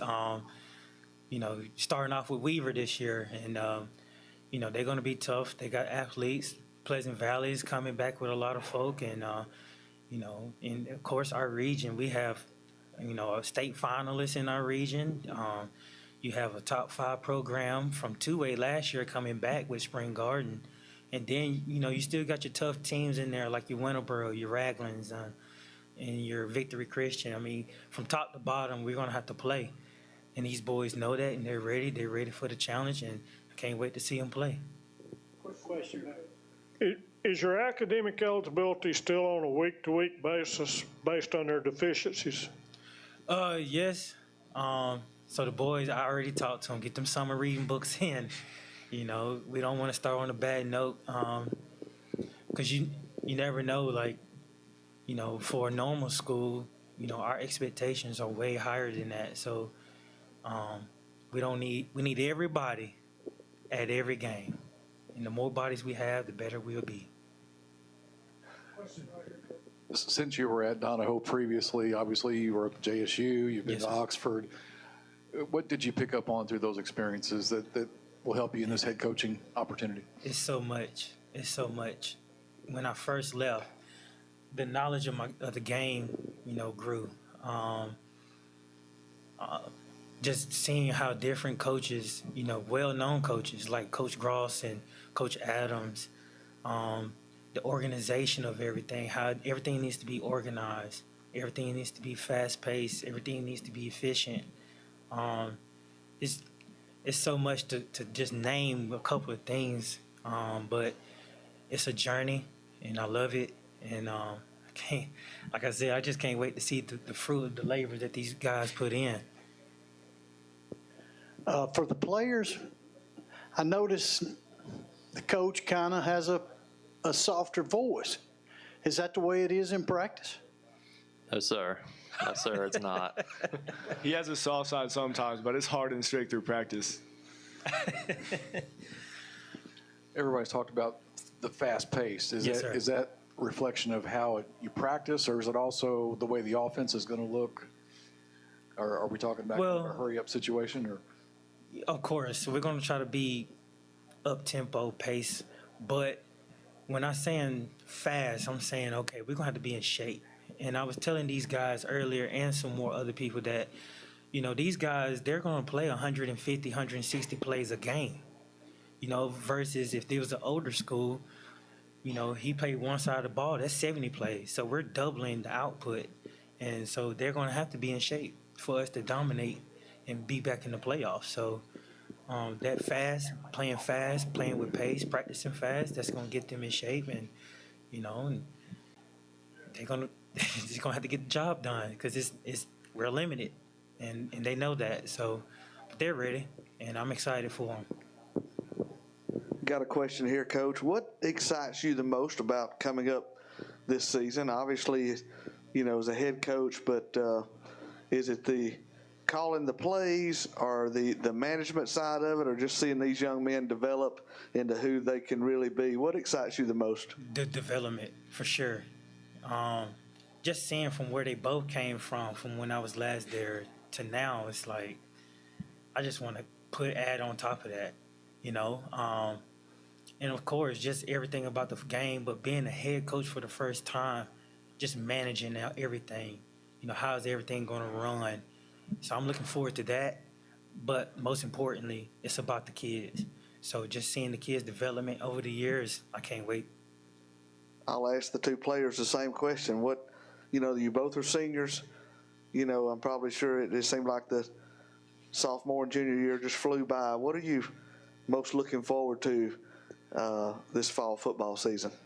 I think I'm looking most forward to just playing games with my brothers and winning games and making the playoffs.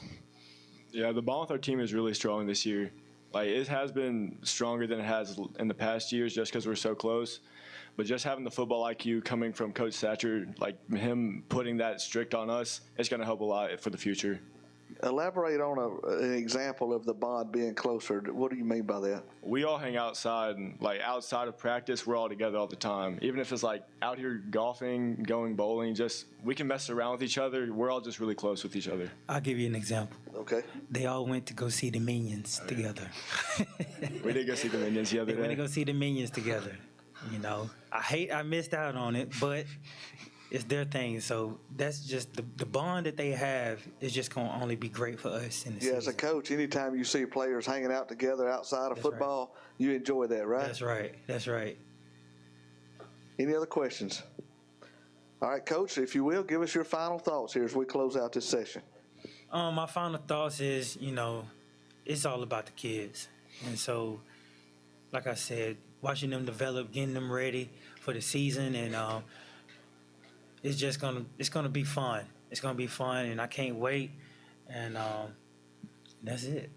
Well, Coach, you're undefeated right now, Yes, and sir. we wish you the best. You and Garrett and Lucas and the whole Donahoe Falcon team. We'll be watching y'all this fall, and much success. We pray for y'all. Thank you. Appreciate it. All right. Thank you, Donahoe Falcons. Coming up next, Piedmont Bulldogs here in just a few minutes.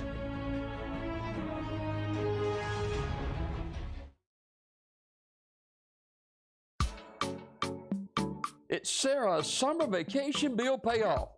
Let us take the heat out of those summer bills and help you upgrade to a newer, nicer vehicle today. Wow, Sarah is paying off your summer vacation and back-to-school bills up to $1,250. No payment for 75 days. Interest rates as low as 1.9%. Hurry, the sale ends soon. Hurry in to Sarah Automotive in Sylacauga. Hey guys, my name is Thomas Shelton, aka the Alpha Man. I'm the proud presenting sponsor of High School Primetime with Buckethead and the King. When you think high school football, think High School Primetime. And when you think of insurance, think of me, Thomas Shelton at Alpha Insurance. I'm a proud sponsor of many of our local teams. I give out over $7,500 a year to our local teams in our community. As part of Alpha, we've been in the community giving back for over 100 years, and I'd love to be your agent next time you think of insurance. Thanks so much.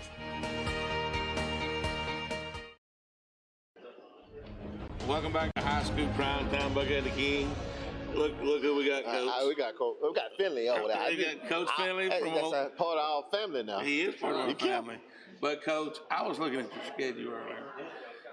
Sachs, Welborn, Westbrook Christian, Sylvania, Piedmont, and then to top it off with Jacksonville.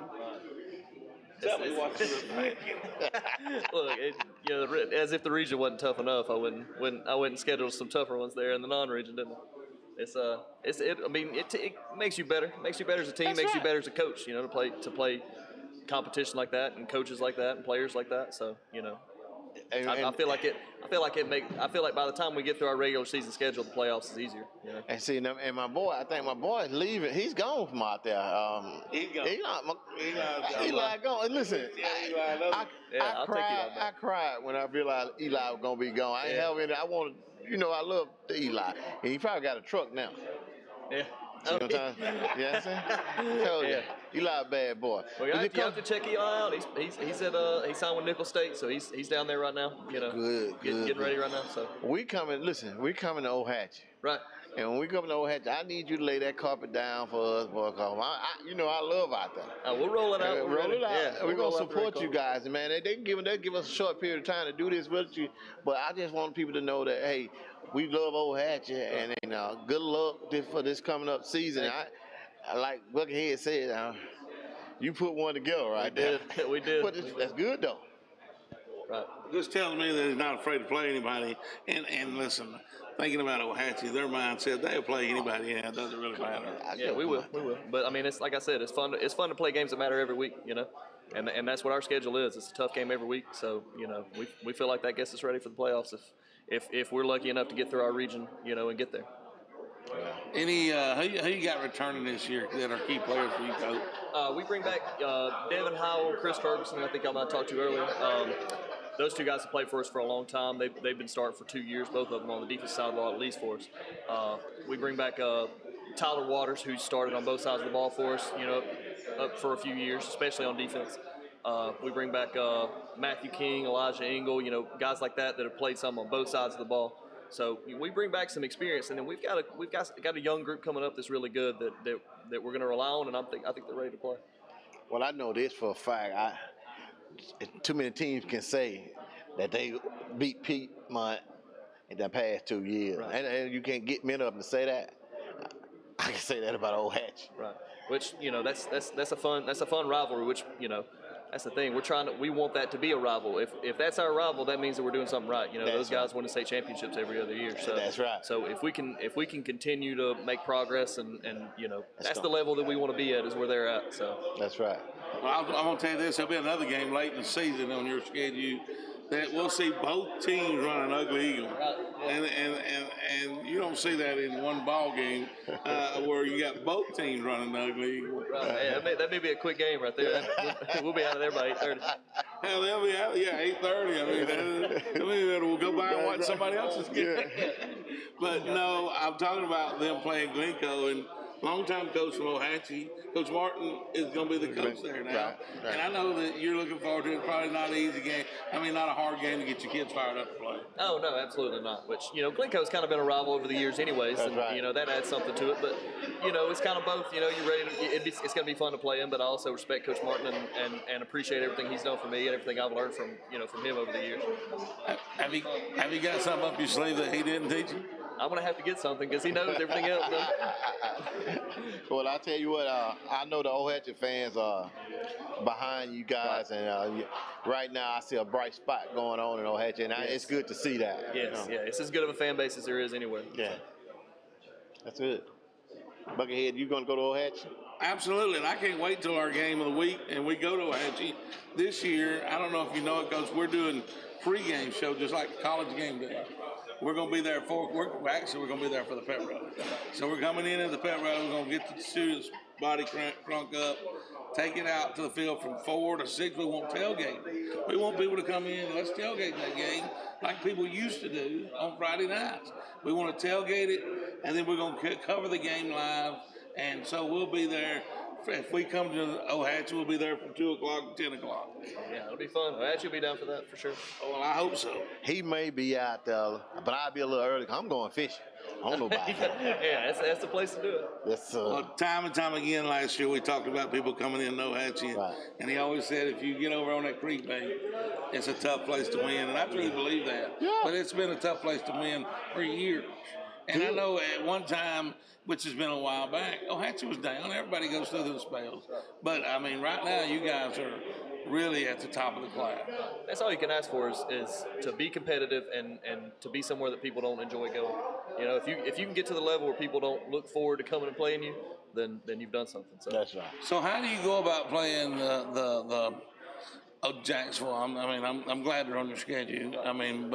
Will you be, if you're healthy going into that game with a good record going into that game, how do you go about playing Jacksonville?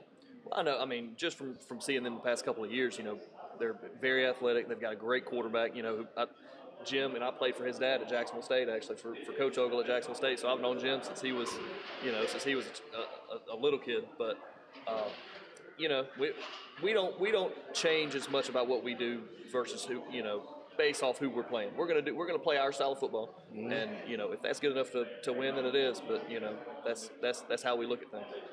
That's a good way of looking at it. The good thing about it is hopefully Coach Smith and Piedmont this year, when y'all play them, he won't have that mullet. I mean, I hope he don't have the mullet like he's been having it. I think he only did that 1 year and decided that they may never lose again. And he was probably glad that y'all beat him so he could shave his head, so he could cut his hair. He may be getting used to it. He may like it. But, you know, I seen Jack Hayes walk through here. He's trying to stick his leg out and trip him, Coach. Don't hurt him right now. I might need to. He's a player. But, no, you talked about y'all split your region up this year a little bit. And, what does that do for you? Which, you know, we were in a tough region to begin with, very tough. But, maybe tougher. We bring in 3 teams. There's going to be 5 teams in our region this year that made the playoffs in 3A last year. You know, we bring in Geraldine, Sylvania, Plainview. We actually played Geraldine in the playoffs last year in the first round. It was a good game. It was a tough game. They're a really good football team. You know, we don't know as much about Sylvania and Plainview, not having played them. But, you know, I know they made the playoffs. I know they're really good football teams. We bring Westbrook Christian back. We played them in previous years, and they're always a tough team. We keep Piedmont. You know, we keep Blanco. We keep Oaks Bluff. We lose Sachs and Welborn, Weaver, some of those teams, but we still play Sachs and Welborn. You know, that was kind of a natural fit for us, and you know, with non-region scheduling, we lose Sachs and Welborn. Those are 2 rivalry games. We want to keep playing those games. So that was kind of a natural fit to get them on the schedule. But yeah, as far as the region, it's going to be a grind every week, which we enjoy. So we look forward to it. Well, Coach has already started the season. I see Coach Smith just walked through. He's already started it with a mullet. But, you know, what I was going to say is you know, we were talking last year when y'all playing Geraldine in the playoffs, and we kept up with Geraldine because it seemed like Geraldine and matched up with some teams earlier in the year that you guys played. And we were talking about they need to better bring everything they got when they come out there. And I was really surprised that it was a close game, but y'all hit them in the mouth early and didn't quit. Right. Which I think they led us actually at halftime, but you know, as the game progressed, I think, you know, we started being able to move the ball and put some points on the board, and our defense, you know, stepped up, and I think our defense actually shut them out in the second half. So that was the big difference. How our defense played in that second half is what got us through. Well, Coach, congratulations. Good luck to you. Glad to have you on. We'll see you, and they're taking us to break. He's counting us down, so they must be starting up with Piedmont inside the big room, and we'll be done until we see you again. All right. Thank you. Thank you.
All right, I'd like to welcome everyone back as we close out the 2022 Calhoun County Quarterback Club's High School Football Media Day.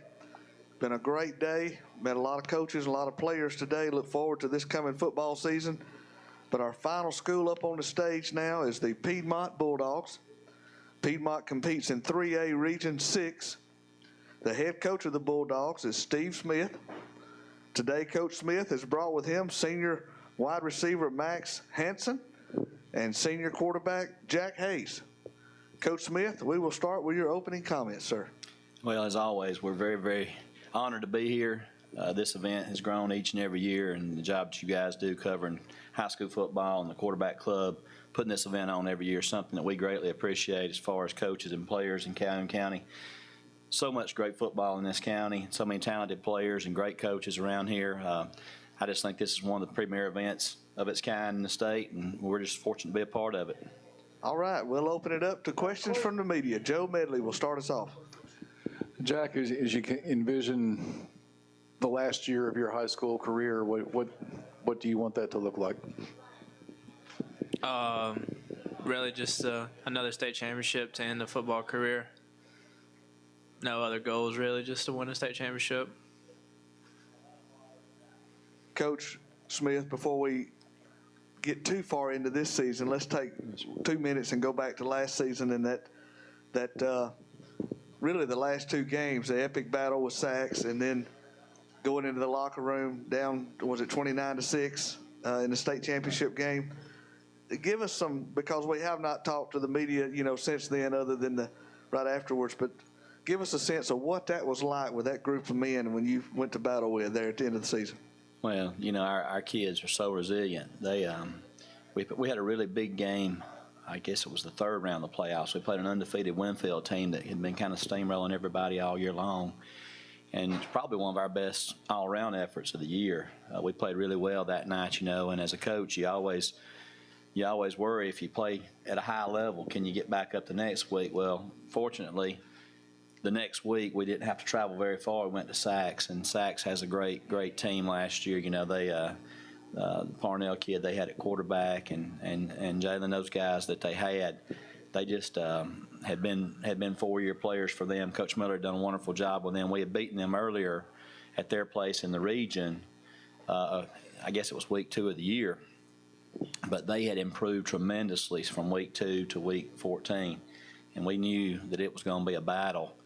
And we kind of felt like, that whoever came out on top in that game would have an outstanding chance to be the state champions. I know there were some teams that were highly regarded from the South, but I've always been a little bit partial, thinking that the best ball in 3A was right here in Calhoun County, or at least within our region.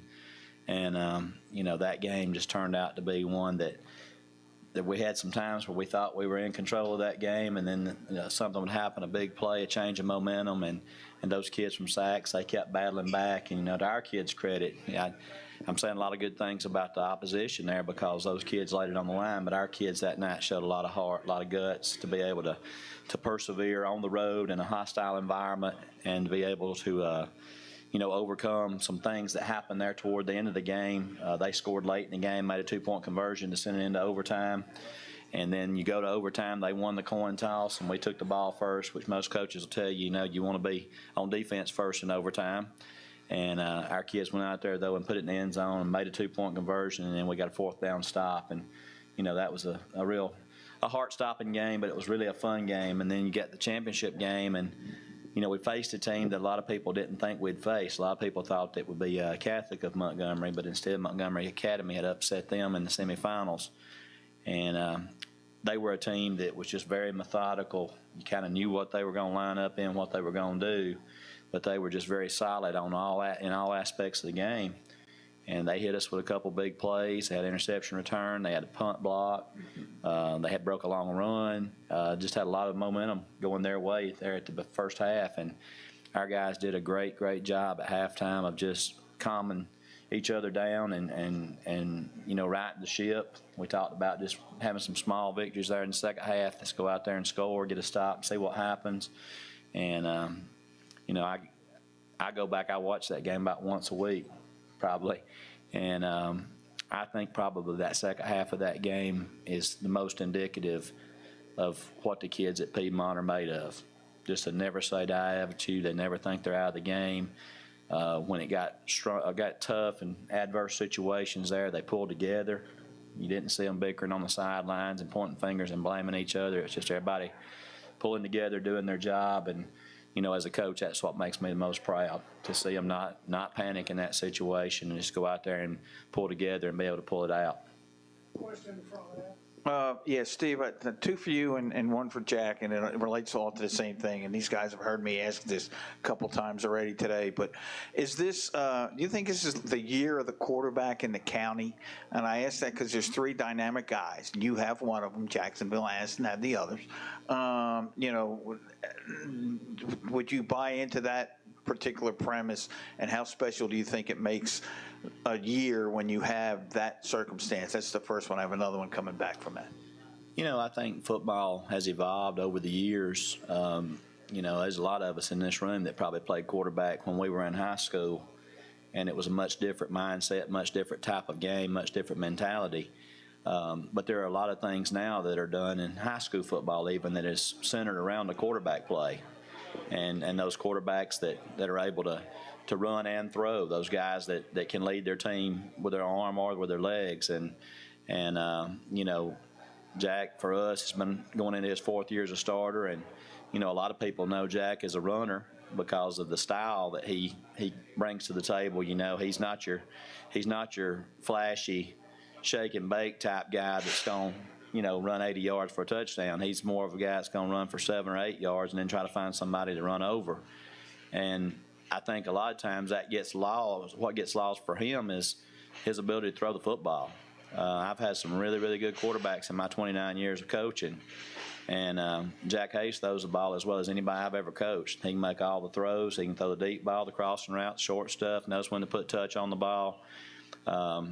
He's a very underrated passer, in my opinion. I think a lot of people miss that part of his game, but, he threw for 2,700 yards and 38 touchdowns last year. So I think the numbers speak for themselves as far as his ability to throw the ball. But, I've seen Jim in person. We played against them last couple years and had a lot of respect for the way he can throw the football. And I've heard a lot about Cam. I've never played against him. I've seen him on film a couple of times. But, with us playing them this year, I'm sure we'll get to see the things that he brings to the table. And I've read a lot of good things about him. But, I think probably every coach that's come in here, though, loves their quarterback. Because different quarterbacks do different things. There's quarterbacks in option offenses or wing T offenses or whatever that are still the trigger man for their teams and are the vital leader. And to me, a quarterback position is a whole lot more about the leadership than it is about the style of offense and the philosophy. End of the day, Jack will have a lot of numbers, and he may even have some records and all that type of stuff, but the only thing that I look at the end of the day is how many times you checked off the W. And, different quarterbacks can help their teams win with different ways. And I'm definitely proud that he's mine. The second part of that for you is you play one of those two.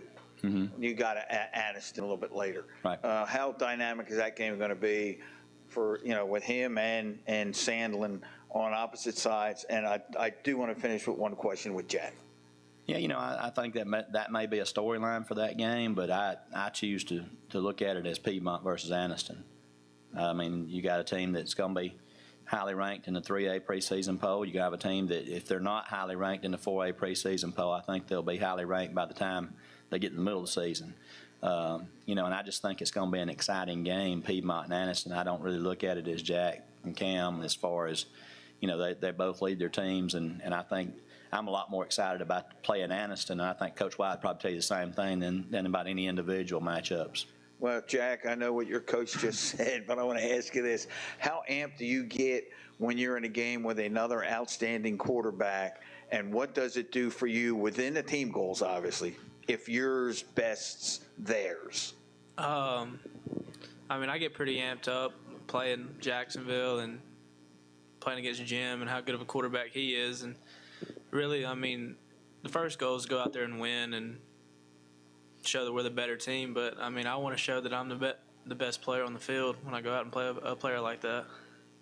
Question back here. I got a question for Coach and then the players. Coach, like every season you lose guys.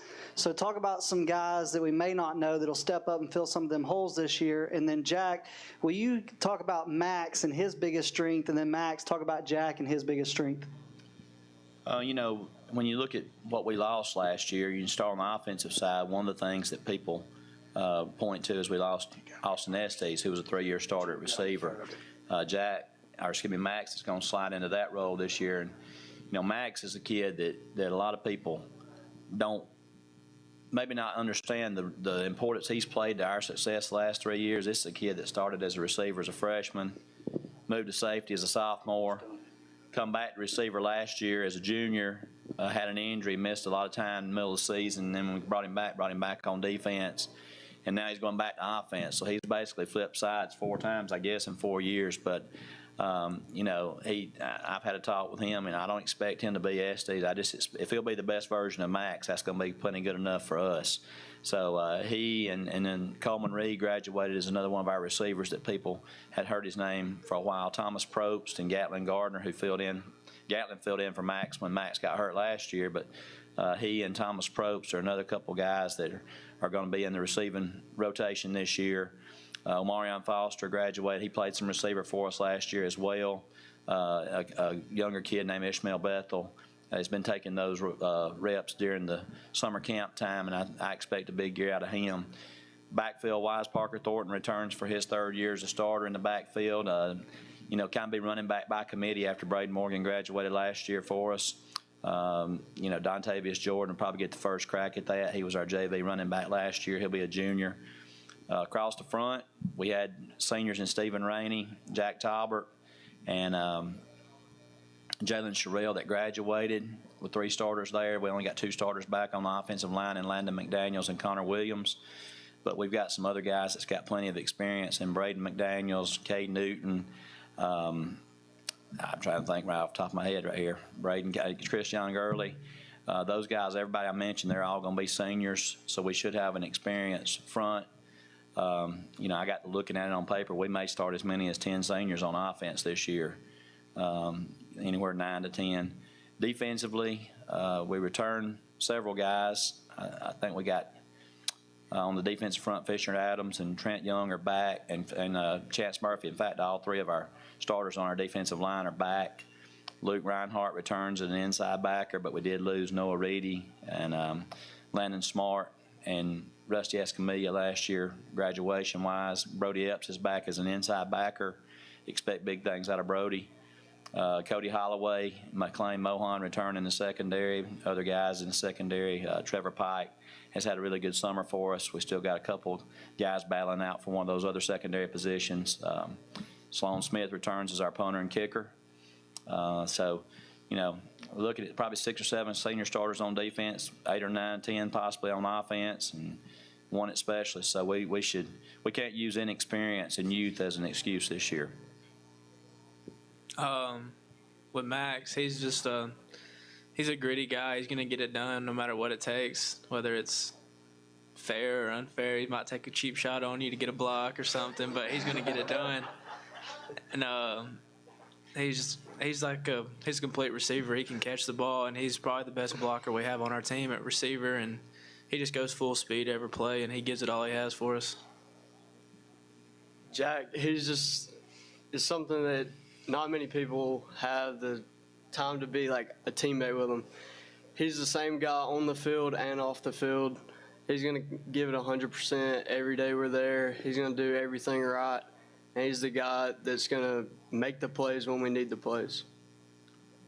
And I'll piggyback on what they're saying about each other. I mean, you can hear from these two guys talking that, you know, their representation of our team and the mentality of our team that we have is just a complete buy-in of everybody doing your part, doing your role. We're a small school. A lot of places these guys will be playing both ways. There's a lot of places that these guys will be starting both sides of the ball and playing 100 snaps a game. And they've just always done a great job at our place of buying in to playing one side or the other and being good teammates, encouraging and pushing each other. And I think it helps us in the end. Yeah, a couple for you, Steve. I think we've talked about this between us, but if Jack has the kind of year that he's been having, his numbers are going to be some of the best in the history of the state, but yet he may not get looked at as a Mr. Football candidate. Is that fair? No, it's not fair at all. I mean, Mr. Football, you know, I've often said that these awards that are given in the state are not awards for who projects to be the best college prospect. It ought to be based on the production on the field for that particular year, you know, and I'll put it this way. There's going to be people that's going to be more highly regarded as college prospects. I wouldn't trade Jack Hayes for any of them. And I'm going to tell you something else. Is, again, I'm partial because they're mine. I wouldn't trade Max Hansen for anybody's. It's just, this is high school football. We're all about playing for our school, playing for our community, winning as many games as we can win. It's frustrating as the coach. I'll just go on a little bit of a rant. It's frustrating as a coach when you got guys and you know what they're made of. And I talk to college coaches and people that are supposed to be guys that appreciate hard work, determination, teamwork, and all those things, and they sign kids of questionable character that are not team players, and they think they're going to get them there and they're going to change them. Any one of these two guys or a lot of the guys at Piedmont can come in and help build a culture of winning. And, you know, all I can tell them is you keep doing what you're doing things the right way, you're being successful. And in my opinion, the coaches that want to pass on our guys that are actually producing and leading, that's their loss, not ours. And for Jack and Max both, what's the coach's hair bet this year? No, we don't got one. Oh, we don't have one. We ain't got that far yet. Yes, sir. Question right here, Coach. Go ahead, Joe. Max, I was going to ask you, the injury last year, how much did that, you know, how frustrating was that to miss the time that you missed, and how much has that fueled your off season and what you're hoping for this season? It was frustrating. It was hard going through an injury like that, just seeing the guys out on the field and knowing you can't help them in any way. But I tried to be the best teammate, tell everyone how they were doing on the sideline, tell them what I may have saw from the sideline to try and help them. And I'm just ready to play this year. Question right here in front. Yep. One to Max, and to follow up to Joe's question. Max, you epitomize the Piedmont football players do anything to get on the field, special teams, offensive wide receiver, or on the defensive side of the ball. Talk about some of your past role models who also did that similar thing to earn their spot on the field. Yes, sir. TJ Fairs is one of them.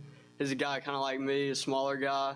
Played really hard, blocked his way onto the field pretty much, and he just did whatever it took to win. There's a ton of different guys that I could probably pick from. Ways back, maybe Will Mitchell. He was a guy for us, I think 15, 16. He played about the same way that I do. And to Jack, you had a couple of plays outside of the quarterback role in state championship games. I want you to talk about those for just 1 second. A game-ending interception against Mobile Christian, and then the 2-point conversion when you lined up either at H or at tight end last year and against Montgomery Academy. Would you talk about those 2 plays and your role there? The interception, I've talked about this before. I really didn't know what I was doing. Our cornerback at the time, Brant Dearman, just told me to stand right there and guard the out route, and they ran the out route, and they threw it right to me. And on the 2-point conversion, it's a play that we worked on during the playoffs a little bit. I mean, I don't know. I really wasn't used in it. I was a blocker. I guess I was used as a decoy. I don't think anybody would think of me going out for a pass or anything, but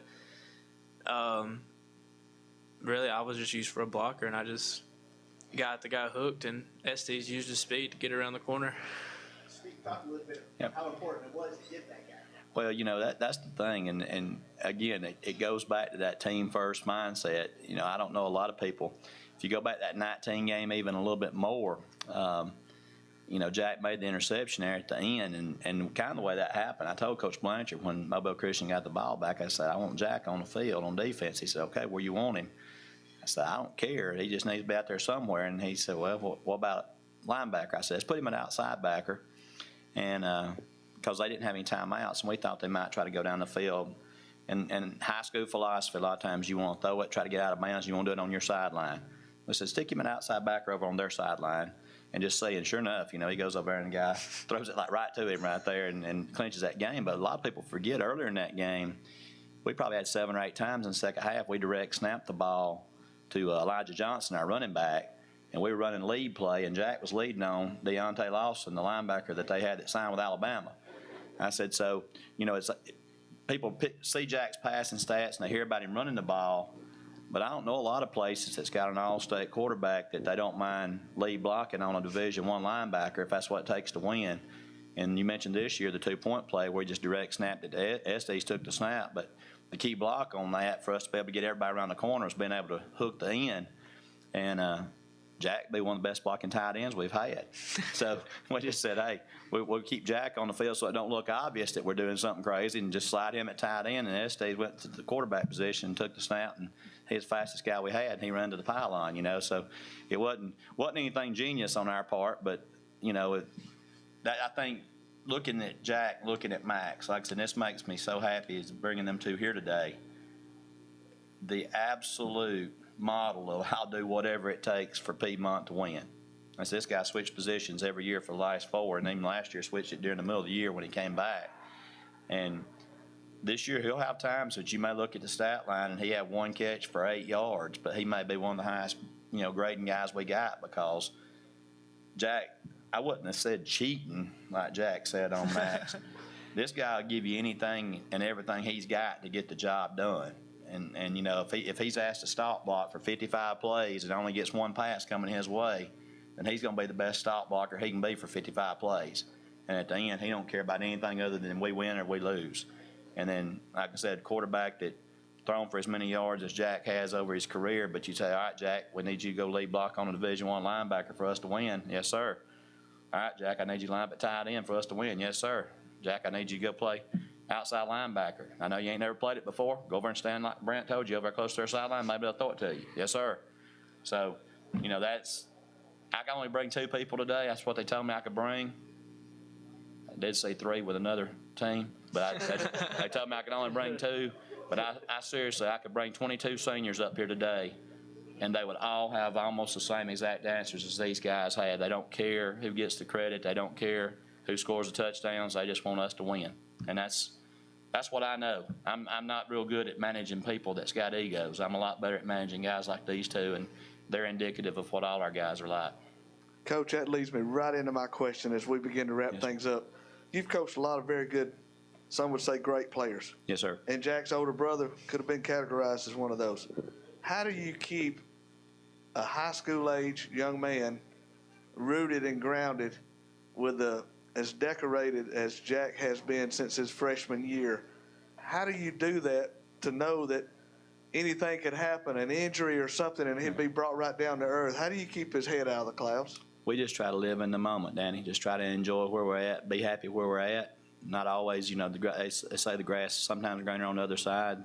I always come back and say, but yes, somebody still got to mow it. And, at the end of the day, life's about being happy where you're at, doing what you're doing, enjoying the people you're with, enjoying the people that's around you. And, we ain't looking for anything special. We ain't looking for handouts from nobody. We understand that people going to come gunning for us each and every week. And we welcome that. That's what makes high school football fun. And sometimes we're going to come up on the short end of the stick. Sometimes we're going to come up on the winning side. But a a lot of that you ask about how you keep them grounded, these guys come from outstanding parents. It starts at home, starts with people, having high expectations of their kids and making them do the right things. They're teenagers, they're knuckleheads, they do some stupid stuff sometimes. I've got a house full of them myself, and they don't always make the best decisions in the world, but just having good parents. Our community is very tight-knit. Everybody kind of looks out for everybody. It'd be hard for Jack to get away with anything. He might get it by his mom and dad, but some of us are going to find out about it. And he probably knows that if I find out about something, I'm probably going to call his daddy. And I'd expect his daddy to call me on mine. It's just that's the way it is in Piedmont. We still may be a little bit behind the times, I guess, if you want to call it that. But it's a great place to grow up. The way things are supposed to be done. The kids do things the way they're supposed to be done. And I think they realize this won't last forever. We're just going to try to take our time and enjoy it while it lasts. Before we close out, and we get your final thoughts, I'd like to ask the players if they would like to, anything they want to add here about this coming season and what it's like to play for a coach like Coach Smith. Playing for Coach Smith, I've been playing for him for 4 years, and I've been a manager for 3 years, and I grew up around Piedmont football, and it's just we're so lucky to have a coach like him that, you see around like schools, coaches moving and leaving and going places. I'm sure Coach Smith's had offers to go places, other places, but he loves Piedmont and the town of Piedmont, and we're so lucky to have him at Piedmont. To add to what Jack said, like Coach Smith said earlier about not trading us for anyone, I wouldn't trade him for anyone. I wouldn't trade him for Nick Saban. I wouldn't trade him for anyone. One final question, and then you close it out. Yeah, Steve, I know Danny wants you to give final thoughts, but I think as the most tenured coach now in Calhoun County, probably one of the best questions that could be asked of you is, we all love high school football. What about the game do we need to be worried about right now? Well, there's just been so much negative publicity over the last 4, 5, 6 years, with the concussions and things like that. And information can be good if it's verified. Information can be negative if it's not verified. And, I think there's a lot of scare tactics that have gone on. Obviously with the rule changes, with the defenseless players and you see things, usually if you see it happening in a pro game, it's going to trickle down to the college game, then eventually it's coming to the high school game. And that usually is a pretty good indicator of trends, but I just think that the physical side of the game, I'm fearful that 20 years from now, we're not going to even recognize the contact part of football as what we remember. There's just so much that they're doing to take that out, and I'm not saying it's all bad.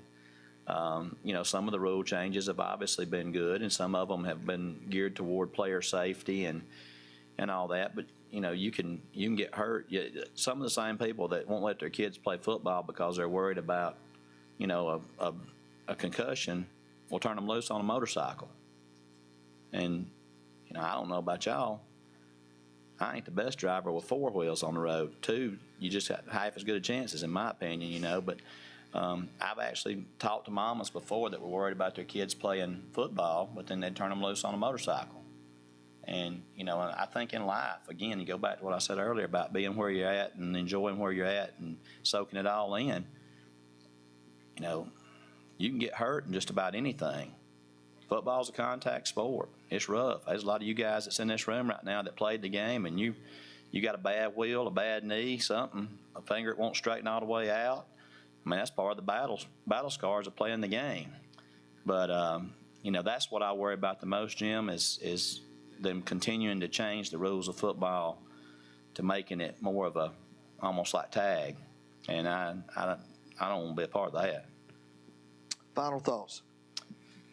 Well, I always say this every year when we have the media days.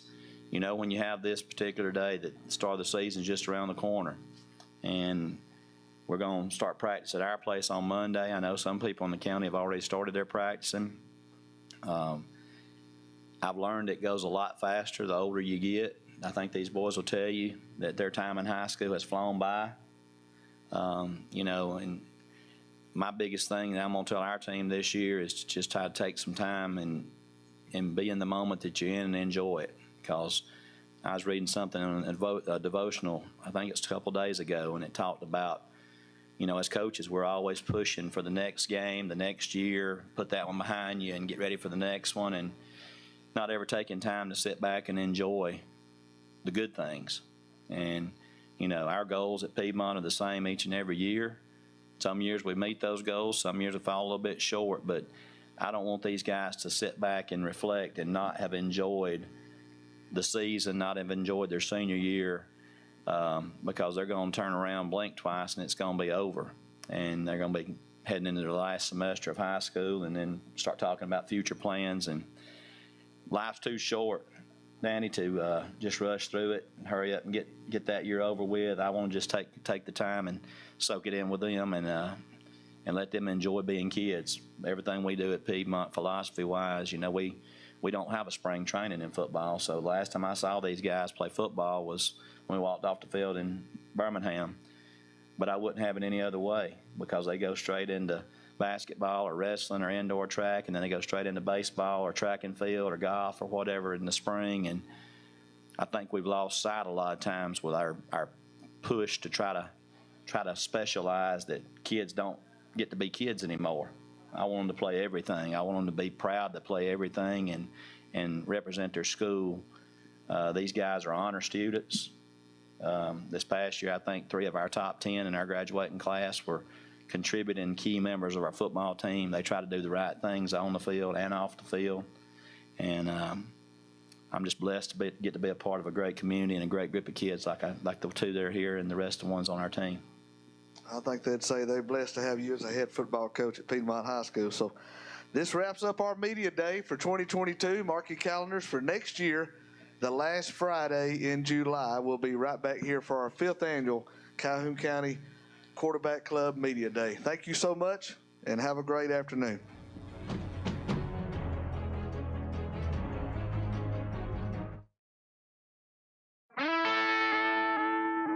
Convert your old catalytic converter into cash. Right Way Auto Salvage in Munford will pay cash for your catalytic converter. We buy converters. With over 1 million parts in stock, Right Way Auto Salvage can take that old converter and turn it into cash. Take your old converter and turn it into cash.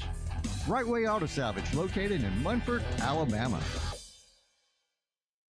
Sylacauga's best kept secret? No more. Harvey's on Noble is the place to go for the area's best food and drinks. Whether you're in the mood for steak, burgers, salad, seafood, or dessert, Harvey's on Noble will not disappoint, and the atmosphere is perfect for catching the big game or just relaxing after work.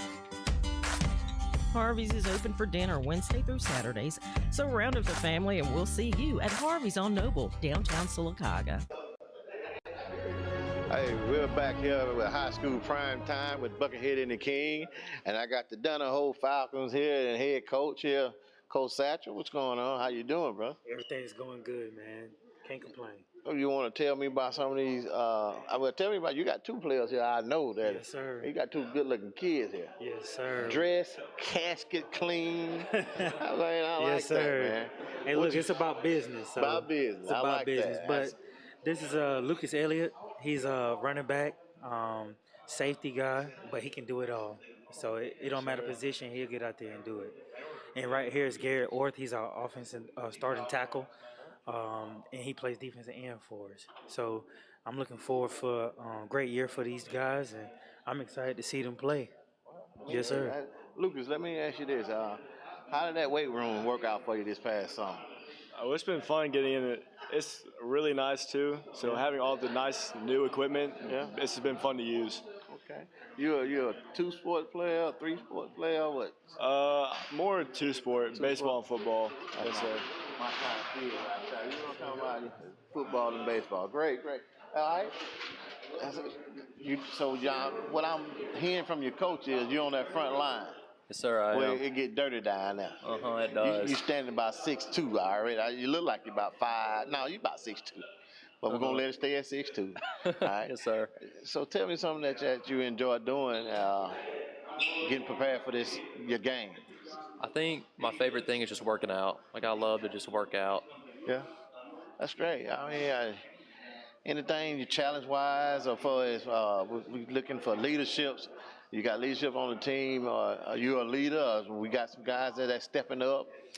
Yes, sir. Players like me, Lucas, and like a lot of our seniors are really stepping up this year and leading. That's what I'm talking about. And without that, now you guys, it's kind of guys behind you got to have somebody to look up to, and that's a great thing. That's why I asked the question. But I just want to let you know, Coach. You know they're giving us the short period of time to do it. I know this your first year at Donahoe. Yes, sir. And I want to wish you the best of luck. You know I'm supporting you all the way around. Yes, sir. But listen.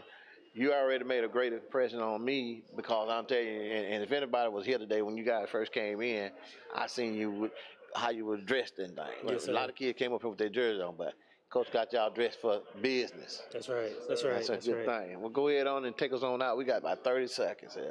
Man, just blessed. I appreciate you and what you got going on here for us, and appreciate the support, and hopefully we'll be talking to you more down the road, but just got to thank God. And then these kids about the kids, so I'm excited for them, and we're going to see how they do this year, which is going to be good. All right, good luck. Hey, man, I'm going to be checking y'all out on game day. Thank you. Yes, sir. Appreciate it. All right, I'm not.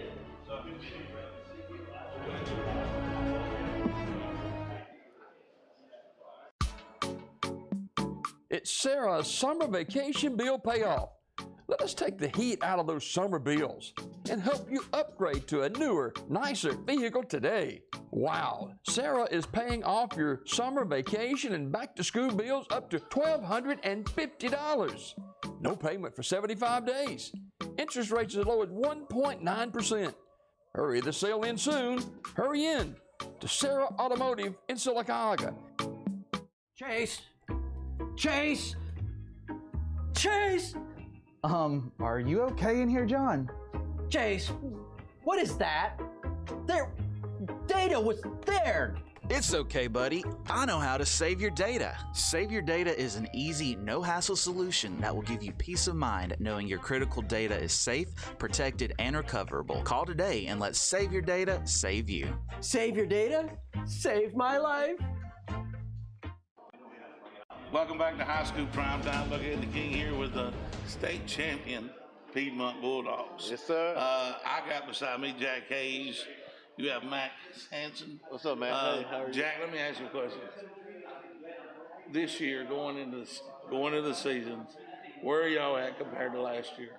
I wouldn't say we're young because we got a bunch of seniors, but I mean, I think we're going to be just as good as we were last year. I think we got a chance every year to win a state championship. Well, I know this, and a lot of things happened in the state championship game. But the second half of that game, you said, "Get on my back, boys," and you took that team and you carried them across the goal line numerous times. But you're the leader of that team. Nobody doubts that. Not even your teammates. But tell me what has Coach Smith instilled in you guys' head this year that will bring you back to the state championship game? It's just the chip that we have on our shoulder to go back. It's, we really have the same mindset every year, no matter what kind of team we have. It's just, we just got to have that chip that we're state champions and we're the best team in 3A, and we're going to go out and show people that. Well, Max, I'll tell you, key position, you're a wide receiver, huh? Yes, sir. And so this guy throwing that ball to you, do you ask for it? No, sir, I don't. No, sir, I don't. I'm going to need you to get a little bit of the king in you. Ask for that ball. All right? We was at the playoff over there last year with you guys in the state playoff, and Buckethead was calling the plays. And I'm telling you guys, he actually said about that guy going to start getting that ball across the middle. And the first thing he done, started dropping that ball. Which one of them caught that ball? I said, let me rephrase that because I wasn't questioning the coach. Yeah. I said, as soon as ST starts going across the middle, Jack's going to find him, and they're going to start scoring some points because they were doubling outside. So first broke that when he broke across the middle, he was open, and you found him for 2 touchdowns. Exactly. And listen, I hate that we actually brought you guys on for a short period of time because high school prime times are showcasing the kids. And we love Piedmont and we love the kids. And right now they're cutting us off real short. But we're gonna listen.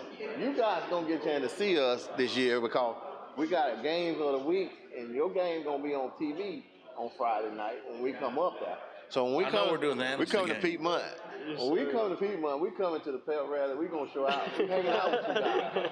So it's gonna be like a game day thing. So you guys be ready to be able to bring the student body out, and we're gonna actually come up and enjoy a whole day with you guys. Yes. Add the day in the life of Piedmont. Make sure you get somewhere I can eat good too. Well, look, I hate to cut them short, but they're calling for the end of the day, and this is our last sign-off for the day. Yeah. So to cap off the Calhoun County Media Days, thank you guys for being with us. A great event. Enjoy it. It's all about these two sitting beside us. That's what it's about. We'll see you. Hey, it's football season now, but we'll see you again this time next year doing the same thing.